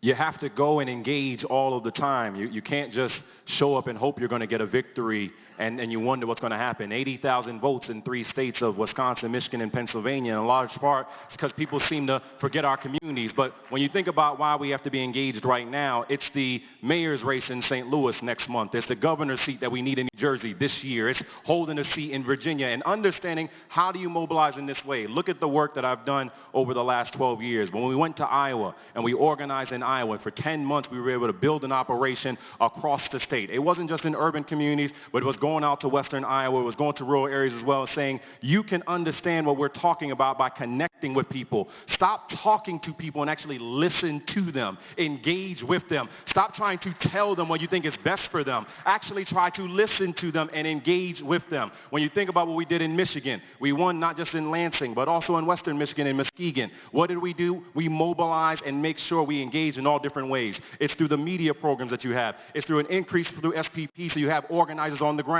Something the RNC did, they kept their organizers on the ground for the last 2 years. So you're not having to do that retraining over and over again. If you want to win in these states, you have to engage. Stop assuming that someone's not going to vote for you because they don't agree with everything you believe in. If you engage with them all of the time and understand that there is something tactical that you can do. So look at what we have done over the last few years. This is about being a part of a team, being a part of an effort, and have a dedicated program through media, through field, through messaging. All of these pieces are how you win back these states. And if you want to look at our track record of winning these difficult states, look at the people that have endorsed our candidacy because they know that we are part of a team that can put this together.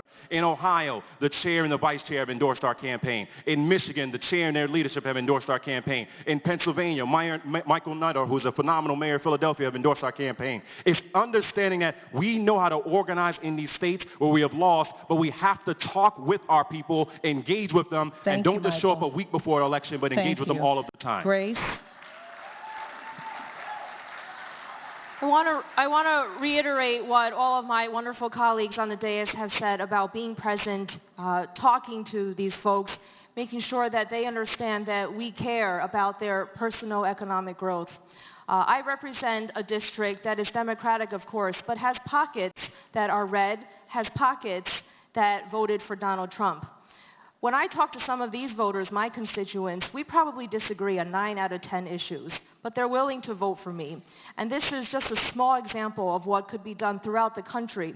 I talk about my surrogate campaign because we need to make sure, and I've heard it from so many members and folks from local state parties around the country, that they don't have Democrats coming to talk to their members, that when they have candidates running for local office, that it is so hard for them to have a structure for fundraising, etc. And so we need to make sure that the DNC is not just an extension of a presidential campaign every 4 years, but that it has the infrastructure to be able to bolster, to have the tools to support our state parties and our local candidates, to give them the tools and the resources that they need so that they can run candidates down ballot, and that will in turn help us to turn red seats blue. I've been very excited to work in Congress to make sure that we are electing candidates from across the country, in rural areas, in southern areas, in suburban, and in our urban areas. I have founded an organization called At the Table, which directly helps candidates from underrepresented communities and different ethnicities help run for office for the very first time. I'm in charge of Aspire PAC in Congress, which helps Asian Americans run for office. One of the few silver linings that we had in this general election is that our number in the Asian caucus increased from 13 to 18, and one of them is Stephanie Murphy from Florida, the first Vietnamese American woman who beat a Republican. Liz.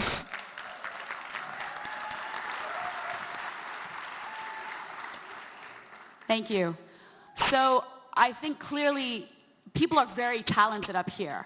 And we've all done a lot. We've worked in purple districts, we've worked in red districts. But we are only people, and people can fail. And the problem with just relying on that one vice chair to get this done, it's wrong. We need to rely on the people. We need to go to the people in those red states and ask them if they want to run for office. We need to share data. Data needs to be there to say, here are the races we could potentially run. We need to make sure that not a single Republican goes unopposed, because that's happening right now everywhere. So I'm somebody that's very clear about lists and about actually just facilitating. So I want to let you know, Max Wood is in the audience. Max, you're going to kill me. But Max has an incredible data system that's going to be free for everybody. What we need to do is put up that data online in every single one of those red states and let people say, oh, I should run for that. Then we need to list very clearly, here's how you run, here's how you get the petitions, let us know. Then we need to say, okay, how much money do you need to run? Do you need $10,000? Then we need to crowdfund it out, because it's about the people. We need to really understand this. People are doing this right now. The DNC needs to recognize people are working on this right now. We need to go to them. If there's 13,000 people getting together in Utah, my God, they can run for office. We can take Utah. Let's be very clear about how we tactically engineer this. Open it up online. I know tech is not the silver bullet, and I know that we talk about not being part of sales, but if we don't recognize that there are Democrats that are fired up right now that are actually working on this while we're debating at a forum, we've made a serious mistake. So we need to go to these people right now.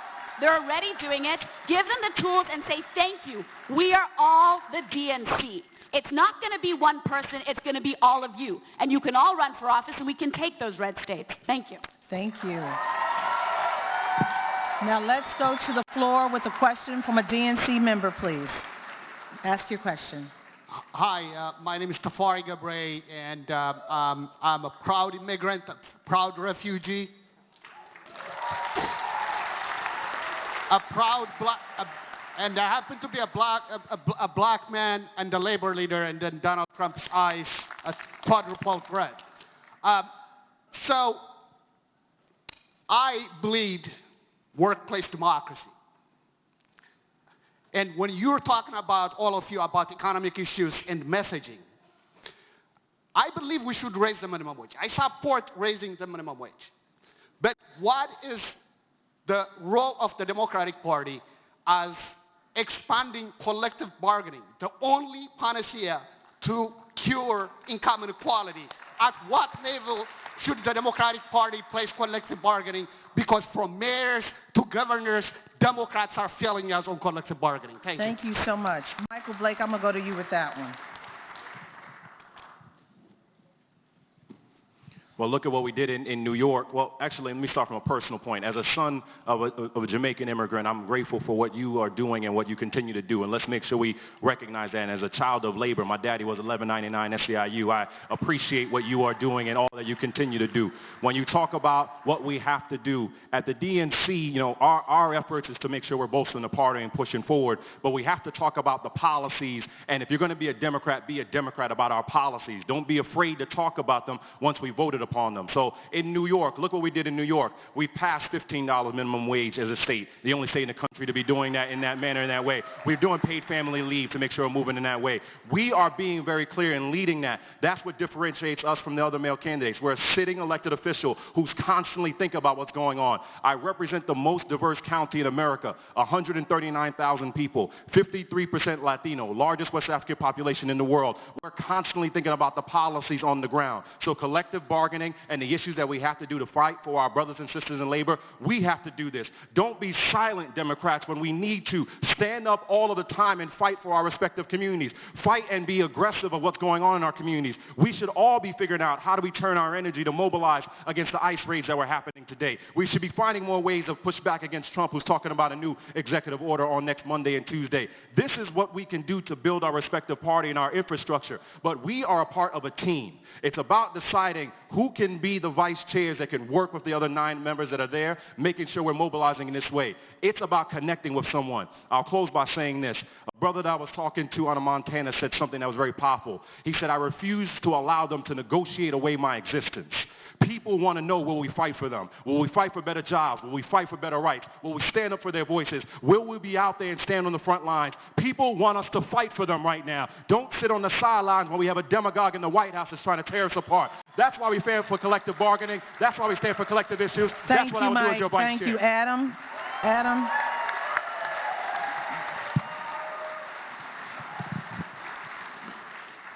Thank you for that question. And for those of us that are always on the phone up here, you're one of the hardest DNC members to reach. So I'm glad to see that you're here. I'll probably be running after you when we get off here. My father was born in a German refugee camp, and he came here on a cargo ship through a newly reopened Ellis Island in 1950. Grew up in upstate New York in a Ukrainian community, and came down here, worked as a security guard and a chef in Washington, D.C. to pay his way through Georgetown, where he got recruited by our intelligence community. So I'm proud to stand here. We are all have personal stories like that I think a lot of us are talking more about right now. And you know, as a Ukrainian American, I also throw in that I will, as elected vice chair of the DNC, you'll send a strong signal to Donald Trump and to Putin by electing a Ukrainian American vice chair of the DNC. But when it comes to labor, right after the election, we had a huge void. Some folks wanted to get involved immediately. Some folks it took a little longer, and they're just picking themselves up right now. The fight of labor is our fight. Whether you're a union member or not, every single one of us in this room are union members, and you all have a fight on hand, whether it's Carrie, whether it's you, that we can take, and those are actions that we can share. The DNC is supposed to be a resource to those in the field, and that's exactly the type of thing that we should be highlighting on the DNC website, sharing with folks across the country, and marching side by side, bracketing side by side, and being out there with you, and not just coming to you and saying, hey, we need a check because we're running. All right, thanks, Adam. We're going to go to Maria with that last answer to that question. Maria? Yeah, can you answer his question, please? Well, I think the first thing you could do is elect me as vice chair. We do need labor as an officer of the National Democratic Party. And I think that's an important, very, very important decision that you all will be making. But I think the reason behind it is because we have the experience on the ground of everyday organizing. What is it that our sisters and brothers need every single day, and what they fight for every single day in their workplaces, and how hard it is to take on the boss, the courage that it takes to take on the boss when all you want is a decent living wage. How hard it is when you don't have a union to get threatened not only with getting fired, but to get threatened with getting deported from this country simply because you want a fair room quota to clean. Instead of 30 rooms, how about 12 or 13 rooms? We know every single day what it takes for workers to stand up for themselves. And that's what the labor movement is all about, and that's what the labor movement brings to the Democratic Party. And we have to function as a single movement if we are going to convince all the people across this country about the things that we stand for. So collective bargaining needs to be a demand made by all the Democrats who are elected in this country.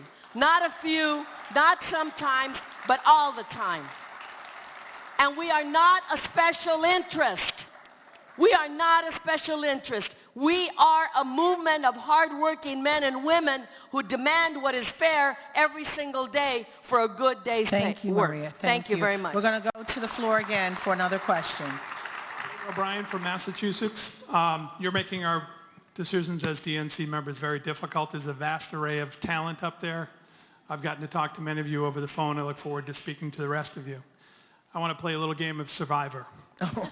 If you each had Make it fast. We got to survive fast. It's very short answers from them. If each of you had 2 votes and you spent 1 on yourself, who else would you vote for? That was cold. That was cold.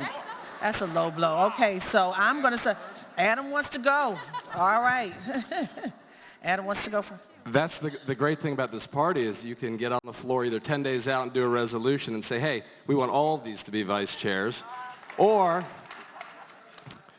we can just make sure that every single person up here gets utilized the way that DNC members and non-DNC members are not. And that is important, and it's something we should all be thinking about, is how every single person on this stage and in this room will play a role after here. I'm not going to call anyone out by name because I like them all. All right, go ahead. No, he said he asked for everyone. Go ahead. Go down the line. Mitch, go ahead. Listen, whether anybody wants to admit it up here, everybody's political. So it's going to be a tough question to answer. First, let me say to all the DNC members who are here, who've actually returned phone calls, God bless you. Let me say that up front. I do want to echo something Adam said, and that is there is an enormous amount of talent. It's different talent. Some people have been around a pretty fair amount of time. Some people are newer to the scene. It's the combination of those who are new and those are some who are less new to create a synergy. You know, we're at a crossroads right now. What do we want to be? What does the Democratic Party want to be? Some people have said we should be a pass-through for federal campaigns in the White House. I would submit to you that these DNC members are here because they care. The folks in the audience are here because they also care about the Democratic Party.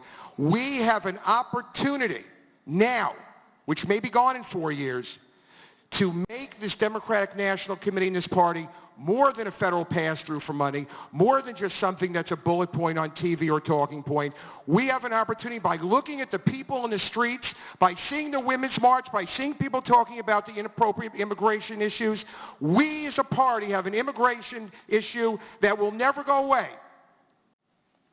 We have women's issues that will never go away. Thanks to Trump, we have many issues that won't go away, at least for the next 4 years.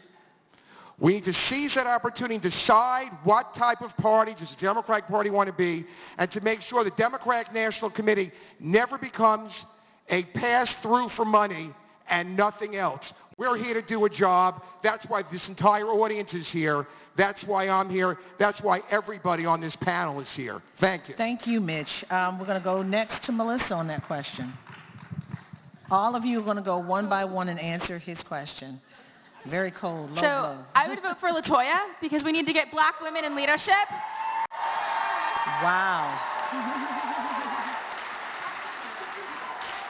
And also, so Tafari, since I didn't get to answer your question, I have a minute and a half left. I would say that here in Maryland, we have challenges because in Montgomery County, Democrats voted against raising the minimum wage. And in Prince George's County, a Democrat had the audacity to say that counties shouldn't be able to raise the minimum wage. And so I think we have to do a lot of looking inwards. And here's one thing, you might not always like me, but you're going to want me fighting for you. And then finally, as I come from a labor background, lots of labor unions in my family, and I've worked for labor, we need to push for EFCA. That's the Employee Free Choice Act. And we need to put our bodies on the line to stop the right to unemployment bills that are happening around this country.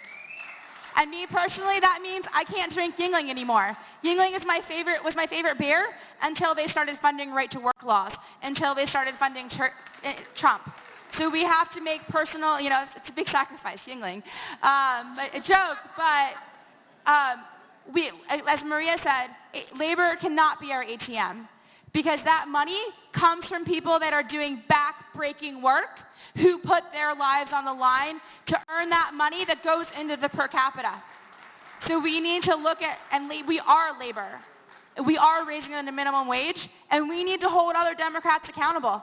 Because you can't, as a Democrat, vote against the minimum wage and then come to labor and ask for money.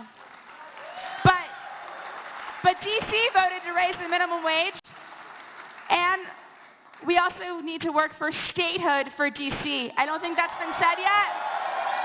Wow. So statehood for D.C. All right, Melissa. All right. You got a standing ovation there. Okay, Rick. I'm going to piggyback on what Melissa said, not just D.C., but we need to make sure that all of our territories have a right to self-determination. So whether they want to be states, whether they want to remain as territories, it should be up to the people in those states as to what their destiny is, not the people that are in Washington, where their representative doesn't even have an actual vote. So who would you vote for? This is a tough question here, and I will say that I think what we need to do is we need to make sure that we're looking for experience with winning races in tough districts, in places, in battleground states especially. We need to make sure that we as Democrats are not just talking the good talk about diversity, but we're walking the walk with diversity as well. So this party is more than just the D.C. Beltway. This party is more than just the East Coast. This party is more than just the West Coast. There's a lot of America that is in the middle that we need to make sure that we're being represented by and that we're representing. So as I am making my choices, because I am a voting DNC member, I think I may be the only one on this panel that is. As I'm making those choices, I want to make sure that we're being properly, I'm sorry, Grace. And Maria.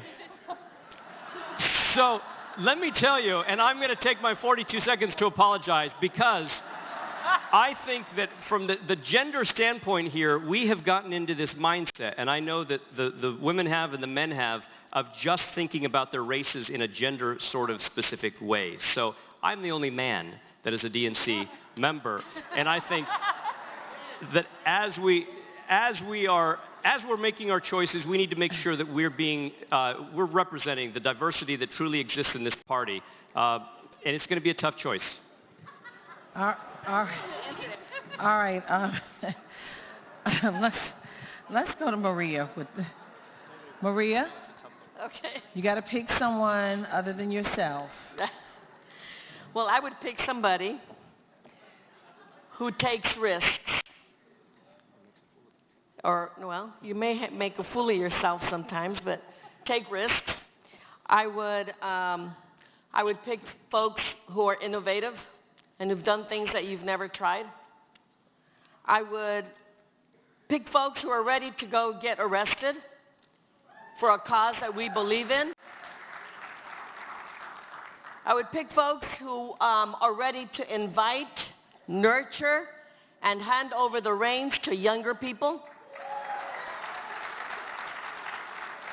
I would pick somebody who is as comfortable walking a picket line as they are in a corporate boardroom. Because sisters and brothers, we have to be able to do all those things. And you have to have the heart and the soul to roll up your sleeves and to do the hard, hard work. And I would also say that the Democratic Party needs to be not an institution, but a movement of people in this country. So if you believe in all those things, vote for us. Thank you. LaToya, someone said that you should get it. Okay, so I was listening to Maria's checklist, and I think she was actually saying she's going to pick me. So we're going to assume that she's going to pick me. So I'm just saying, check, check, check. I'm her vote. No, y'all heard that? I'm saying, making it plain, that's me. So listening to that, I guess all politics is local. So with that, I'll pick my labor sister, Maria, because with us, you will have old school labor, new school labor. So I mean, I'm going to answer the question. I thank you for picking me. Thank you very much. But I also want to go back to your question about collective bargaining. And the answer that we did not hear is that we didn't hear about going back to state legislatures. The collective bargaining fight is happening on the state level. So while we're talking about it, on the congressional national level, we need to start talking about on the state level. That's where these plans are coming from. And we got to get back to our aldermen and our state elected officials and give them the tools to fight this back. When Wisconsin came up, everybody was in the State House. We had 100,000 people in the State House day in, day out. But when it came to the ballot booth, they were not there. We lost that recall. Right now in Iowa, they're fighting collective bargaining. Why are we not there right now? Why are we not giving our local elected officials the tools? We need to go back to the state level. We are forgetting the state level. Everything that's happening on a national level starts on the state level. They are testing this out locally. We have to get back locally and give them the tools. Start organizing these people. Start fighting it the aldermen and letting them know collective bargaining, this is a test. They're testing for a national collective bargaining bill. And you know what? We have to fix this messaging. Right to work, I had to tell my sister, right to work means right to be broke. Right? Don't listen to them talking about right to work. No, they are screwing you with that messaging. Change our messaging and let them know that these fights are not fights for you. So we had to go back to the state level, go back to talk to our local people. And again, thank you, Maria, for the endorsement. Wow. Mike, who would you vote for if it's not you? Well, since LaToya's talking about local, let's talk about the local legislator, and I'm going to ask you to vote for me. And David, in terms of your second vote, you should be a proxy for someone who's not here, and also ask them to vote for me as well when they get to Atlanta. So that's what we're going to ask for them to do in that way, so we can do that education exercise. Now, let's talk about why we need to run and be engaged and be a part of this right now. 20% of African American men did not vote for the Democratic candidate. We had the lowest union household turnout since 1980. 29% of Latinos did not vote for the Democratic candidate. We understand right now that we have to do things differently. We can't just continue to do things the same way. And we have a respect for what's happening within our parties. We need to make sure that there's an increase in SPP. We need to make sure also that you have surrogates, so you're not finding out about a surrogate for your state events 2 weeks before an event, but months ahead of time, so you have the ability to fundraise for that. We need to make sure that we're embracing all parts of the Democratic Party. We cannot just be Obama Democrats, Hillary Democrats, Sanders Democrats. We all have to unite right now against a common opponent that we have in D.C. that is trying to do everything they possibly can to destroy us and divide us in all that we're doing in that way. And so when we're talking about why we're asking for you to vote for us, number one is to build our bench. We've lost 1,000 legislative seats over the last 8.5 years. We only have 7 democratically elected secretaries of state in the country. We have to be focused right now in building a pipeline and getting people involved in what's going on. We have to strengthen our party by making sure, as I mentioned, SPP funding, but also on top of that, having media training consistently, but also embracing our future. Don't just engage our communities and hope that they're going to show up to vote. Be with us all of the time. So I'm asking for you to be your vote and your candidate, but also when you're thinking about your other options, I'm grateful for LaToya talking about legislators. I'm grateful for all that's talking about labor. We want for you to make sure you're a part of this, but more importantly, stay involved, everybody. This cannot just be a moment. We have to be a movement beyond what happens in this election. There's too much at stake for us to sit on the sidelines, no matter what happens on February 25th in Atlanta. Thank you, everybody. Thank you, Mike. Grace.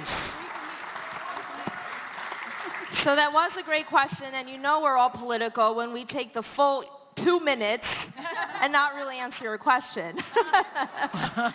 But who would you vote for? So first, obviously, I would vote for myself as the only Asian American officer at the table in the DNC. And while I adore and have learned so much from each of my colleagues up here on the dais, maybe someone could offer a resolution that someone like Congressman John Lewis could run, and I would certainly support that. He is someone who is the face and the symbol of resistance. And as we work together in the upcoming months and weeks and years, we need to do all that we can collectively to resist and beat back this president. Thank you, Grace. Damn, and let's Grace. go to Liz. That was a good one. Okay, I'm going to answer the question. This is it. I'm going to do the political suicide. So if you vote for me, right, you're voting for the least typical candidate up here, right? I'm a little scary in that way because I come from political tech. I'm talking about these online movements. I'm an organizer. I've been arrested, by the way, Maria. I've been on the picket lines. I've been engaging. But I also am coming in from a very different area where I'm working in innovation and technology a lot. And I know a lot of people say tech is not your silver bullet and it's not going to solve everything. So you do want to balance me, right? You do want that.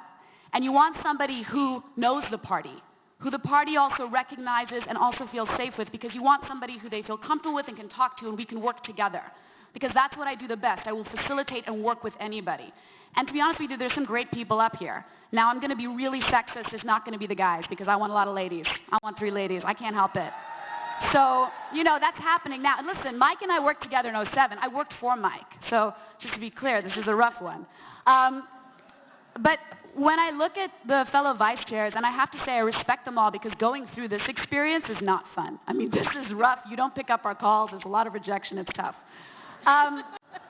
I I will say something because I think through this, and I look at LaToya, and I think she is, yeah, this is right. I look at LaToya and I think she is an organizer, she's engaged, she's done a lot, she's proven herself, and I unbelievably respect that. But LaToya, you and I are also both young, girl. We're both young. So I get that too. And I look at Maria, and I recognize we need labor, and we need somebody who's done this before, and who's fought for us before, and who's actually been out there and has done this with California. And I really respect that because I think it's important. Melissa has also been fighting with Bernie, and that is incredible because that was an incredible movement, and I really respect that. And I respect that she is very focused, she's very adamant about what we need to use, and we don't always agree on everything, and I know that, but at the same time, I do respect that. And Congresswoman Grace Meng, you are incredible, and it's been amazing getting to know you, so I just want to say thank you for that. Now, the male candidates, too, are pretty great, but I'm going to ignore you guys because, you know, that's what happens. And I'm going to have to say, I would vote for Maria because I think together would be an incredible balance of innovation and labor. Wow. That was politically correct and amazing. That was an amazing answer. I'm sorry, men, but, you know. All right, we have another question from a DNC member from the floor. You've got the mic. Hi. Jane Klebb from Nebraska. I'm the chair out there. So I have a question about this. I hear you guys talking about rural and red states. I don't think any of you are from a red or rural state. Colorado's okay. Okay. I don't consider Colorado red, but okay, more purple. Georgia. We're talking Nebraska, Wyoming, North Dakota, South Dakota. We're talking about red states. Georgia. Here's the question. We actually know what we're doing in red states. We don't need DC consultants to come in and tell us what to do. What we need is real financial resources that are going to help build up the party. And I am confident that any DNC chair that gets elected will continue the state partnership program and maybe even increase that. So I'm not worried about our house. I'm actually worried about the outside groups. And I want to know what you as vice chair are going to do about OFA, about other groups that are siphoning off resources from state parties when that money needs to be going to the states. Thank you. I'm going to go to Grace Ming for that one. Grace, I'm going to you for that one. Sure. Thank you, Chairman Klebb, for the good question. I think that all of us have recognized after this election the importance of reaching out to traditionally underrepresented areas and areas that we haven't done a great job in. So rural areas, southern states, red states, these are all very important to the future of our party. I'm proud to have been endorsed by the chair of the Rural Council here at the DNC, and I pledge to continue to work with all of you so that we know what issues and what you need on the ground. We've talked a lot about making sure that we are listening to you, making sure that you have the resources from the DNC and the tools. I think with outside organizations, we can't prevent organizations from forming or from being strengthened, but we can certainly do what our responsibility up here is, and that is to strengthen the DNC and to make sure that we are doing the best job that we can, and we have to do a better and more effective job. And so making sure that we are reaching out as best as we can to these rural areas, to areas where we can learn and hear from you directly what you best need from the party. So while we can't prevent organizations from being strengthened, we certainly have a lot of work, and we've talked a lot about today being transparent. And being transparent is one of the first steps to making sure that the DNC is held accountable to where and how it spends its money. And that's really the first step to making sure that we're investing in our state parties. Rick? This is a great question, but I will say, just for clarification, Colorado is very much a purple state. Colorado, I think, is very rural as well. We're only a new purple state. In 2004, we started to win elections, and Republicans have basically been in charge for 40 years in my state. I think that the question is good, especially from a state party perspective, because I've lived it in the last 6 years as state party chair. All due respect, I love and adore everything about President Obama except for OFA. I think that I think that OFA and other organizations like it have caused state parties in the DNC to almost wither on the vine instead of actually be stronger in a time that we could have been stronger. I think that the intent of OFA was one that was pure in that they wanted to be the post-partisan organization that the president was trying to create. But in creating it, it essentially turned state parties and the national party into nearly nothing. Resources we have struggled with. We were thrown a small amount of money that started as the 50-state strategy and now is called the SPP program. And it's got to be more than just giving us a check that arrives by UPS once a month. State party chairs, you know what this is about, right? It's got to be making sure that we're investing in our states to rebuild them, not just at the state party level, but at the county party level as well. We have to make sure that the DNC is funding organizers like we're doing in Colorado so that we could do year-round work, not just in the on years, but in the off years like now. We need to make sure that all of the things that are essentially just the nuts and bolts of community organizing are back in the hands of our states and our state parties, because ultimately our states are a backstop. This is it, folks. We could talk about Donald Trump and everything that we're going to do to stand up to him in Washington, but really it's going to be Democrats in our state legislative seats, our Democratic governors, and city councils and mayorships across the country that are going to be the backstop in order to stop it. So being honest, a lot of those OFA and other entities came up because there was a lack of respect for the DNC process, the DNC members and state parties. Let's just call a spade a spade. People got so excited about what was going to happen after with OFA and Organizing for America and Obama 2.0 that they forgot that we won in 05 and 06. And we did that with organizing the state parties. But what happened was that somehow along the lines, they stopped respecting the work that the DNC members, state party activists were doing.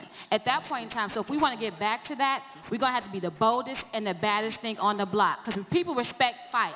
They respect power. So the DC has to come back and let them know that we have the talent, we have the resources, and we have the means to get it together. Because at the end of the day, if the DNC does not come back strong, we're going to have the same fight in 8 years. We're going to have the same fight in 12 years. We should stop letting whatever president candidate come in and destroy the foundation we have. We let them come in and say, you know what, that was great, but you all don't know what you're doing because we're going to win the White House. No, you cannot win the White House without a strong and bold DNC. So that's upon us to make sure they understand that we have the best trainers, we have the best fundraisers, we have the best messaging. We have to get back to being who we are, and that means being a strong collective party. When Governor Dean put us on the ground at SCP, he told everybody who was a staffer, don't come here if you want to be here for 6 months. Don't come here if you want to be here for a year. If you want to be here for 4 years and to fight, you are committed to the party. You have to be committed to the party, not a person, committed to the party. And when we do that, we will come back. So you will have a larger training together. When I was a college student, they had a training system, and it was college students, it was Democrats, it was progressives, which I think is the same thing as sometimes. We had labor leaders. We all were in the same training class together. So you know what's happening? 12 years later, we are all still doing the same work together. But that was a DNC training that happened. There was nobody else coming in Georgia doing training outside the DNC. So when we come back strong, we will win. All right, Mitch. Thank you, Latoya. Mitch. Yes, you. You know, I think it goes back to something I said earlier, and that is going places we are not comfortable going. Because the question, I believe, was, it's been a while, the question was rural states, red states. I was a county chair in South Florida. I was a state chair of Florida. We're sometimes a purple state. And our mistake in the past has been, frankly, North Florida. Because we always lose there, but we need to lose less. So in reference to Jane's question specifically, it's about resources. You know, when I started, I was a young Democrat, and I worked my way up all the way through from the bottom up. And I've seen training, and I see what training can do, and I see what going to high schools and colleges can do. I still do that. Because that's how we get to people. And that's how we do it in the red states, too, and in the rural states, and in the purple states, and frankly, in the blue states. We have to make sure that we decide who we want to be. I referenced it before. I don't think anybody here is on the Democratic National Committee because they want to be a pass-through just for presidential cycles. We know that doesn't work. We see what's going on in the streets, and it's creating an opportunity. I don't think the folks in the audience want to be active for Democrats if we're going to be that. It's about issues. It's about the ability to communicate issues. And the red state question, it's about an economic message. We can communicate, which we have failed to do before. We can put forth an economic message that gets to the folks in the red rural states just like they do in the blue and the purple. That's up to us. But we're having an identity crisis. And we need to decide who we want to be. I think we want to be with the folks in the street. I think we see what's going on. I think the great unifier has been Donald Trump. We will use him. We will turn the media cycle against him. We will do it in red states, in blue states, in purple states. It matters not. Liz, go. Every state has to have the funding and the attention. Liz. Thank you. And thank you, Jane, for that question, because it's a really important one. And I am trying to answer that question with what my platform is. These groups are not going away. We have to be very clear on this, and I had a really long talk with Vermont about it. I had a long talk with Massachusetts about it. We are a big tent, and we're about to get bigger. That's all that's going to happen. So what we need to do is work out how we can get these groups to help the state parties, how we can get the funding redirected back to the state parties, and that's not hard. Example, Sister District and Flippable went to Delaware, helped Delaware raise $90,000 for a critical race. These are outside groups. They help the state party. We're looking at When We Rise right now. They're going to go into Georgia and try and help with voter protection. This is happening now. We're going to go into Texas. We're going to help raise money for the county clerk's Harrison County race because we can actually bring everybody together. We shouldn't see these groups as a threat. We need to embrace them. The best way to do this is to list out what you want. Do your wish list. What do you need in Nebraska? What do you need in Massachusetts? What do we need in Maryland? Right? How much do you need? And say exactly what it's going to be because people don't want to give money to a black hole. People believe in impact investing. People want to give money because they know that's going specifically to your race. It's going to cost $20,000. Let's go. So when Betsy DeVos is doing crazy stuff, you know what we should be doing? Get the state parties to send out a list of their school board races, raise some money. $5 million off the top. We need to be taking action right now. So I am very, very sorry.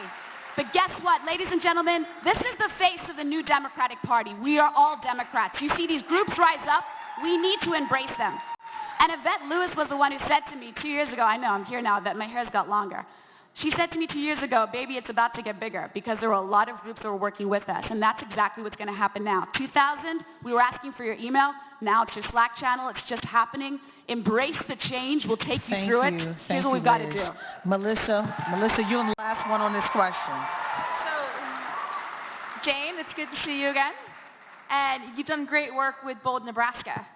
So Jane is an expert in terms of how the outside can work effectively. And she did great work bringing together ranchers and Native Americans to stop the Keystone Pipeline. But I think what her question is getting to is that we ended up building a dual structure. So what OFDA did is it took all of this money out of state parties and it put it into this temporary structure that had one mission, electing Barack Obama. And while President Obama was great on like 95% of the things that he did, he wasn't great at electing other Democrats.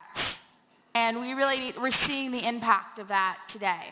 So that's why the structures that are competing directly with your money, we need to get rid of so that way you can build up strong organizing.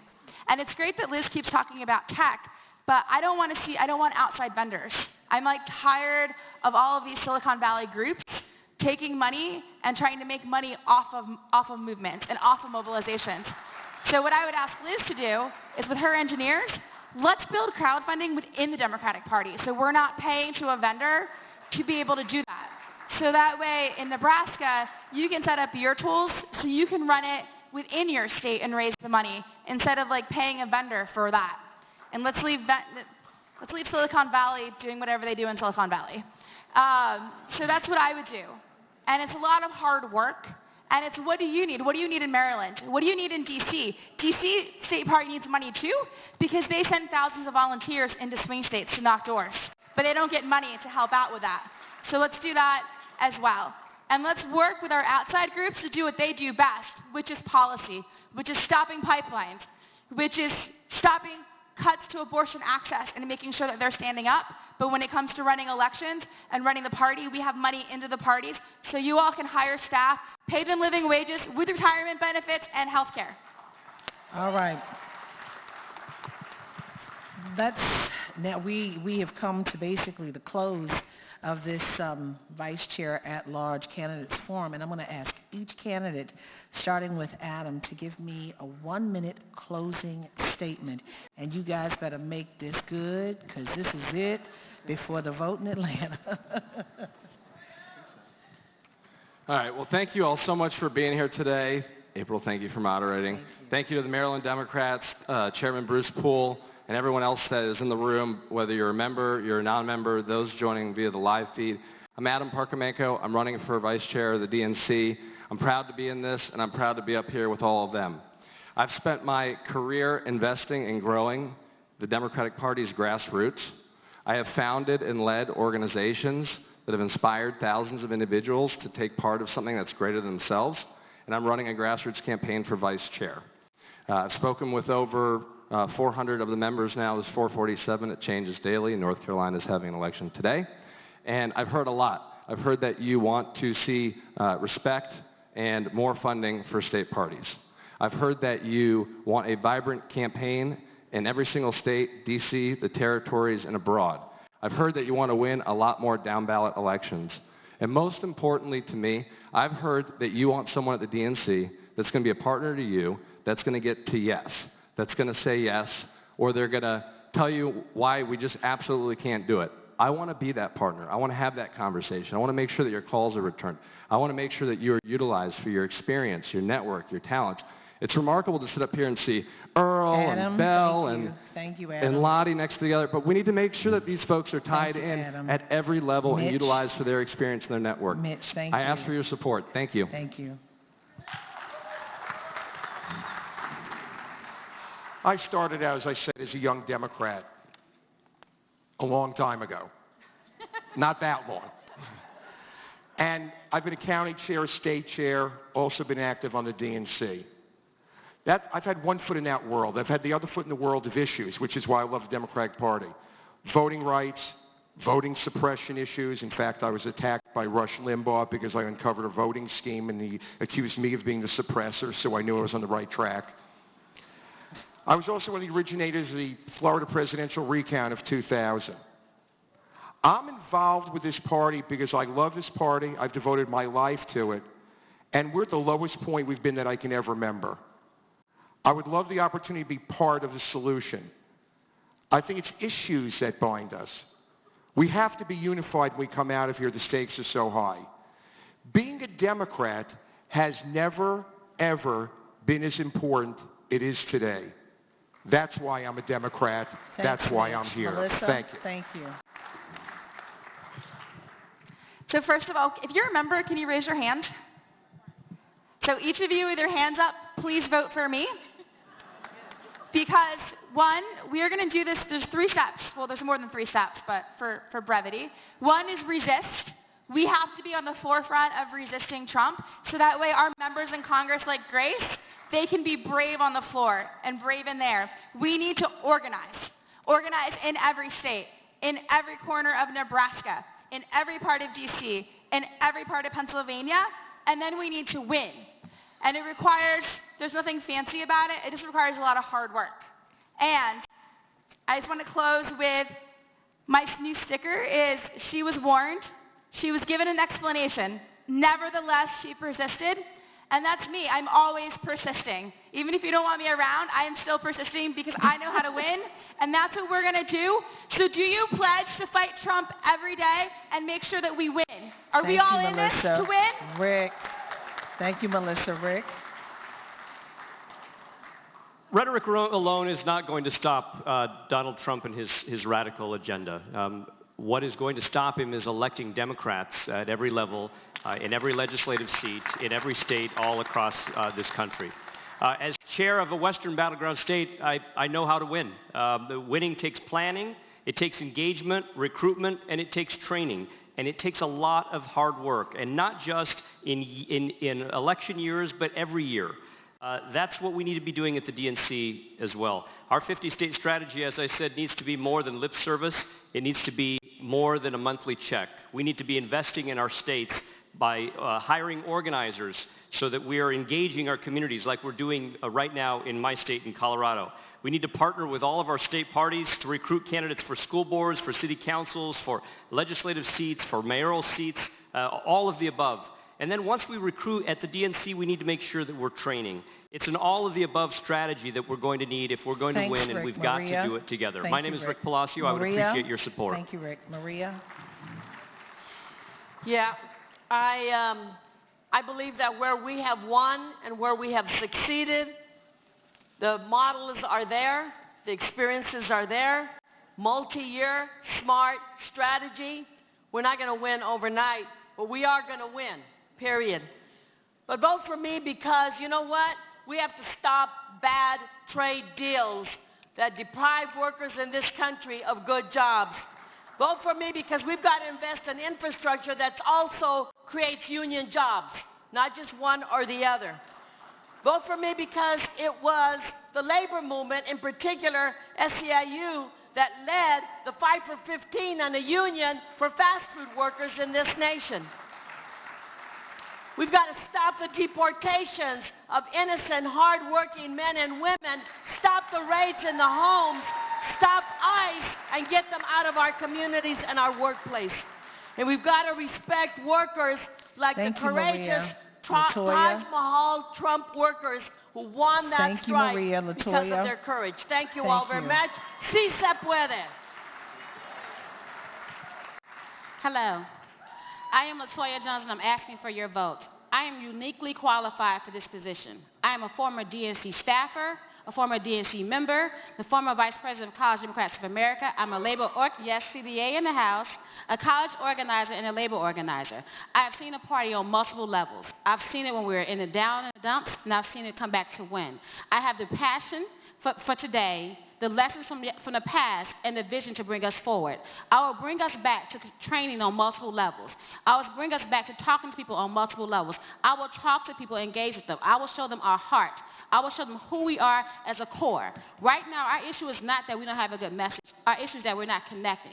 I can go from black tie to fish fry. People love me because they know who I am. They see me and they understand. So when I walk in the room, they don't see that Democrat from there. They see Latoya. They see my vision. They see who I was born to be. I am here because the Democratic Party trained me up. Vote for me. Thanks, Latoya. Mike.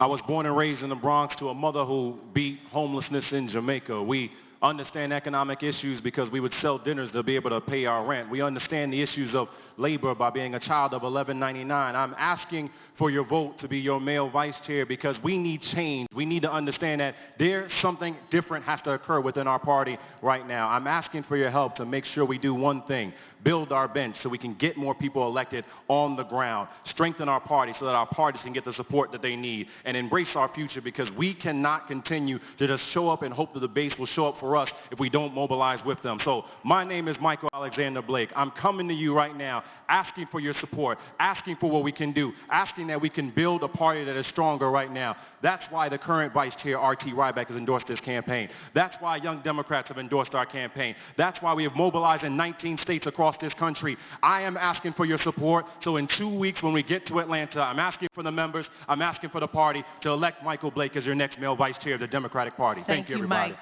Grace?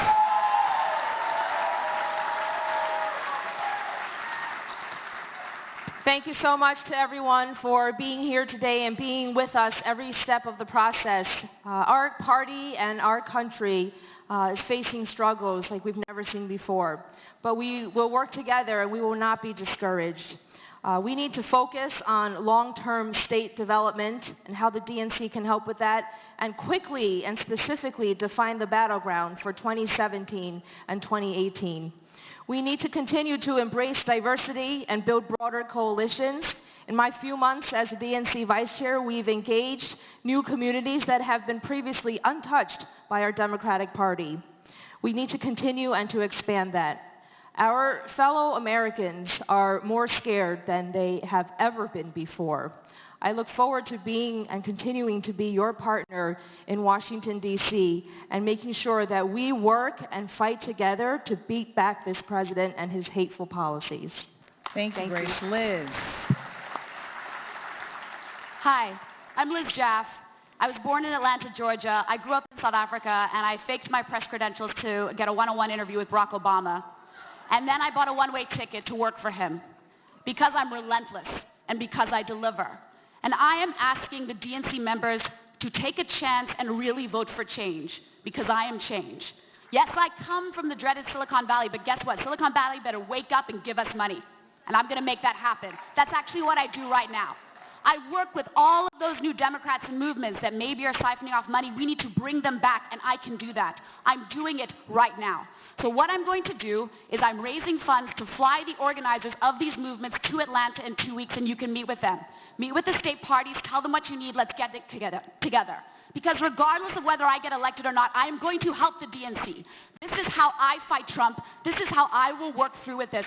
Please give me a chance, because I promise you, I will bring change. I will deliver. Thank you, Liz. Let's give a big round of applause for the Vice Chair at Large candidates. Let them all stand. Adam, Mitch, Melissa, Rick, Maria, LaToya, Mike, Grace, and Liz. Now it's up to you.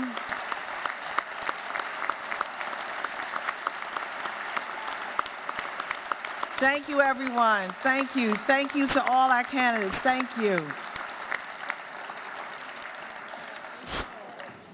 We're going to take a 5-minute break.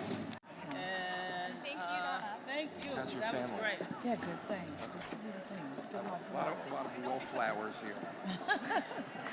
Everyone, we're going to... Thank you very much. Thank you. Thank you. Everyone, we're going to take a 5-minute break.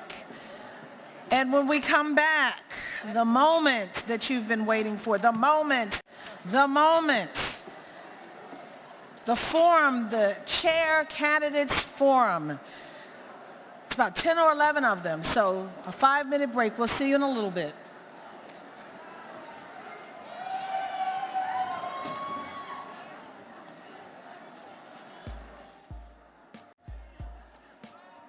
Should we take questions from the public? That's why you're writing it. Well, the public, but see, the DNC chair, the DNC members take it. I'm not the chair, but let's talk to her.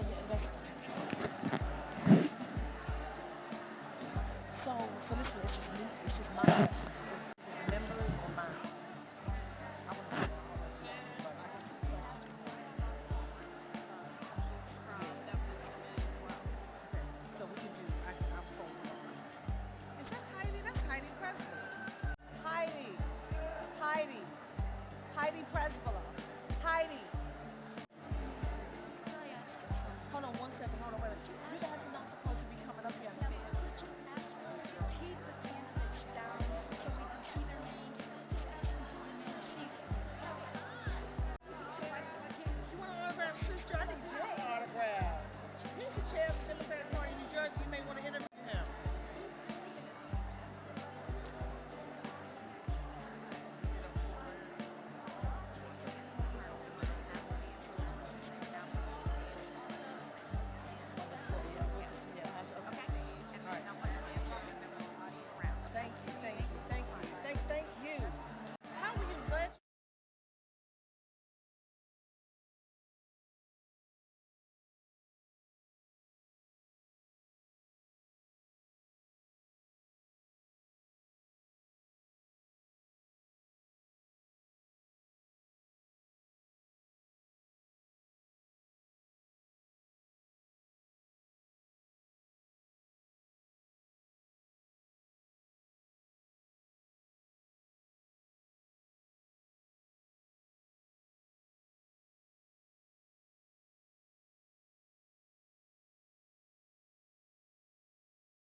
went to the bathroom.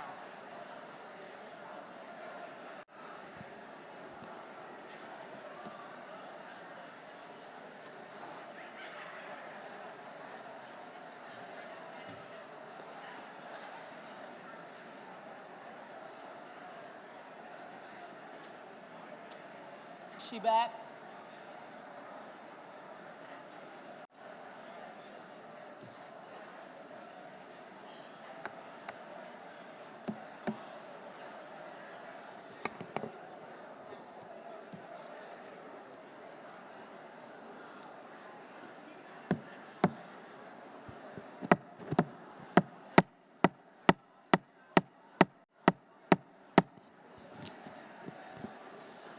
Okay, the candidates are ready.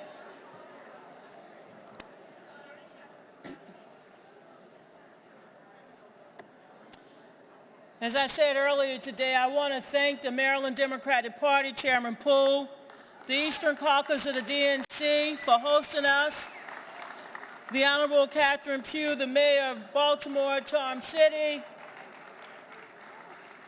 for her hospitality. And I want to thank all my colleagues on the DNC and all our special guests in the audience. Once again, DNC members will be able to talk to the candidates, have a dialogue. For those of you who are special guests, we have, as you know, these forms. Fill them out. We've been bringing the questions up to April Ryan, to interact with the candidates, so please fill them out. We have staff people who will be walking around.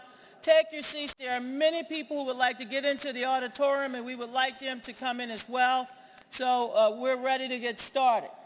It is my great honor to bring back to the stage a veteran journalist, White House correspondent for the American Urban Radio Network, and as I mentioned earlier today, an author of a brand new book, At Mama's Knee, April Ryan, the author of Presidency in Black and White, with a foreword by MSNBC, Chris Matthews. I'm giving April a plug because she deserves it. This is a great book.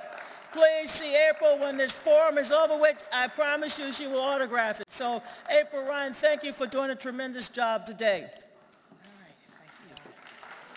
Thank you, Donna Brazil, who says she's going to go fishing after all this is over with. Woo! I see how the Democrats do it now. Wow, this is an all-day session. Have you gotten a lot of information thus far? Yeah. It's very interesting. My first time now. Some people came up earlier asking for the public if they can ask questions. That is why they are handing out, those who are in the aisles handing out the question forms, please raise your hand. That's where your question will be addressed. You get those forms and we will get them and hopefully answer your question. Those who are in the DNC will be able to ask questions as well as write questions out. And at this time, this is the moment that you've been waiting for. There's a change coming. This is the chair candidates forum for the DNC. There will be no opening statements. Candidates will have a maximum of 2 minutes to answer questions, which will be timed by a clock in front of me. And candidates, when that red light goes, I'm going to cut you off. All candidates will be given the opportunity to provide a 1-minute closing statement. And with that, let's welcome to the stage Sally Boynton Brown, Jamie Harrison, Tom Perez, Jammu Green, Sam Ronan, Ray Buckley, Robert Vincent Branham, Pete Buttigieg, Peter Pekarsky, and Keith Ellison. Give them a round of applause.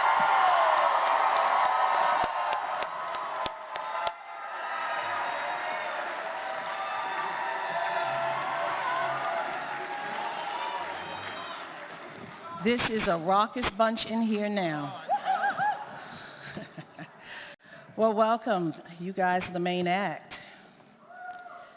We thank you for coming. I'm going to start it off with a question from Patricia Diggs. If you don't win, are you committed to working with the winner to further the causes of the Democratic Party? to harness all the great ideas that have been brought forth today. I want to start with you, Sally Boynton Brown.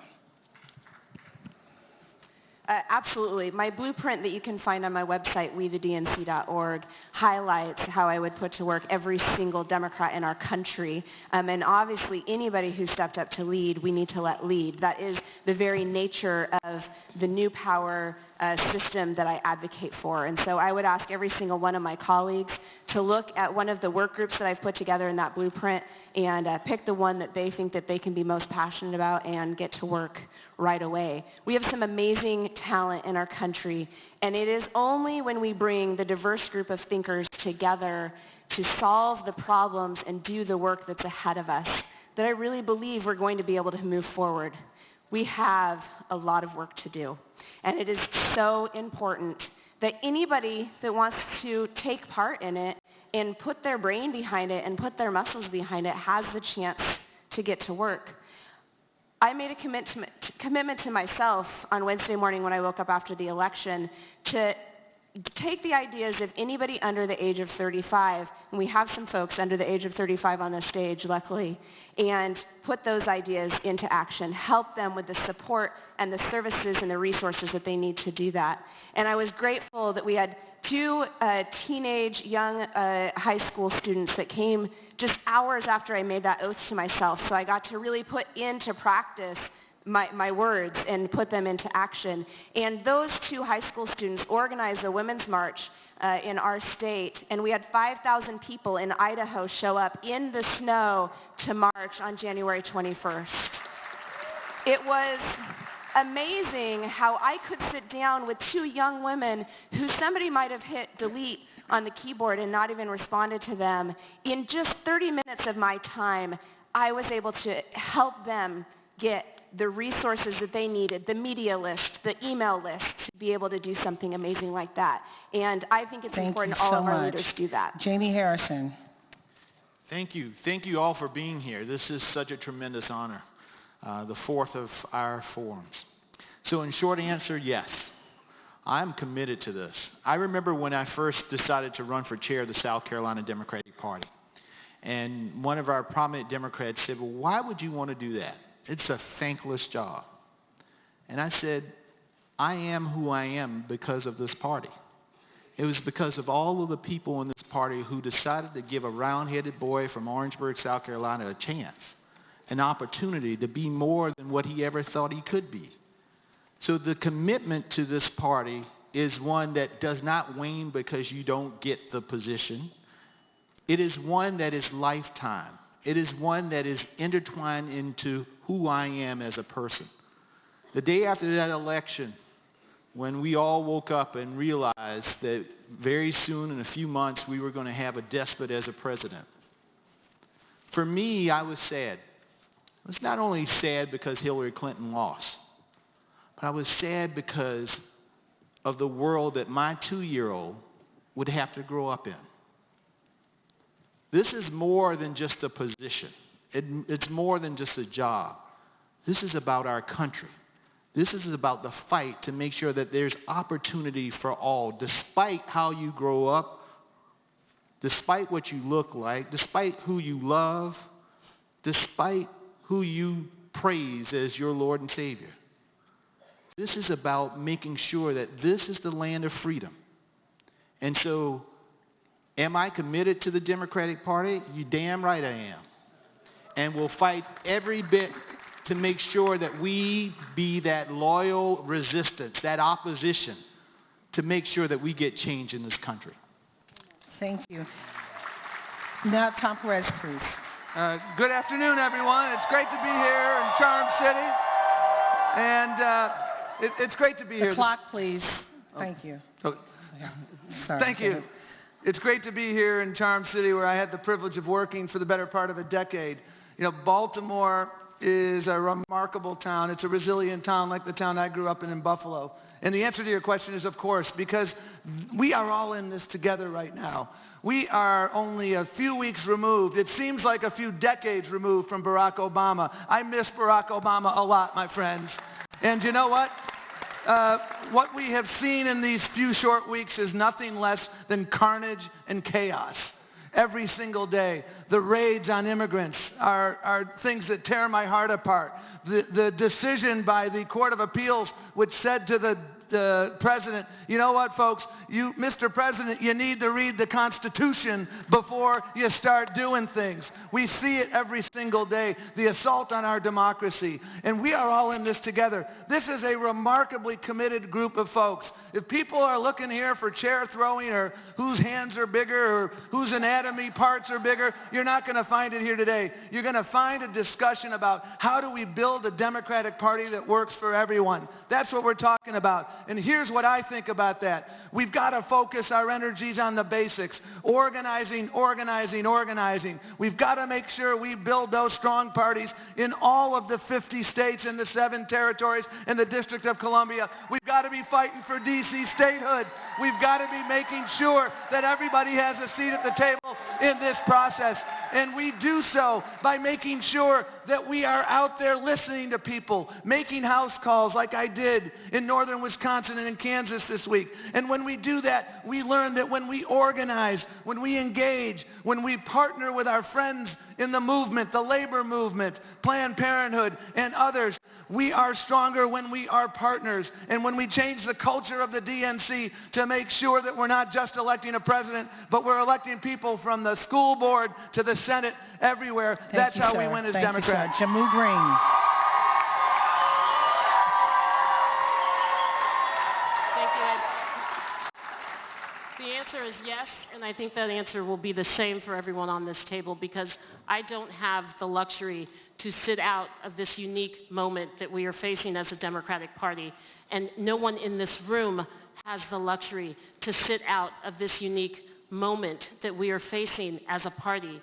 This moment is our time to look at our strengths and our weaknesses as a Democratic family and to assess how we innovate, how we organize, how we experiment, and how we engage in new and exciting ways.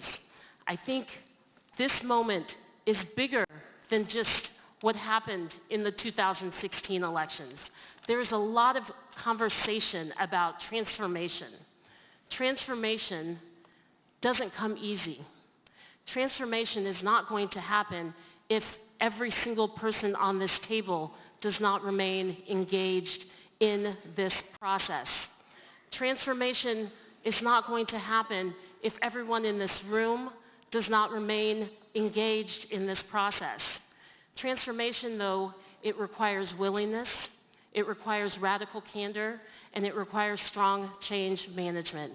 And my position in this race, and what would continue no matter what the outcome is that we have this opportunity, this unique moment to transform our party, to make sure that we also ask ourselves some very tough questions. How do we strengthen our home to be a welcoming place for the resistance? How do we reimagine and restructure our processes? How do we rebuild? How do we rebrand? And how do we re-engage? So that's a conversation that cannot end today, and that's a conversation that we all have to participate in, no matter what side you're on, and that's a conversation we have to take And to the Sam streets. Ronan, please. Thank you. So I believe the question was, would I be willing to work with these great men and women should one of them become the next chair? Yes. The short answer is yes. I don't remember being released from my oath. I intend to continue serving my country and protecting and defending the Constitution of these United States. Thank you. Thank you. All right. Ray Buckley. Do I get the remaining of his time? No, you get your 2 minutes. Thank you, sir. Thank you. I don't think there's a person in this room or watching this or even going to be reading about this that doubts for 1 minute that Ray Buckley is going to be standing next to the next chair of the DNC, because that has been my entire life. I started volunteering when I was 8 years old. 8 years old. I have never missed an election because I believe in the Democratic Party. We are the only hope for the working people of this country, and if we are not united. So I don't think the question for me really is where I'm going to be. What I've already said is that immediately upon my election, I'm going to ask every one of these people to join me backstage, along with the newly elected officers, and we're going to sit down and we're going to sit together, and we're going to divide up the work. Because that's the problem that we've had in this party. It's been the chair and a few staff. It has not been this group. I know. For the last 8 years, I've been a vice chair, and I don't know what the hell is going on in this party any more than any of you. So let me tell you, when I'm elected chair, every officer of the party is going to be involved. Every member of the executive committee is going to be involved. Every single member of the DNC is going to finally be involved. And every state committee member, and every county committee member, and every local committee member, and every ally and activist and volunteer and elected official. Because if we do not do this together, we're just going to keep repeating the same damn thing over and over, and that's called losing. Now, I know about losing, because when I grew up in New Hampshire, it was a Republican state. In the last 10 years, we've won 11 out of the last 13 races, folks. If you look at the turnout results in New Hampshire and across the country in 2014, where it really sucked in a lot of your states, New Hampshire, #1 increase in turnout. 2016, same damn thing. You want to win elections, you elect the guy that can win elections. I love all these people. They're terrific. Nobody can match my record. Thank you, sir. Ray Buckley. Good evening, Democrats. My name is Robert Vincent Branham, and to the question, yes. I am from D.C., and I'm proud of it. I am for statehood, and we need it, and it will help the Democratic Party. And there's one thing that all of you should know who want an outsider. I'm your man. I'm from D.C., but I am the outsider on this panel. So, yes, I will work with whoever is elected, and hopefully we will walk out of here together as Democrats to grow the party. Thank you. Thank you. Robert. Robert next, yes. My name's Pete. I already did Robert. I'm sorry, Pete. Sure, Yes. Yes, Pete.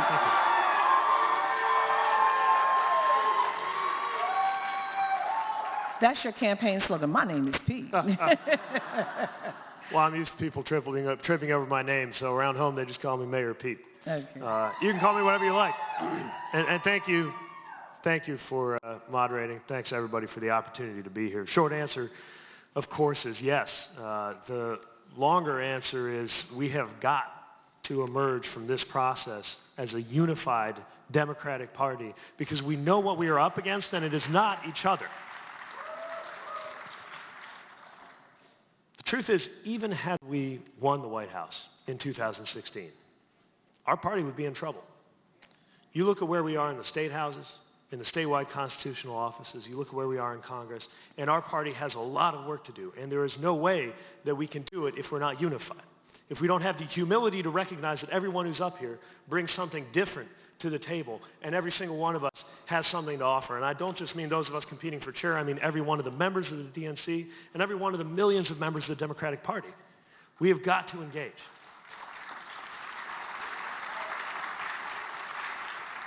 Now, of course, I think that the best chair would be me, and I'll tell you why.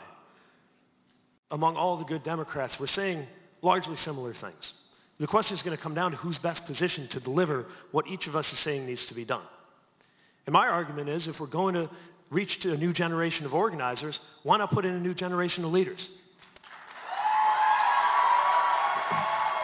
If we're going to recognize the importance of the grassroots, why not put in the candidate who was at the Women's March, who led the way to the Houston airport protest, whose volunteers, as we speak, have been out walking the walk in Delaware in the special election that's going to decide the balance in the Senate? Why not go with somebody who isn't the product of one faction or another faction, but somebody who's here to deliver the fresh start that our party needs? If we recognize that the answers are going to come from our local communities, put in a local organizer, a local mayor who's been running and winning elections in one of the reddest states in America to deliver results for the Democratic Party. Peter, you're next. Peter, you're next. Go.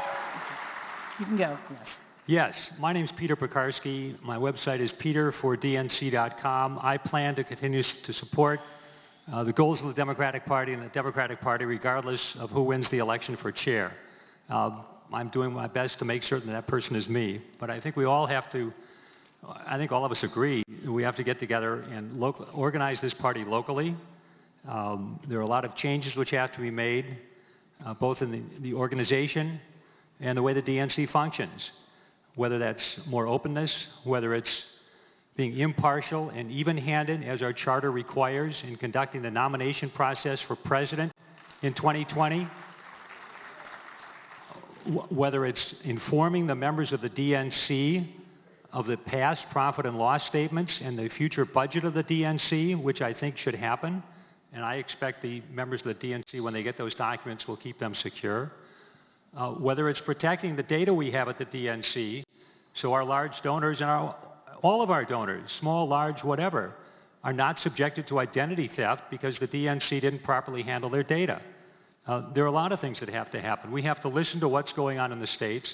The states and localities best know what's going on in this country. For example, next weekend I plan to be in Wyoming speaking to the Wyoming State Party about and discussing with them what their goals are for the coming year. They've got a tough road to hoe, and hopefully our party, the DNC, will be able to help them meet those goals. I plan to help raise funds, and I plan to continue my work in election protection. I've done a lot of that over the years, from the start of the registration process through the point where we count the electoral votes. That process, the process of voting, is the only legitimate means by which the power to govern is transferred in this country. And it's time that we protect all of it. So I thank you all very much. I thank you for your attendance, and I thank you, ask for your vote. Keith Ellison. Thank you. You know, fellow Democrats, I am here to serve whether I'm the chair or not. So the answer is clearly yes. I'll be happy to serve. Like, if you need me to go talk to state parties around the country, I'll do it. I was to 28 of them in the last 10 years. I went to Nebraska. I went to New Jersey. How you doing, Mr. Chairman? Hey, Lizette. I went down to Georgia. I will do whatever you all need me to do if you're the chair and I'm not. Hey, I help raise $1 million to my state party. If you all need me, whichever one of y'all besides me might be chair, I'll go help do that because, I've given millions upon millions to candidates all across the country.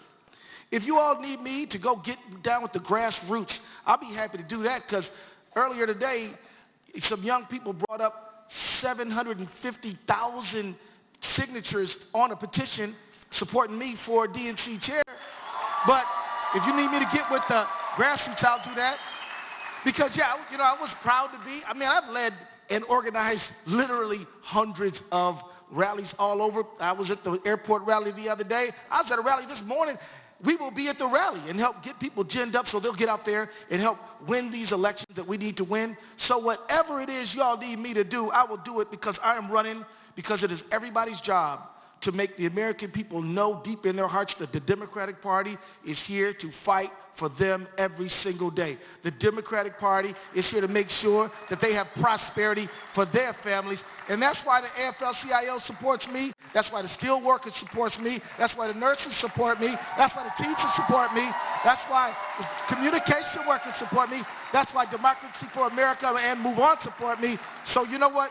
If you guys win and I don't, I'm at your service. I got a lot to offer just like every other DNC member in this room. Thank you all very much. All right. Now, if anyone in the DNC has a question, there's a microphone right there. Stand up, and we will be going to you soon.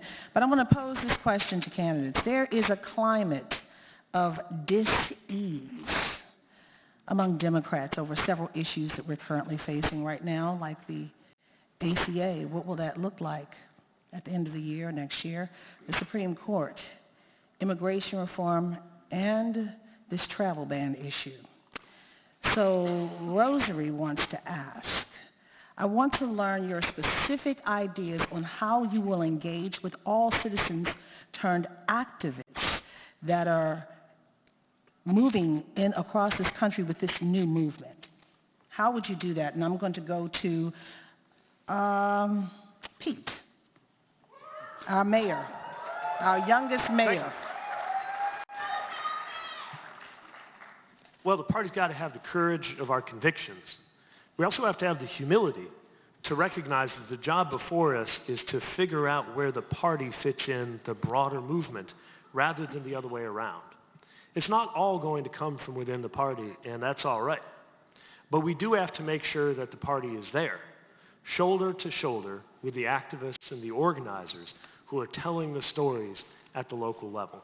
It's what we've done in South Bend, where we had an event just a couple weeks ago with refugees from countries including Iraq, one who was in the U.S. because he had to be, because his life was in danger, because he helped U.S. troops in his own home country. And I got to tell you, as somebody who relied on local nationals in Afghanistan who were among us, I don't know if I could look those people in the eye right now, given the way that our country's president is treating refugees and newcomers. So we have got to tap into the moral outrage that is happening across the country, whether it's tearing a mother out of her family's arms in the middle of the night. We have got to tap into that, and yet we've got to do it with a certain character, a certain tone that makes more people want to do it. We oppose them by supporting each other. That's what was so beautiful about the Women's March and the other direct actions that came out of it. This is the season for happy warriors. But we've got to be fierce about it too, because the hypocrisy, you can smell it. Out here in Baltimore, you can smell it from all the way there in Washington. And I'll be damned if we're going to have a draft-dodging chicken hawk president of the United States who thinks he's too smart to read his own intelligence briefings, ordering the people I served with back into another conflict because he can't be bothered to do his job properly. Thank you so much. I want to pose that same question to Keith Ellison. Thank you for the question. As I understand your question, it is people are feeling the pain and anxiety of this Trump presidency, and how can the Democratic Party engage to make sure that we convert all of this excellent energy out there to electoral gains. I mean, we got into this mess because we didn't win an election. Actually, we didn't win about 1,000 elections. And we're going to get out of it we win those same elections, which, if I'm the chair, we will do. The way to do it is, if you want a friend, you got to be one. You've got to be in solidarity with the people's movement. And I'm telling you, right here in Baltimore, when Freddie Gray was killed, people were hurting in these streets. And I'm telling you that I came to Baltimore that time to hear the people, listen to them, and to talk about how it is that we can bring real dignity to people who have not been getting it from the people who's supposed to serve them. You know, another way we could do it is to understand that there used to be 30,000 steel workers right here in Baltimore. Now there's about 3. We got to support the union movement, the labor movement that is fighting for people every day. We got to say the word, y'all. Union, union. That's what we've got to do. I tell you, we've got to be there for women who just saw the most misogynistic person to ever become the president. We've got to stand in solidarity with our sisters and fight back. And for young people who worried about DAPA and DACA being repealed, let me tell you, I got folks in my community that I represent and all over this country who are worried about the escalation of these ICE raids. We got to be in solidarity. We got to be with them. We got to be on the line, carrying that sign. And I'm telling you, the reason I got the support of so many grassroots folks is because when there's a picket line to be walking on, I'm on that line. When there's a strike vote, I'm in that meeting. And we will be together, standing up to convert our protest and First Amendment rights into electoral gains and the ballot box. Thank you all very much. Thank you. Sally Boynton Brown. Sally Boynton Brown. I don't know if y'all in the back can see this little girl that's been running to and fro, but she is amazing and such an incredible, powerful reminder that this energy that has sprung up in our country, while it may be because we have powerful fear that we need to attack and push back on, is a reminder that we are a democracy and we have the ability to do that. And we don't need to push it down and construct it into anything. We need to let it continue to be organic and flow freely without putting restrictions and rules on it. The Democratic Party can do this by having the conversation with people about what they need from us.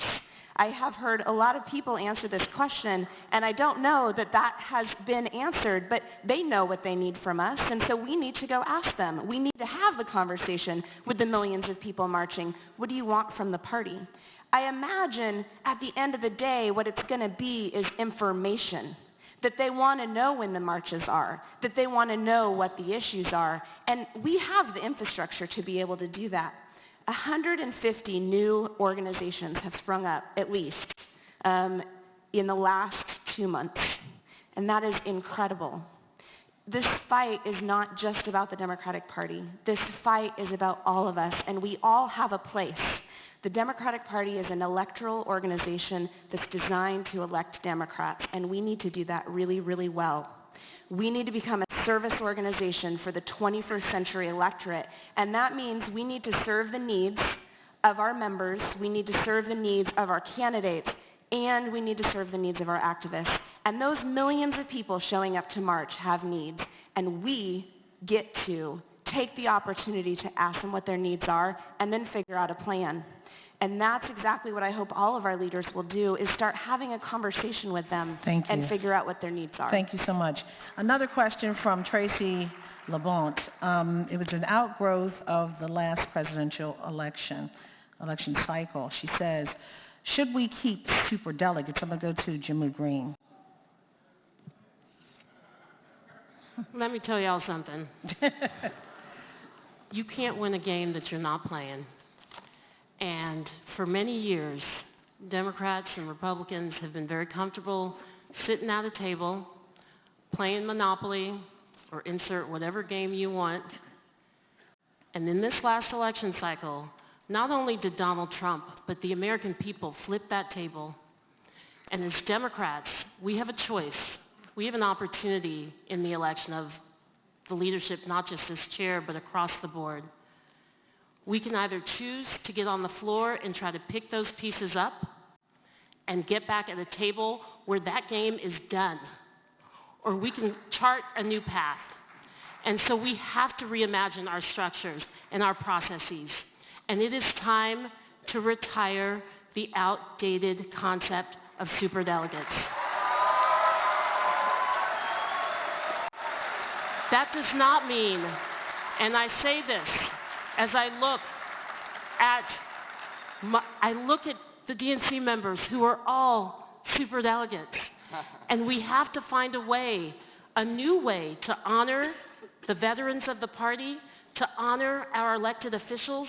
We have to stand shoulder to shoulder and understand that innovation and transformation is powerful and it is possible if we do it together. And it can't just start or stop with superdelegates.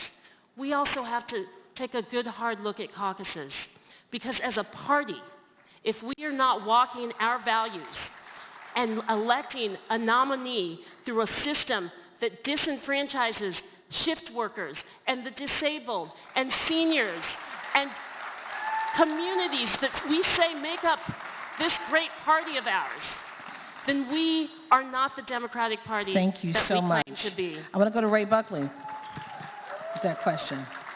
Thank you. And I just want to note that 12 years ago when we elected Howard Dean, I was the moderator as the Eastern Region Chair, and so I feel your pain for today. Listen, superdelegates. The issue really with superdelegates is how the delegation votes in the convention. So let's get to what the real issue is, and the issue is making sure that the vote of the delegation represents the vote of the people. So I absolutely support reforming the system to fold the superdelegates into the allotted delegates, and hence, when you get to the convention, like in New Hampshire, it would have been 60% Bernie, 40% Hillary, and everyone would have had a say, and everyone would have been involved. That's number one, but you know, the superdelegates is almost code for the bigger issue. And the issue is about neutrality.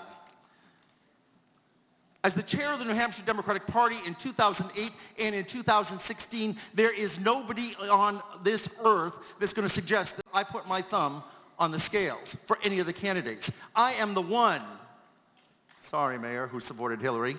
I am the one who was neutral throughout this entire nominating process. I stood there with Bernie. I went in with Bernie to make sure he got filed when the Secretary of State said, no, you're not a Democrat, you can't file. Now, being neutral in solving superdelegates, we can never again sign a joint fundraising agreement with a candidate in the primary. That never should happen again. The debates. No longer should the chair be able to arbitrarily decide when and how and who debates. That should go to the executive committee of the DNC, where we've got people from all walks of life, from all corners of the country. Let us discuss this. Let us make sure that we actually are heard when this comes.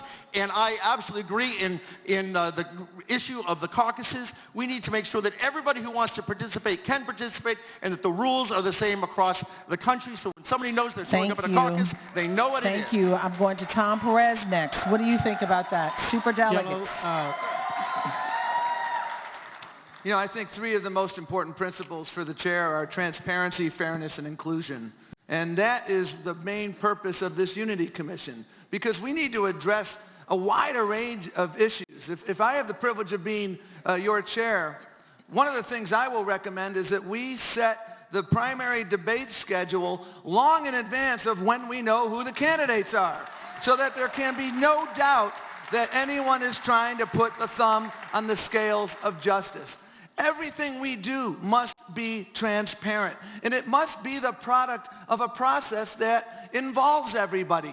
That's what culture change is about. And the culture of the DNC has been far too secretive. I speak to members all the time who don't know anything until they get to a meeting, and that's not right. They don't have involvement in the setting of agendas. We need to change that culture. And we need to put all of these issues, whether it's superdelegates, whether it's the caucus process. And I remember in Nevada, you had to win the boss lottery in order to be able to vote in the Nevada caucus. Those who worked at MGM, they could vote and still get paid. If you worked for Sheldon Adelson, no such luck. And that isn't how this should work. And that is why we need a robust Unity Commission. And we need to make sure we put every voice here, because there are a lot of folks who have viewpoint diversity on issues of caucuses, issues of superdelegates, issues of what we should be doing as a party. I happen to agree with Ray on the issue of the allocation of superdelegates and how that should go. But you know what? There's a lot of people who I respect who have a different point of view. And one of the things I have heard is that the DNC chair all too frequently unilaterally decides how that should go. And so I want to make sure that every single person, whether you're a member or not, is engaged in this process, because this is about culture change. Thank you, sir. We're going to the DNC. We need to be fair. We're going to the DNC for a question now. We've got a couple questions. Let's move the mic around from DNC members. Here's a question. Please ask your question. Thank you. Hi, I'm Bab Sipperstein at large from New Jersey.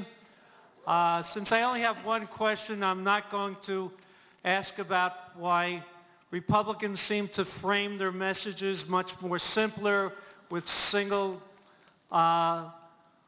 words rather than we do, polysyllabic words. I'm not going to mention why we can go to a constituency, raise millions of dollars, yet not have money to have a full-time constituency person for that constituency.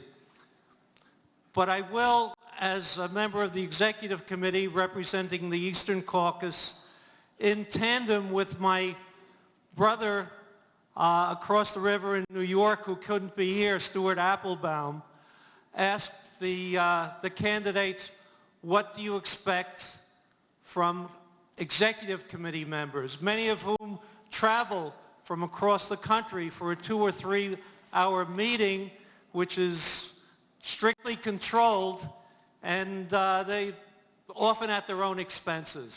You have a lot of talent and people who actually want to do things for the party and be constructive. Thank you. I'm going to throw that question to Sam Ronan, please.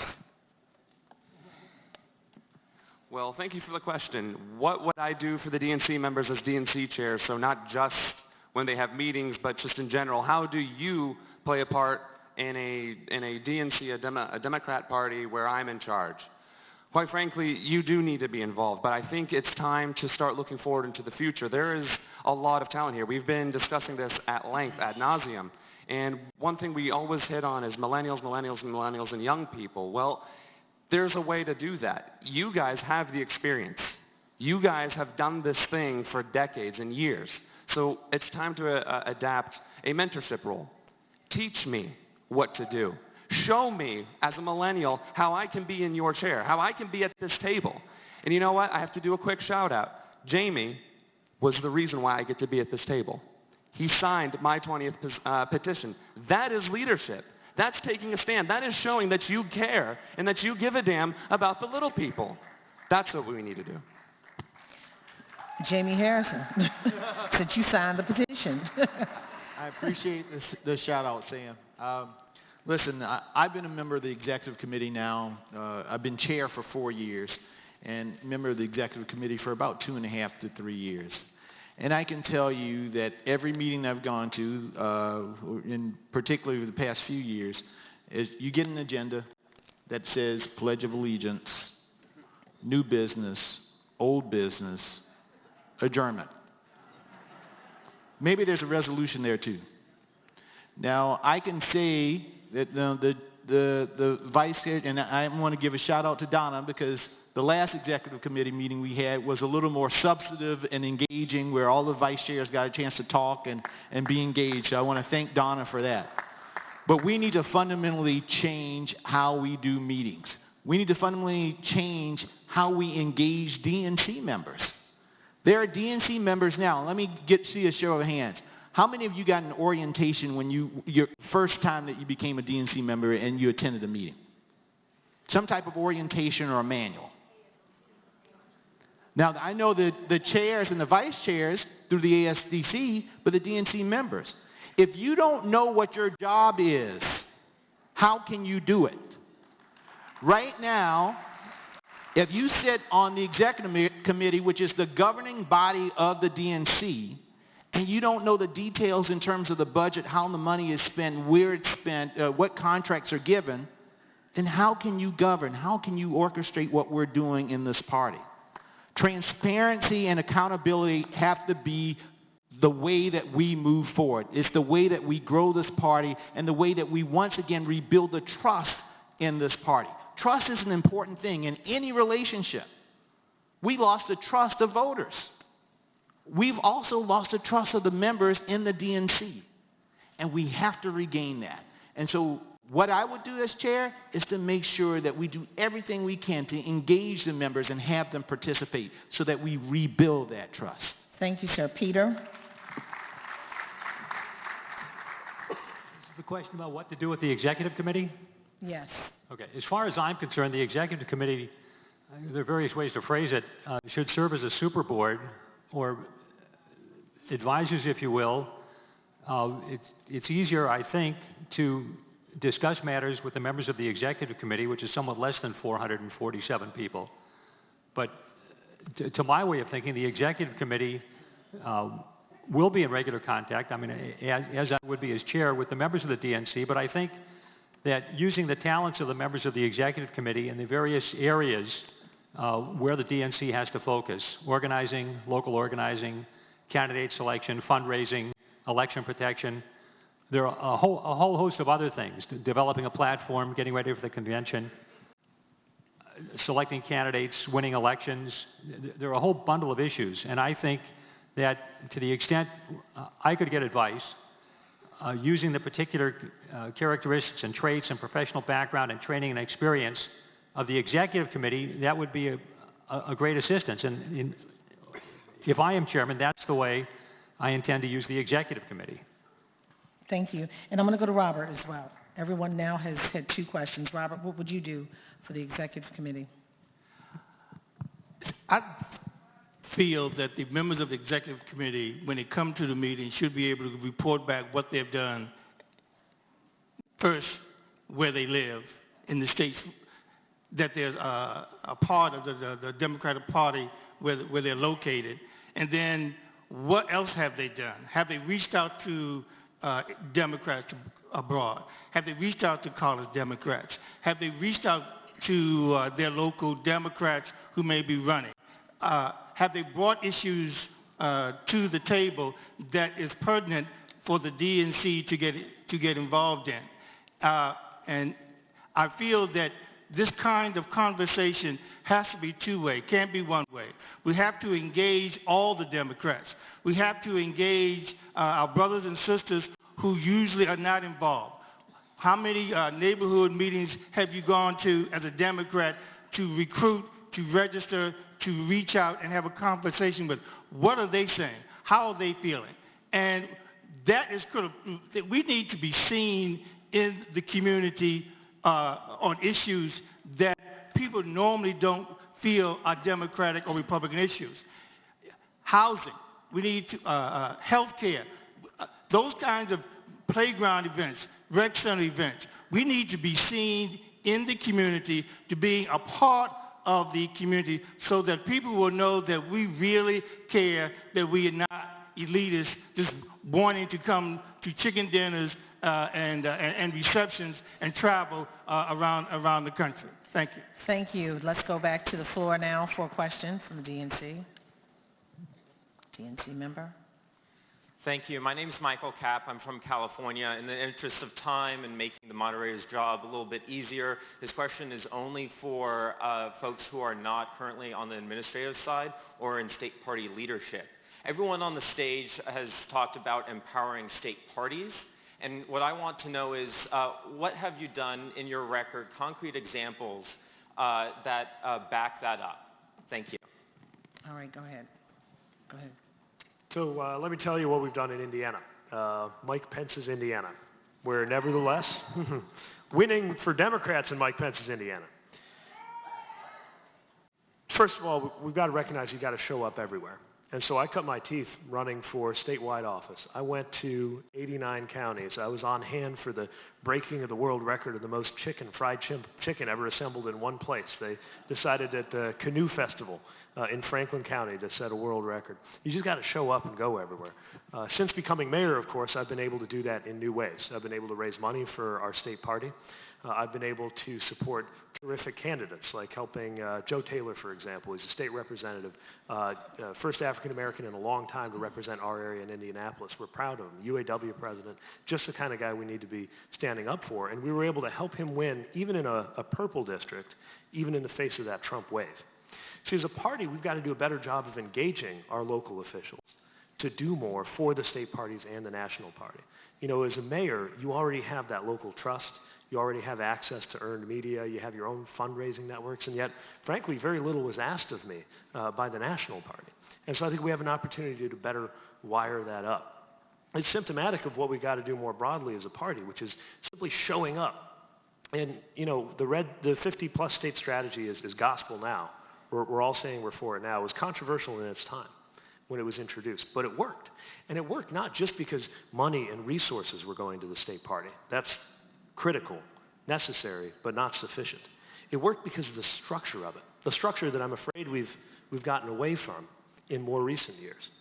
And that was that the resources were distributed according to a plan that was formed in a pattern of respectful and close working partnership, formulated by the state party chairs in partnership with DNC, not simply pushed down from Washington, and certainly not a fire and forget distribution of resources with no two-way respect and partnership. You wanted to do. Robert, go ahead. Thank you.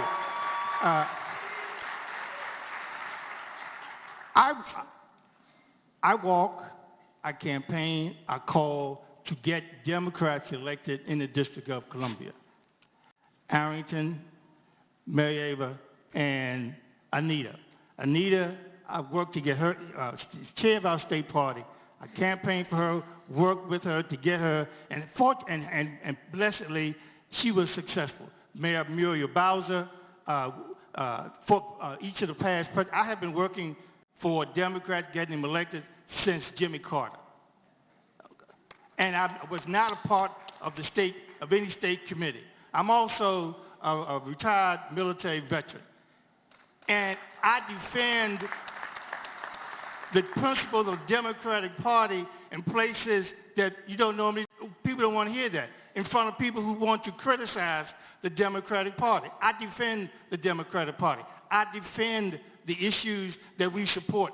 I'm not afraid to lean in and tell people why it's beneficial to be a Democrat, that their livelihood, their status has improved because of the principles and the policies that are supported by the Democratic Party.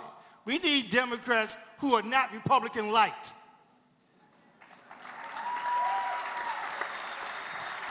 All right, and Sam. All right, thank you for that question. Unfortunately, I was in the military for 5.5 years, and I wasn't able to be a part of the Democratic Party until I started to run. And what I saw was what I saw from my personal experience. In Warren County, Ohio, what you may not know is that we are extremely Republican. And you said, how would we engage, or how would I engage with the state? And honestly, I don't think the state is what's important in this question. I think it's how do we engage at the local levels? Because once we take care of the people at the ground floor, doing the thing and fighting and doing what our job is, standing up for democratic values, that'll take care of the state in of itself. The state needs to only focus its efforts on the Senate races, possibly some of the congressional races and the governor's races. What still needs to have happened, there was a very, very strong and integrated local community, and that's what we don't have. We don't have a presence in over 3,000 counties. We lost rural America over 30 years. That's why they don't like us. That's why they don't trust us. And so how do we engage with them? Everybody's talking about talking to people, getting us on board. I'm doing it. This list right here, many of you may have been watching. Many of you have probably seen me like, who's this guy wearing a sweater asking me questions? I've been asking every single one of you that I came across today what you would do if you could be the Democratic chair for a day. What is that one thing? That's leadership, that's listening, that's engaging, and that's what we need to do. That's what we have not been doing for 30 years. And that's what we need to be talking about. All right, there's no one else on the... Do you fit the gentleman's criteria, sir, Mr. Ellison? I mean, I'm not a state party chair. Okay, so, and it's, okay, good. Okay, go ahead. Yeah. Or never have been. Never been as well, right? I've never been a state party Okay, good. Go ahead. Well, let me tell you, I'm from the great state of Minnesota. We have the highest voter turnout in the state, in the whole country. No state has higher voter turnout, and it's because I work with my state party to work on turnout all the time. When I first got to Congress, my district had the lowest turnout, and now it has the highest turnout and consistently has the highest turnout.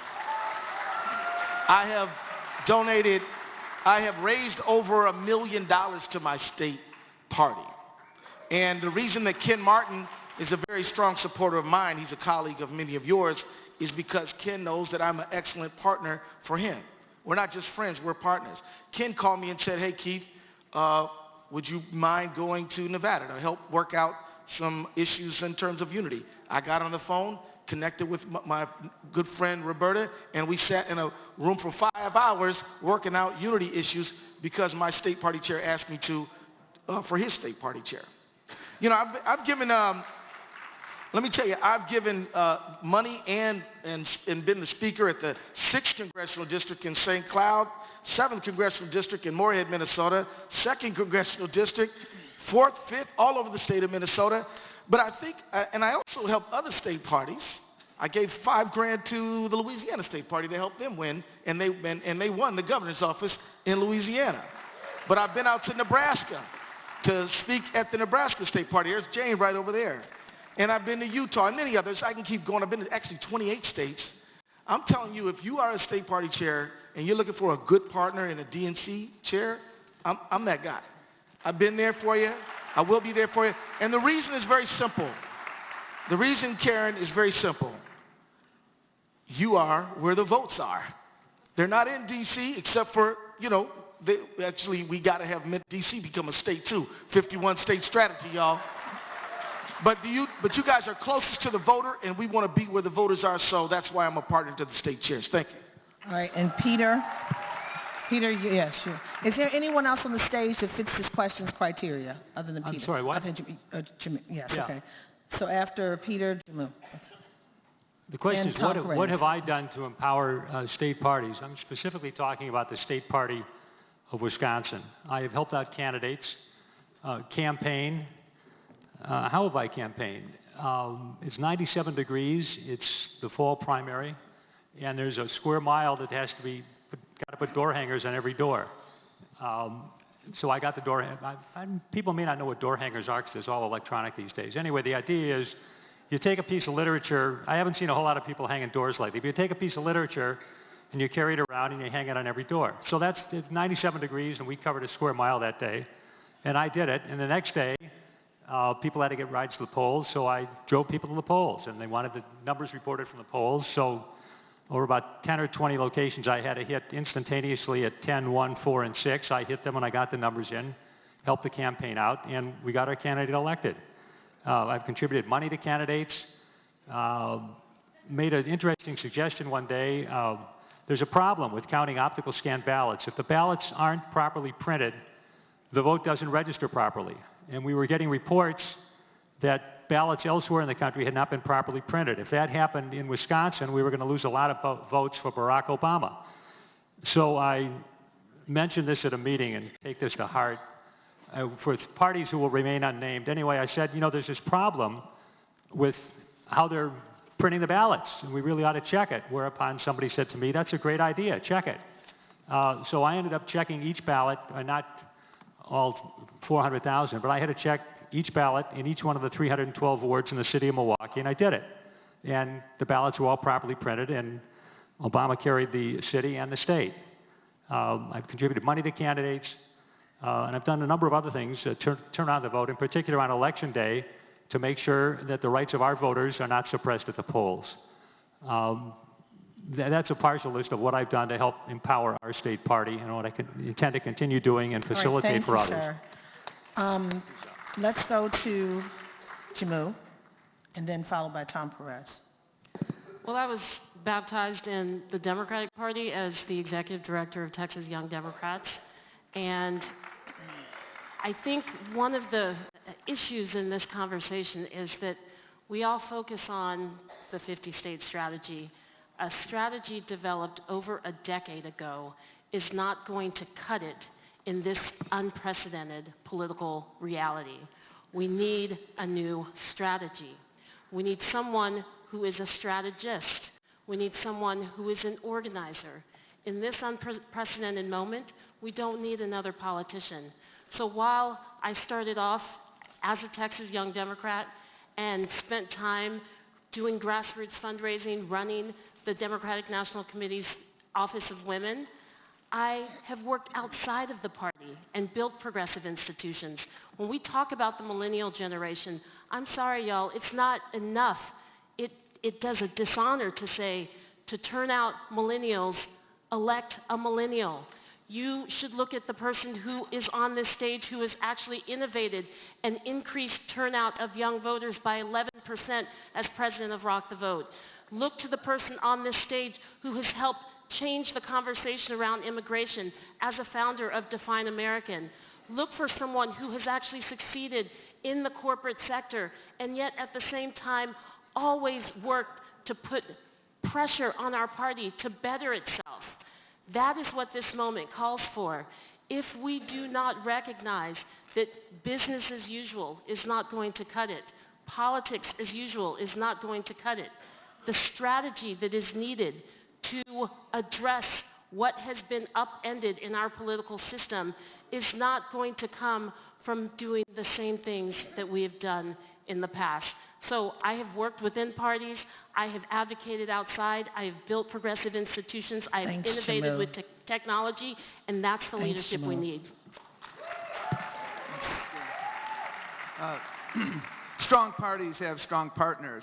And one of the partners who's in this room are some folks at Casa Maryland, which is a remarkable organization that, 30 years ago, was in the basement of a church, and now we're Casa, Maryland, Casa, Delaware, Casa, D.C., Casa, Virginia, Casa, Pennsylvania. And Casa, among others, helped me to be the first Latino elected to the Montgomery County Council in Maryland.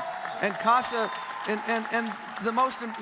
it highlights, folks, the element of culture change. You will hear me talk a lot about we need to change the culture of the DNC, and there are 3 dimensions to culture change. We need to define the DNC as more than just someone who helps elect a president. We need to be electing people from the school board to the Senate by helping to build strong parties. We build strong parties when we have strong partners. The second dimension of that culture change is making sure that we are coordinating with our partners, like Casa Maryland, like the labor unions, like Planned Parenthood, making sure we are standing up for them when Planned Parenthood is getting attacked, when the union movement is under assault, when my friends at UFCW or the farm workers or the bricklayers or other people supporting me are under assault. We need to change that culture so that we are with them. We need to make sure we're doing all of this. And culture change involves also talking to you, as I mentioned before. The DNC members are the most underutilized group of folks I've seen in a long time. And that is how we change culture, when we have a turnaround agent. And I've done turnaround at scale. The Department of Labor that I inherited was second from the bottom in best places to work. When we left, we were in number 6. We moved up to the top 3rd. How? Because good leaders listen. They listen to their state party partners. They listen to their folks. They ask the most important question that you can ask, which is, what do you think? Thank you, sir. And that's how we do this, by asking what you think. Let's go to the floor again for another question. Question from a DNC member. Let's go to the floor. Yes, I just want to bring us back a little bit to structure, because I hear a lot of things, and I want to applaud you all for the excitement and the enthusiasm. This question, I want to exclude those who are either party chairs, EDs, or have worked for the party. How many of the rest of you have ever been to either your your county committee, state committee, or a national committee meeting? Now, first of all, before we get, let's raise not a fundraiser, none of this, meeting. Raise your hands for those this applies to. Thank you. Okay. The next question is, how many of you have read the charter, asked questions, oh, I see that they're doing this, wonder why? Oh, I see they're doing this, wonder what the history is. How many of you have read the charter, asked questions, and then thought about how we go forward? Raise your hand high, not a thumb. Let us see you. Okay. Thank you. Okay. All right, thank you. That was a fast lightning round. Thank you. You know, on that line, we have a question from someone from Baltimore, James Morant. When will the DNC speak about what we are for? Question mark, big question mark. We speak on what persons are against, but we don't put a face on the people and politics that gives us trouble and anxiety. You say amen. Okay, well, let's go with you, Sally Boynton Brown. So I am, by nature, an optimistic, positive person who fights for what I believe in. And I have had to do some deep soul searching in the last few months since Trump won to say, okay, that's still who I am by nature, and we also have this narcissist at the head of our country that we're going to have to fight against. And so, as I've been doing that soul searching, I've been having the conversation with folks around our country who are also doing that soul searching, trying to figure out, you know, where do we fit into this conversation, and how do we balance that out? What I know is that people who fight against do that really well. They know what they're fighting against, and they're very vocal about it. And I think we've seen that in the last year. I think we've seen that in the last 2 months. And so what I've decided is we need to give them the information that they need to keep fighting against and keep empowering them to do that. What I know for myself is that the Democratic Party has not been providing me, the state of Idaho, and our country the positive national brand that we can go deliver our values to the people of America. And so we absolutely need, maybe more than anything else, to embrace who we are. I heard somebody say earlier that we are having an identity crisis, and I call BS on that. I don't think we're having an identity crisis. Any Democrat that I talk to will tell me why they're a Democrat. We just haven't come up with that positive message to deliver, to go out and talk about who we are. There are so many people doing great work who are Democrats in our country, and we need to tell those stories. We need to find out the county chair who's doing good work at the county level soup kitchen. We need to find out the city council person who's doing Thank a you so minimum much. wage bill, and Ray tell Buckley, those stories. Ray Buckley next, and then followed by Jamie Harrison. Thank you. My answer might cost me this race. I'm sorry.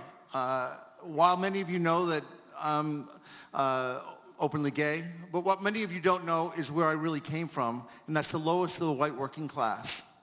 And let me tell you, when we're running hundreds of millions of dollars worth of commercials, telling the voters that, oh, our opponent is offensive, when you're worrying about your damn paycheck, you're worrying about your job, you're worrying about where you're going to live, if your kids are ever going to go to school, they don't really give a crap about if the president is an insult dog.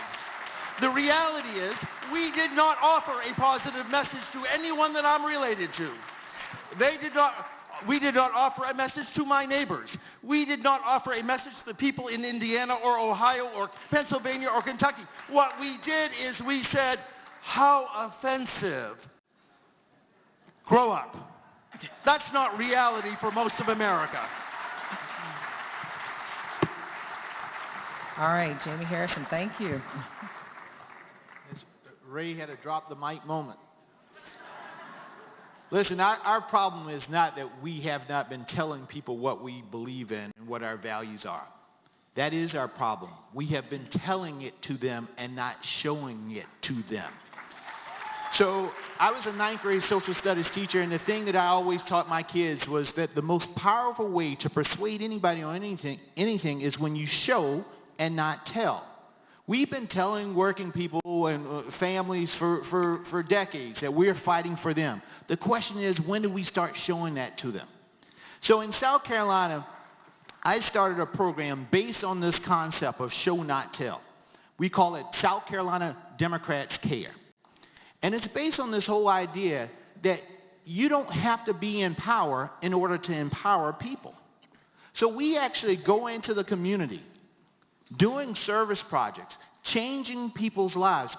We have to transform this party, not from just, we become a political organization that just begs for votes every 2 to 4 years. We go into church a few months before the election, and this is the most important election in your lifetime. We have to change from that. We have to become a community organization that is actually working on a grassroots level, helping people solve the issues that they're faced with.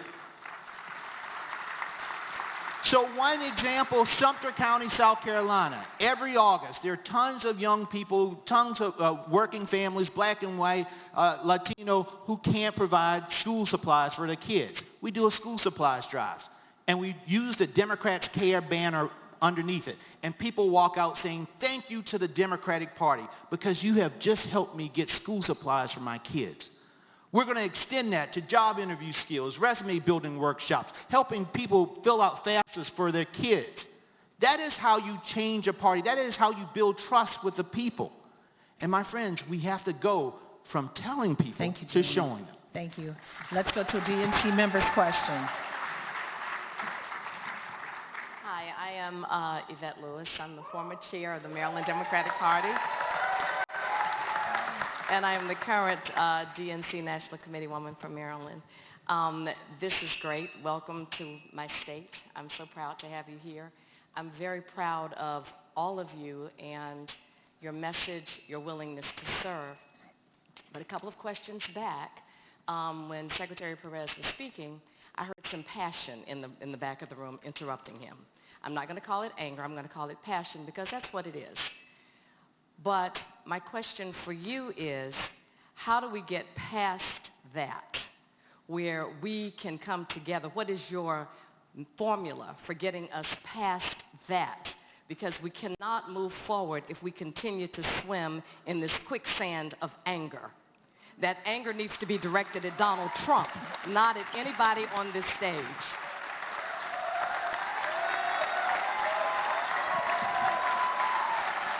And since that passion erupted during Tom Perez's statement, let's ask him, how would you handle that and move forward, navigate with First that? of all, Yvette, thank you for your question, and thank you to everybody who's here. You know, a party without passion is never a party, and people without passion are never going to get anything done.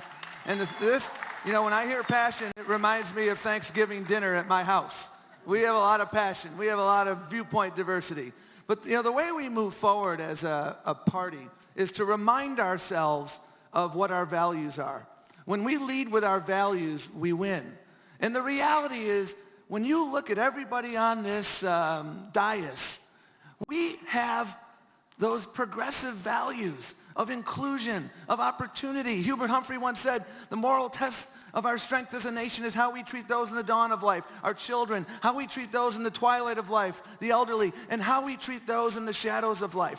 That's been the story of our public service with folks on this dais.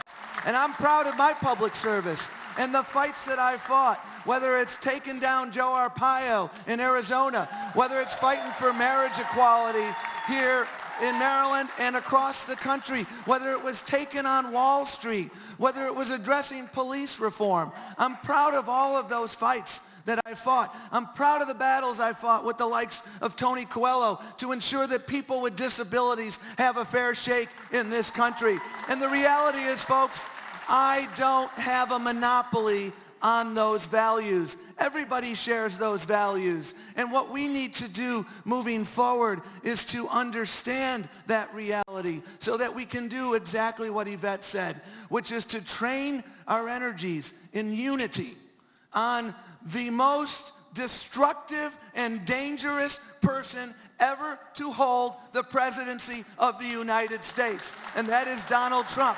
And his folks in the Republican Party, for the most part, have a sock in their mouth, so they're not going to help. So we've got to do it together. Keith Thank you. Ellison.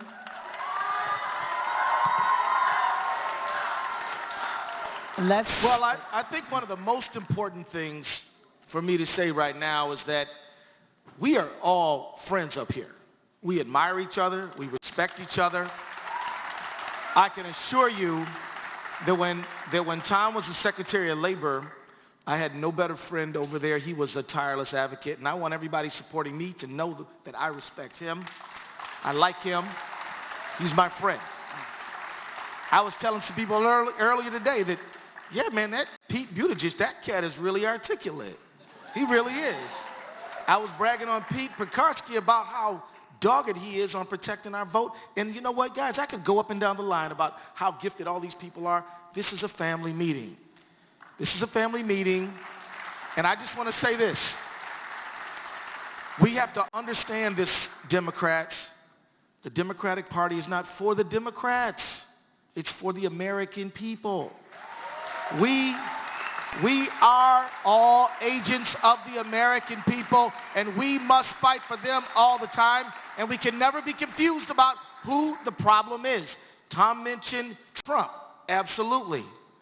But don't forget Kasich, don't forget Snyder, don't forget all around these states with these bad guys denying people water, denying people health care, denying people a right to choose, denying people all this stuff. I'm just telling you right now, we need each other. We got nobody to lose in this fight. That's why I like the first question. And I'm going to tell you, we are for a lot of stuff. I'm for comprehensive immigration reform and everybody fighting for DAPA and DACA. I am for LGBT rights. I am absolutely for the Muslim group of Democrats that came to see me earlier today that said we are going to be involved. We're not just going to be scared, hiding from that guy. We're going to join with our fellow Democrats and stand up strong. And I'm going to tell you, they know that you care about them. Speak well of Democrats, people. Speak highly of Democrats. Don't be afraid of you. Thank you, sir. Ray Buckley.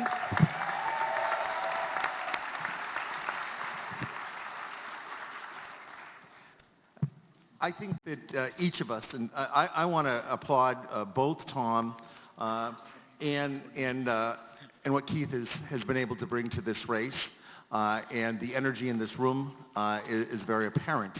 The fact is, though, that what they've all pledged to do, and I just want to go back right to that first question, we are all in this together. And we do not have the luxury of complaining. Now, I know you were asked to look at this, and if you're supporting Keith, that's fine. If you're supporting Tom, that's fine. If you're supporting anybody at this, but I still want you to read this. I want you to read this because what it is a plan, and it is not a plan that I just thought of. It is a plan that I wrote on a piece of yellow legal pad in December when we were at the state chairs meeting, word for word. This is what I have spent my life working on. So whether I'm chair or not chair, I don't care whoever, this plan, it talks about the nominating process. It talks about transparency and accountability for the state parties. It talks about strengthening the state parties and making sure that the DNC is open and accessible to everybody. It talks about how we win. So I want you to take it.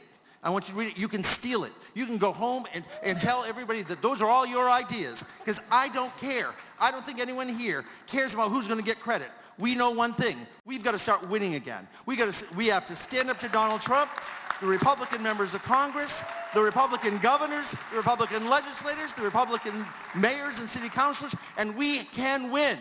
We can win in New Jersey this year, folks. We can win in Virginia this year. We can win across this country in the municipal elections. And if we get our act together, emphasis together, we can have an amazing 2018 if we start. We need to start the day after the election. The election is on the 25th. Thank you, sir. On Jamie the 26th, Harrison. we need to start together. Jamie. Thank you. I agree with everything that everyone said. And, you know, it boils down to very simple humanistic things. It's about trust. It's about respect. It's about the diversity of our party. We are a diverse party, and it is our greatest strength. But along with diversity comes great challenges sometimes.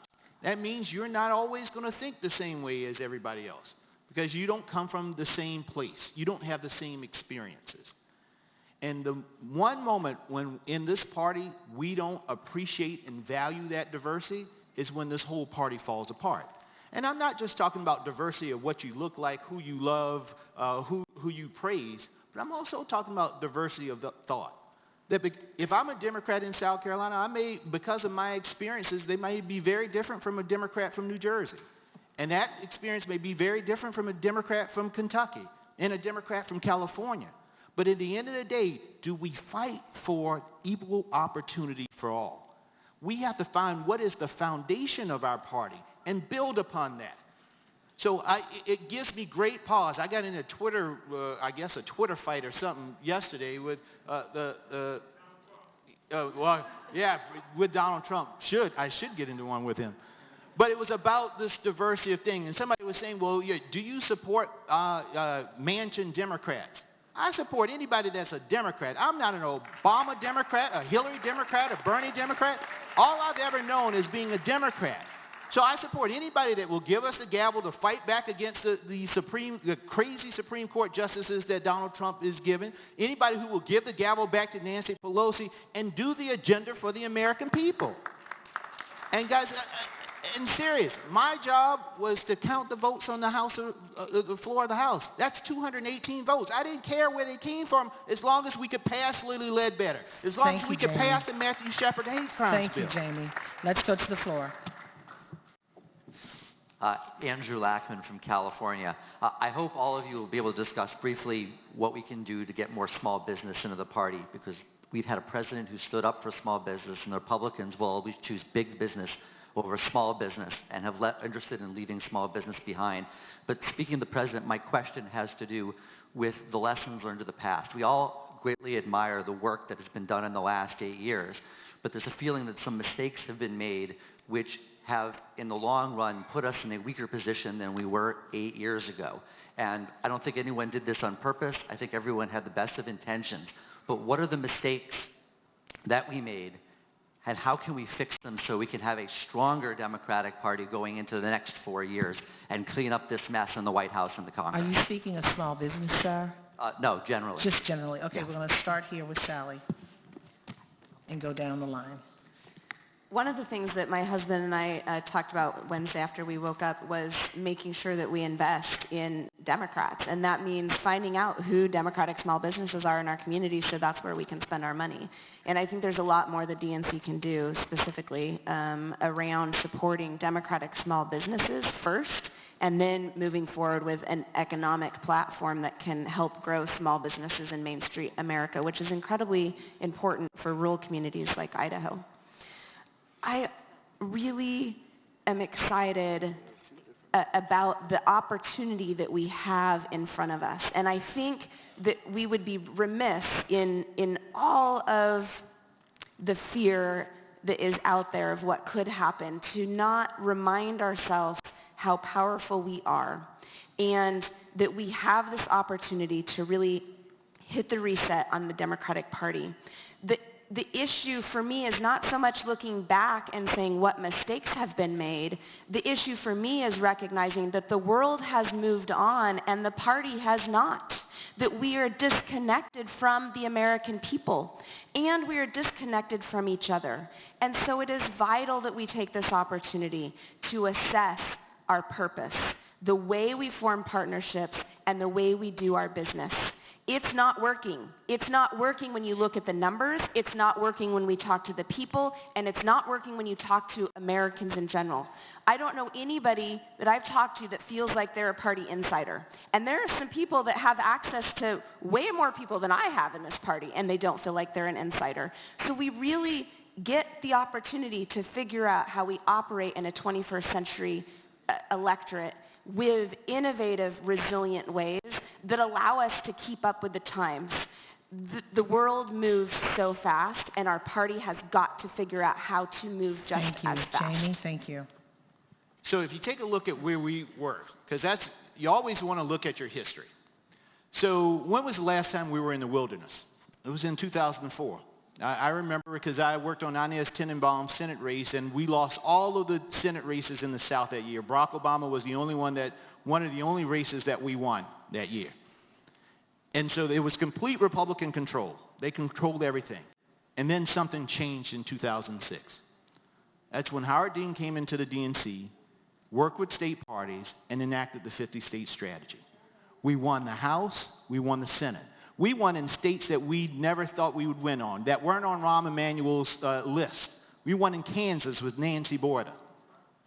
And then what did we do? In 2008, we also won the White House.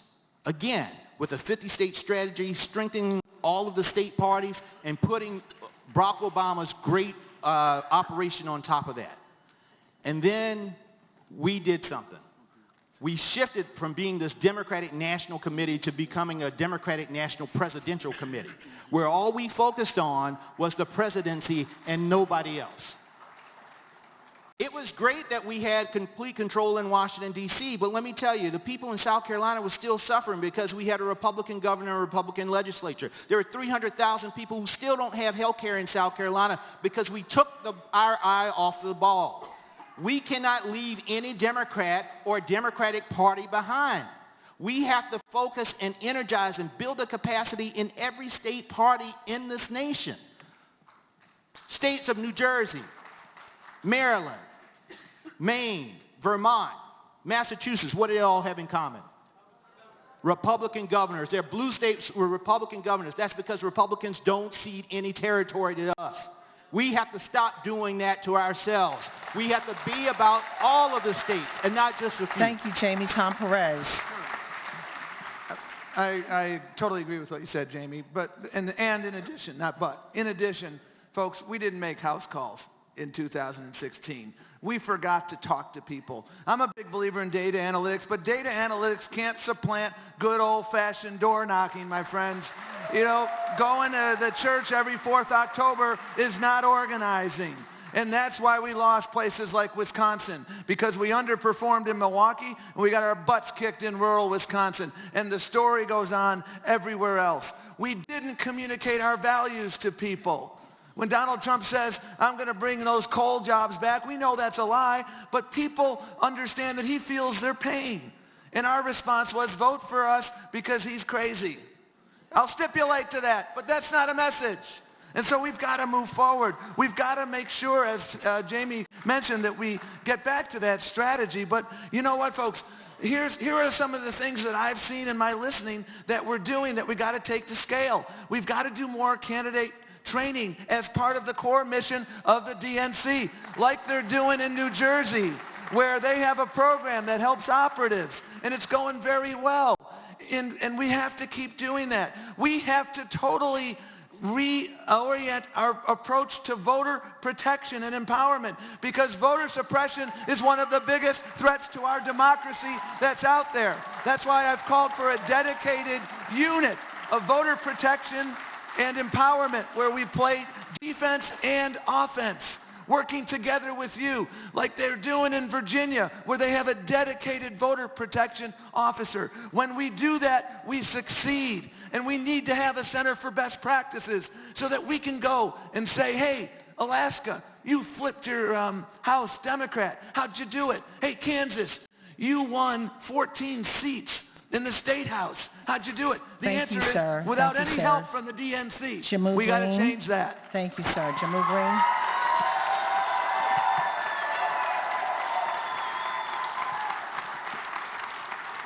I think sometimes for people who don't necessarily make it into rooms like this, they hear platitudes and they hear promises and they don't hear answers. And so I think there are a number of questions that have been asked where there have just not been specific answers. Platitudes and promises are not going to address the passion that, Yvette, you spoke about. We have to have a DNC leader who is willing to speak truth to power and say very specifically, I acknowledge the wounds of Bernie Sanders supporters who feel that they were left out of this election unfairly, and I also acknowledge the wounds of Hillary Clinton supporters who feel that sexism and misogyny has been too rampant in our party and in the media and how she was treated. And we have to have a leader who will speak truth to power to this institution of the Democratic Party and say we ourselves have sexism and racism and bigotry within our own ranks, and that we have too much complexity. So to Andrew, your question, the Obama years were great in lifting us out of recession, but they decimated the DNC. The Clinton campaign treated this institution with disrespect. And so we need a leader who is going to speak truth to power and put actual specific plans in place. So I ask each of you to go to JamuForDNC.org and look at what my plans are to rebuild, to rebrand, and to re-engage so that we can win again as Democrats. Because it is way past time of platitudes and promises. We have to start answering questions. My last thing to Lottie, your question about the charter, we raised our hands. If you've read the charter, if you were in this session for the vice chairs, that group that sat at this table, they don't even have a real job. They don't even have real resources. So as chair of the DNC, I would make sure that we look at the charter and change that. We give them money and we give them a job. Thank you. Sam Ronan. So I'm going to take the gloves off a little bit. You talked about truth to power. I was the one that started that in Houston. You want to talk about telling people that the DNC is the only people who get to decide the fate and future of millions of Americans. I believe you said each of you get to carry the weight and burden of 150,000 lives. That is an awesome responsibility. And it's one that goes and alludes to the superdelegates. Let's take that word, for example, superdelegates. It is greater than a regular delegate. That means that those superdelegates, I believe it was around 500 of them, had the same weight as 25% of the entire voting base. Millions of votes. That is undemocratic. You want to talk about truth to power? I am the only candidate at this table who has sworn to not take corporate and lobbyist money. That is not the way we do business in the Democratic Party. You want to talk about more truth to power? We need open primaries. We need open debates. We need to get rid of exclusivity. I've been hashing off every time somebody at this table has borrowed from my Houston and my Detroit and my Phoenix remarks and my interviews. Tom, I think, has adopted my policies. You want to talk about leadership? That is leadership, leading by example. Now, to retract the clause. I have been pretty insensitive. I get that. I have been inciting. I've been doing the passion. And because I am part of that passion, and I got 30 seconds left, so let's see if I can bring it home. We have been hurting as a country. Bernie-crats, millennials, progressives, conservatives, libertarians. We have been at war with each other, and we've been hurting for decades, and we've been waiting for a person to step up and say, enough is enough. We are Americans. We are Americans first and foremost. We need to talk. We need to talk with each other. We need to compromise. That is politics. And until we do that, none of these plans, none of these people, none of these things we're trying to do will work. Thank you. I want to be very clear. Every single word that's already been uttered and that's about to be uttered, I agree with. So I'm going to skip forward. I'm going to skip forward. The question was, what is the Democratic Party going to do about small business, and how are we going to better connect? Here's the solution that I just thought of. Earlier today, you heard from Senator Maggie Hassan from New Hampshire, the only Democrat to defeat a Republican U.S. Senator in a purple state, by the way. But let me tell you, $75 million was spent on her campaign in the state of New Hampshire.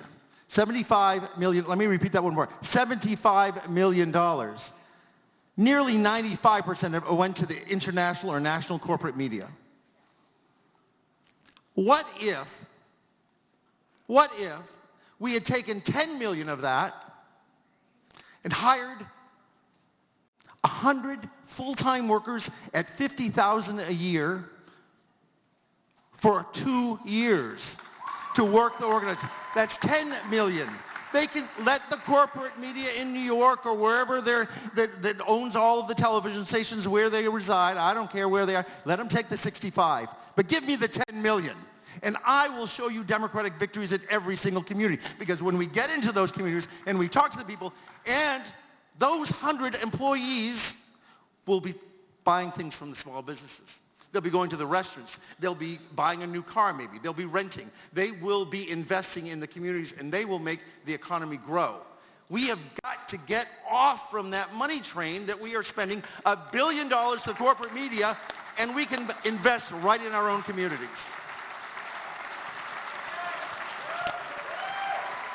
With time left over, now we go to Robert. My good friend Ray said earlier that he was going to say something that will probably cost him the election. What I'm about to say, probably, I know will. We're good at speaking and saying, speak power, speak truth to power. But what we don't do is speak truth to each other. Hillary Rodham Clinton did not win the Democratic nomination because of superdelegates. She won because Democrats across America voted for her. Let's get that clear.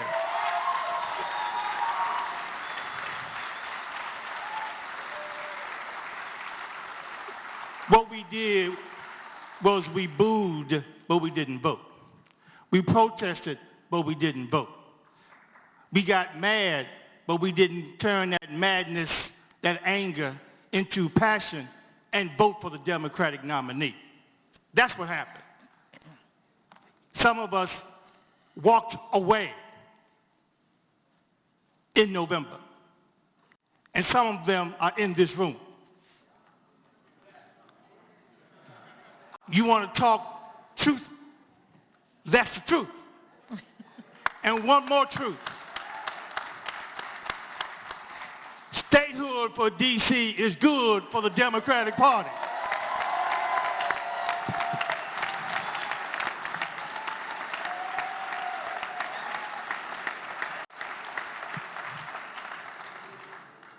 Anybody want the 30 seconds? They got it. Thank you. Pete. Thank you. I think the question was about where we've gone wrong. Okay. And I think the challenge is we've got to learn from the past without reliving it. I didn't love living through the 2016 primary the first time. I don't know why we'd want to live through it a second time. One of the things that motivated me to get in this race, I'm sorry I'm really hoarse from campaigning. One of the things that motivated me to get in this race is that we can't allow this to devolve into a factional struggle. I don't think any of us can sit here and pretend that the status quo is okay or that everything went along just fine.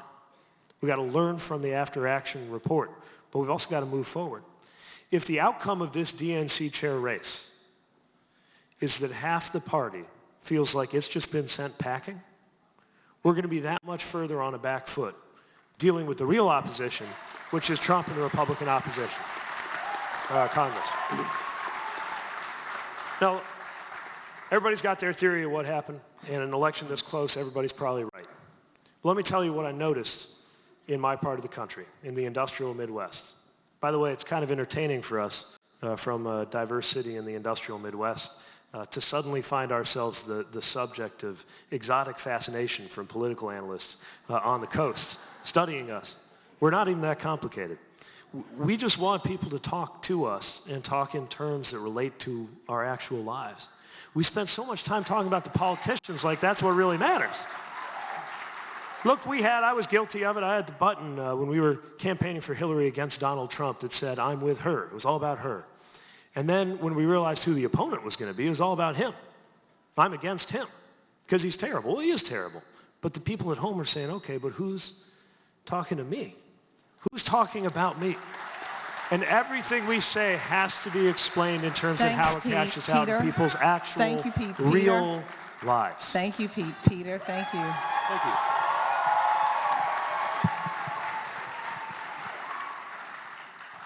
The question was about lessons learned.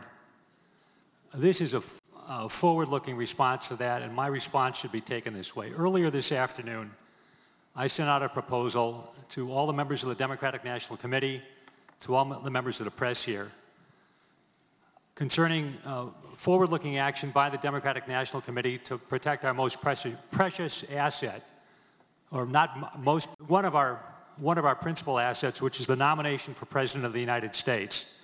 That proposal has been endorsed by Seth Waxman. Seth Waxman was the Solicitor General of the United States from 1997 to 2001. It's also on my website, peter4dnc.com. Peter, the number 4, dnc.com. Anyway, the proposal was, and the Solicitor General is the person principally responsible for representing the United States of America before the United States Supreme Court.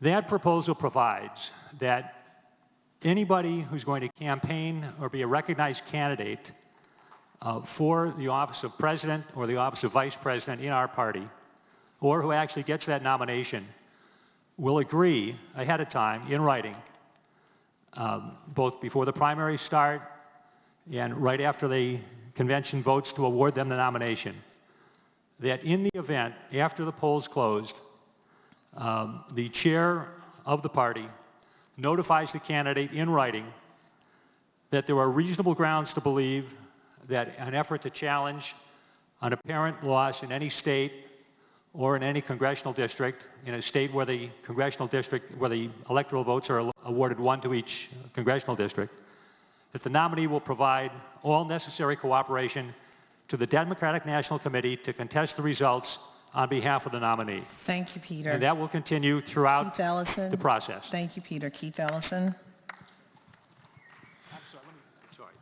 This applies starting with the 2020 nomination. Sir, I understand. Thank you, Keith Ellison. That didn't come out of my time, did it? No, it didn't take your time. Good. Your time. All right. See, you have 2 minutes. Go. Good. You go now. You know, friends, I think the question was, what about small business and what went wrong? That was the question. And I just want to say that I think what happened with small business is it can explain kind of went wrong.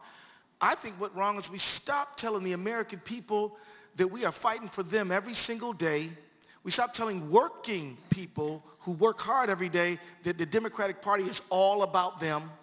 And let me tell you, small business people are working people. You know, let me tell you, 56% of all Americans have less than $1,000 in the bank. Many of those people might have been former union members or current union members who said, you know, I'm going to start a hustle on the side. I'm going to get a business going. And you know what? We have got to understand that small business has got to be part of our constituency. We cannot let Republicans say they're the pro-business party. We've got to be the pro-business party, where we say we are the ones who are protecting our people from monopoly. We're protecting them from, look, if you go down to Louisiana where Karen is from, it's a shrimping business, not a small business.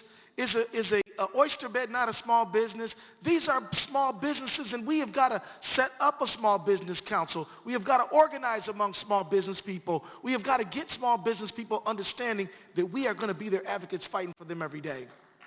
And that means, and there are people out there who are like, look, you know what? I got a great union job. I made a good pay, but I've always had a dream to open up a barber shop. And the Democratic Party has to be the kind of party that says, you know, we're going to be there fighting to make sure you can do that. And that is what we've got to use small business vendors. We've got to have the DNC does a lot of business, millions of dollars. We ought to do business with small business people of all colors and women. We got to hire people. We got to let everybody know that small business is part of our constituency. Thank you, sir. Wow. You know, this has been a very great day for me. I've never seen this before, and now as a White House correspondent who's been there 20 years, this is my first time, and it's great to see how democracy, at least a piece of the democracy, begins to work and how it's formulated. One of these 10 on this stage will be the next head of the Democratic National Committee. The votes are in later this month in Atlanta, one of these 10. So I want you to give them a big round of applause. And we are not done yet, because, yes, give them a big round of applause. This is not an easy task. This is not an easy task to carry the mantle, because for the next 4, maybe even 8 years, they may be going up against what we see right now in the White House. So with that, we are out of time for more questions, but what we will have is a closing statement, 1 minute each, for each of our candidates. Each. Okay, watch it now. All right, for the chair candidates, we're going to start off with Sally Boynton Brown. 1 minute. And let's give her a microphone. One of the reasons I decided to run for chair is because I wasn't hearing enough of the how. And as I've gone through this process, I have an 11-page plan of how, and what it all boils down to is one-on-one conversations and one-on-one connections. We need to teach the people of America how to talk to the people of America again. We simply disagree on too much and are focusing on the things that we disagree on. I've spent 5+ hours a day on social media since I decided to run for chair, and I have had conversations purposely with the people I disagree with the most. I've had a lot of conversations with Republicans and independents and Democrats who have left the party and don't want to come back. We all need to be having those conversations, because it is by building relationships with each other that we will find our way back into this country. I challenge each of you to reach out to somebody who you disagree with. The next time somebody disagrees with you, don't walk away or hit delete. Have the conversation. Jamie Harrison, thank you so much. Jamie. Thank you, guys. One of the things going through this process, I think we sometimes forget that this is a job, and this job has some responsibilities. And that main responsibility is building a party. Not being spokesperson, but building a party. And in that, I think there are 4 things. We need someone who's a builder, someone who has a history of building parties, putting the systems together, empowering and giving capacity to those parties. Someone who's an organizer, not just organizing rallies, but organizing the diversity of our party. Someone who's a visionary, who's looking past 2 or 4 years and looking long term. Who's going to be in our party? How big will our party be? But most importantly, somebody's a fighter. And I'm not just saying fighting against Donald Trump in a rubber stamp Congress, but someone who has been through some things, who's seen some things and can relate to the challenges that American people are facing on a day-to-day basis. I believe I have those characteristics, and I can be a great Thank DNC you. chair. Tom Perez.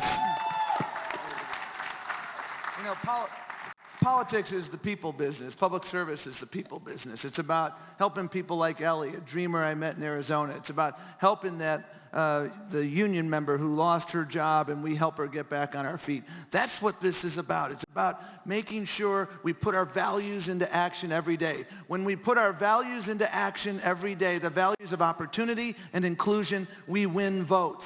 We elect Democrats because our values are the values of the majority of Americans. And what we need in the DNC chair is somebody who can take that fight to Donald Trump, someone who can bring together the entire party, someone with a proven track record fighting, and someone who has a track record of a turnaround agent at scale. This is a big turnaround job. It requires someone who has done that. I've had the privilege of doing that at 3 different agencies over the course of my career, and I would love the privilege of being your leader so that we can indeed put our values into action. Thank you, sir. Jammu Green. Jammu Green. The stakes are too high for business as usual. The chair of the DNC needs to be a strategist, a seasoned organizer, and a fierce messenger. Someone who understands these unique, surreal times that we are living in, someone who understands this institution both from the inside and out, and someone who is not afraid to tackle the long-standing challenges that we have faced as a party. If we think that this challenge is only focused on Donald Trump or on what happened in 2016, then that is not telling the whole story. And so we do have this opportunity to transform the party. We have an opportunity to move from politics to purpose, and I want to be a champion to help us do that. I want to be a champion to make sure that women who are not just the backbone of our democracy, but they are the backbone of this party, that they are celebrated, trained, and mentored. And I want to be a champion to make sure that we as a party take Sam this Ronan. unique opportunity for transformation. Thank you, Sam Ronan. The question is, where do we go from here? We talk about leadership, but who really embodies leadership? So let's define it. Is leadership saying, I am the hero? I have done this. I can do all these things. That's a manager. That's an administrator. A leader is someone who empowers, someone who has walked the walk, talked the talk, and is doing it as we speak. It's not so much that we need to forget the past and look to the future, because that's simply not enough. FDR was our prime example of what it is to be a Democrat. And I alluded to this before. We are hurting. We need a chance to heal. And there's only been one candidate that's really been addressing that need to heal, to address the needs of others, and has been doing that the entire time. It's not so much that I'm the most qualified person on paper, because you can't put leadership traits on a resume. It's something you are. It's something you live, and we need to be inspired and have hope again. And if we don't, it doesn't matter how much we do. Thank you, Ray Buckley. Thank you. Thank you. And thank you all for coming here today. I encourage you to go onto my website, rayfordnc.com, rayfordnc.com. You're going to see specific plans and specific proposals. A lot of this race has seemed like we're arguing about who should be the driver of the car. What that means is that we don't understand that the car is broken down on the side of the road. We need someone who can lift up the hood and fix the damn car, and that's been my record, because I'm a reformer with results. You look at my plan about changing the nominating system, you look at my plan about opening up the DNC and strengthening the state parties, and nobody can match that. You look at my record as state chair in the last 10 years, more Democrats have won races in New Hampshire than ever before in the last 10 years in our state's history. We have won those races. I'll do that as DNC Thank you, chair. sir. I ask for your vote. Thank you, sir. Robert Branham. I want to thank April and Donna and Julie and Leah and the city of Baltimore. It's been wonderful being here with this afternoon, and also with so many good Democrats. When you go to church, your pastor has a way of saying, look to your neighbor. look to your neighbor and tell them that we Democrats are stronger together than we are fighting one another. We're stronger together than being opposed to the kinds of things that brought us here. And we will be stronger together when D.C. gets statehood. Thank you. Thank you, sir. Peter Buttigieg. Thank you. Pete Buttigieg. Thank you. Thanks for the opportunity to be here, and thank you for everything that you do for the Democratic Party, everybody in this room. When I ran for mayor, when I first ran, 5, 6 years ago, our city was on a list of 10 dying cities in America. And I ran based on the idea that a fresh start could bring our city back. And now we're experiencing the fastest population growth in a quarter century. And I got reelected with 80% of the vote. Not because I shot for some ideological middle, but because we delivered results.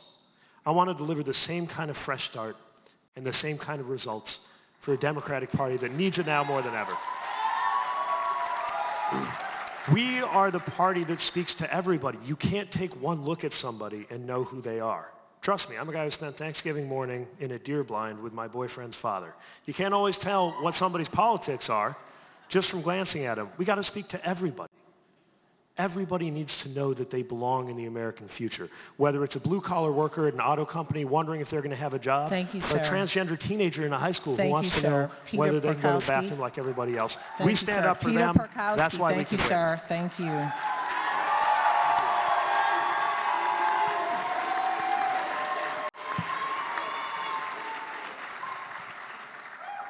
It was my privilege to participate in the Women's March in Washington, D.C. on January 21st. That was a forward-looking group. They were looking forward to accomplish their goals, among which is a goal taken straight out of our party charter, a society where the equal rights of women are guaranteed in the Constitution. Our party has to make a lot of changes to accomplish that goal and a lot of others in our charter. I offer myself as a change agent to bring this about. It has been interesting to run and continue to run a grassroots campaign with unpaid volunteers all over the country and no budget. That is not the way I intend to run the DNC. The DNC will be fully funded. There's going to be a budget available to the DNC members, and we're going to make the changes necessary to bring about a better opportunity for all Americans, including all the members of our party, under the United States Constitution. I thank you very much for coming to the event today. Thank you, sir. And Keith Ellison. You know, everybody, we are in a moment where if you love this country and the people in it, it's time to step up. Time to step up. And that's why I'm running for DNC chair, and that's why I'm so grateful to all of you for being so much a part of this process. We need all of this energy to turn this country around and move it in a direction where labor is held up in dignity, where human rights are held up in dignity. Now, if you want a chair that has electoral success who can help win elections, I think I'm the candidate here. I've won 13 elections of my own and turned my district into the highest turnout district in the highest turnout state. There are no statewide Republicans in Minnesota, not my governor, nobody. If you want somebody who can help raise resources to win, I've raised over $1 million to my state party. That's good news, right, state party chairs? And more than that, I've raised it from thousands of small donations. And let me tell you, if you want somebody who can engage the grassroots, Thank you, sir. I want you to know. Thank you, sir. Thank you very much, everybody. Thank you for your support. Thank you, sir. Well, guys, here are your candidates for chair of the DNC. Here are your 10. One of these, at the end of the month, will be the chair, the new chair of the Democratic National Committee. It is almost over. And at this time, it has been fun to be with you for hours. We started when I said, "Good morning, Baltimore." Now I'm saying, "Good evening, Baltimore." Thank you. Thank you, April. Thank you, all of the candidates. This concludes our fourth and final Future Forum. And let me also thank all of the candidates, 30 candidates, 9 offices. We also would like to thank the Hyatt Hotel, the Baltimore Convention Center, all of the volunteers, the DNC staff. Let's give the staff at the DNC a great round of applause. 4 forums in 5 weeks. Over half of the DNC members have attended these events. Now it's up to you. We appreciate all your help. For members of the DNC, there are buses on Pratt Street. There are buses on Pratt Street to take you back. And also, one final announcement before we conclude. If you lost a purse, please go to the public safety office. And one final important announcement. All the candidates, please pull up your signs in the hallway or else you will be fined. We would rather spend money getting Democrats elected, so please pull up your signs. Help us clean up this place. God bless you all. We'll see you in Atlanta in 2 weeks. God bless you, Democrats. God bless you, America.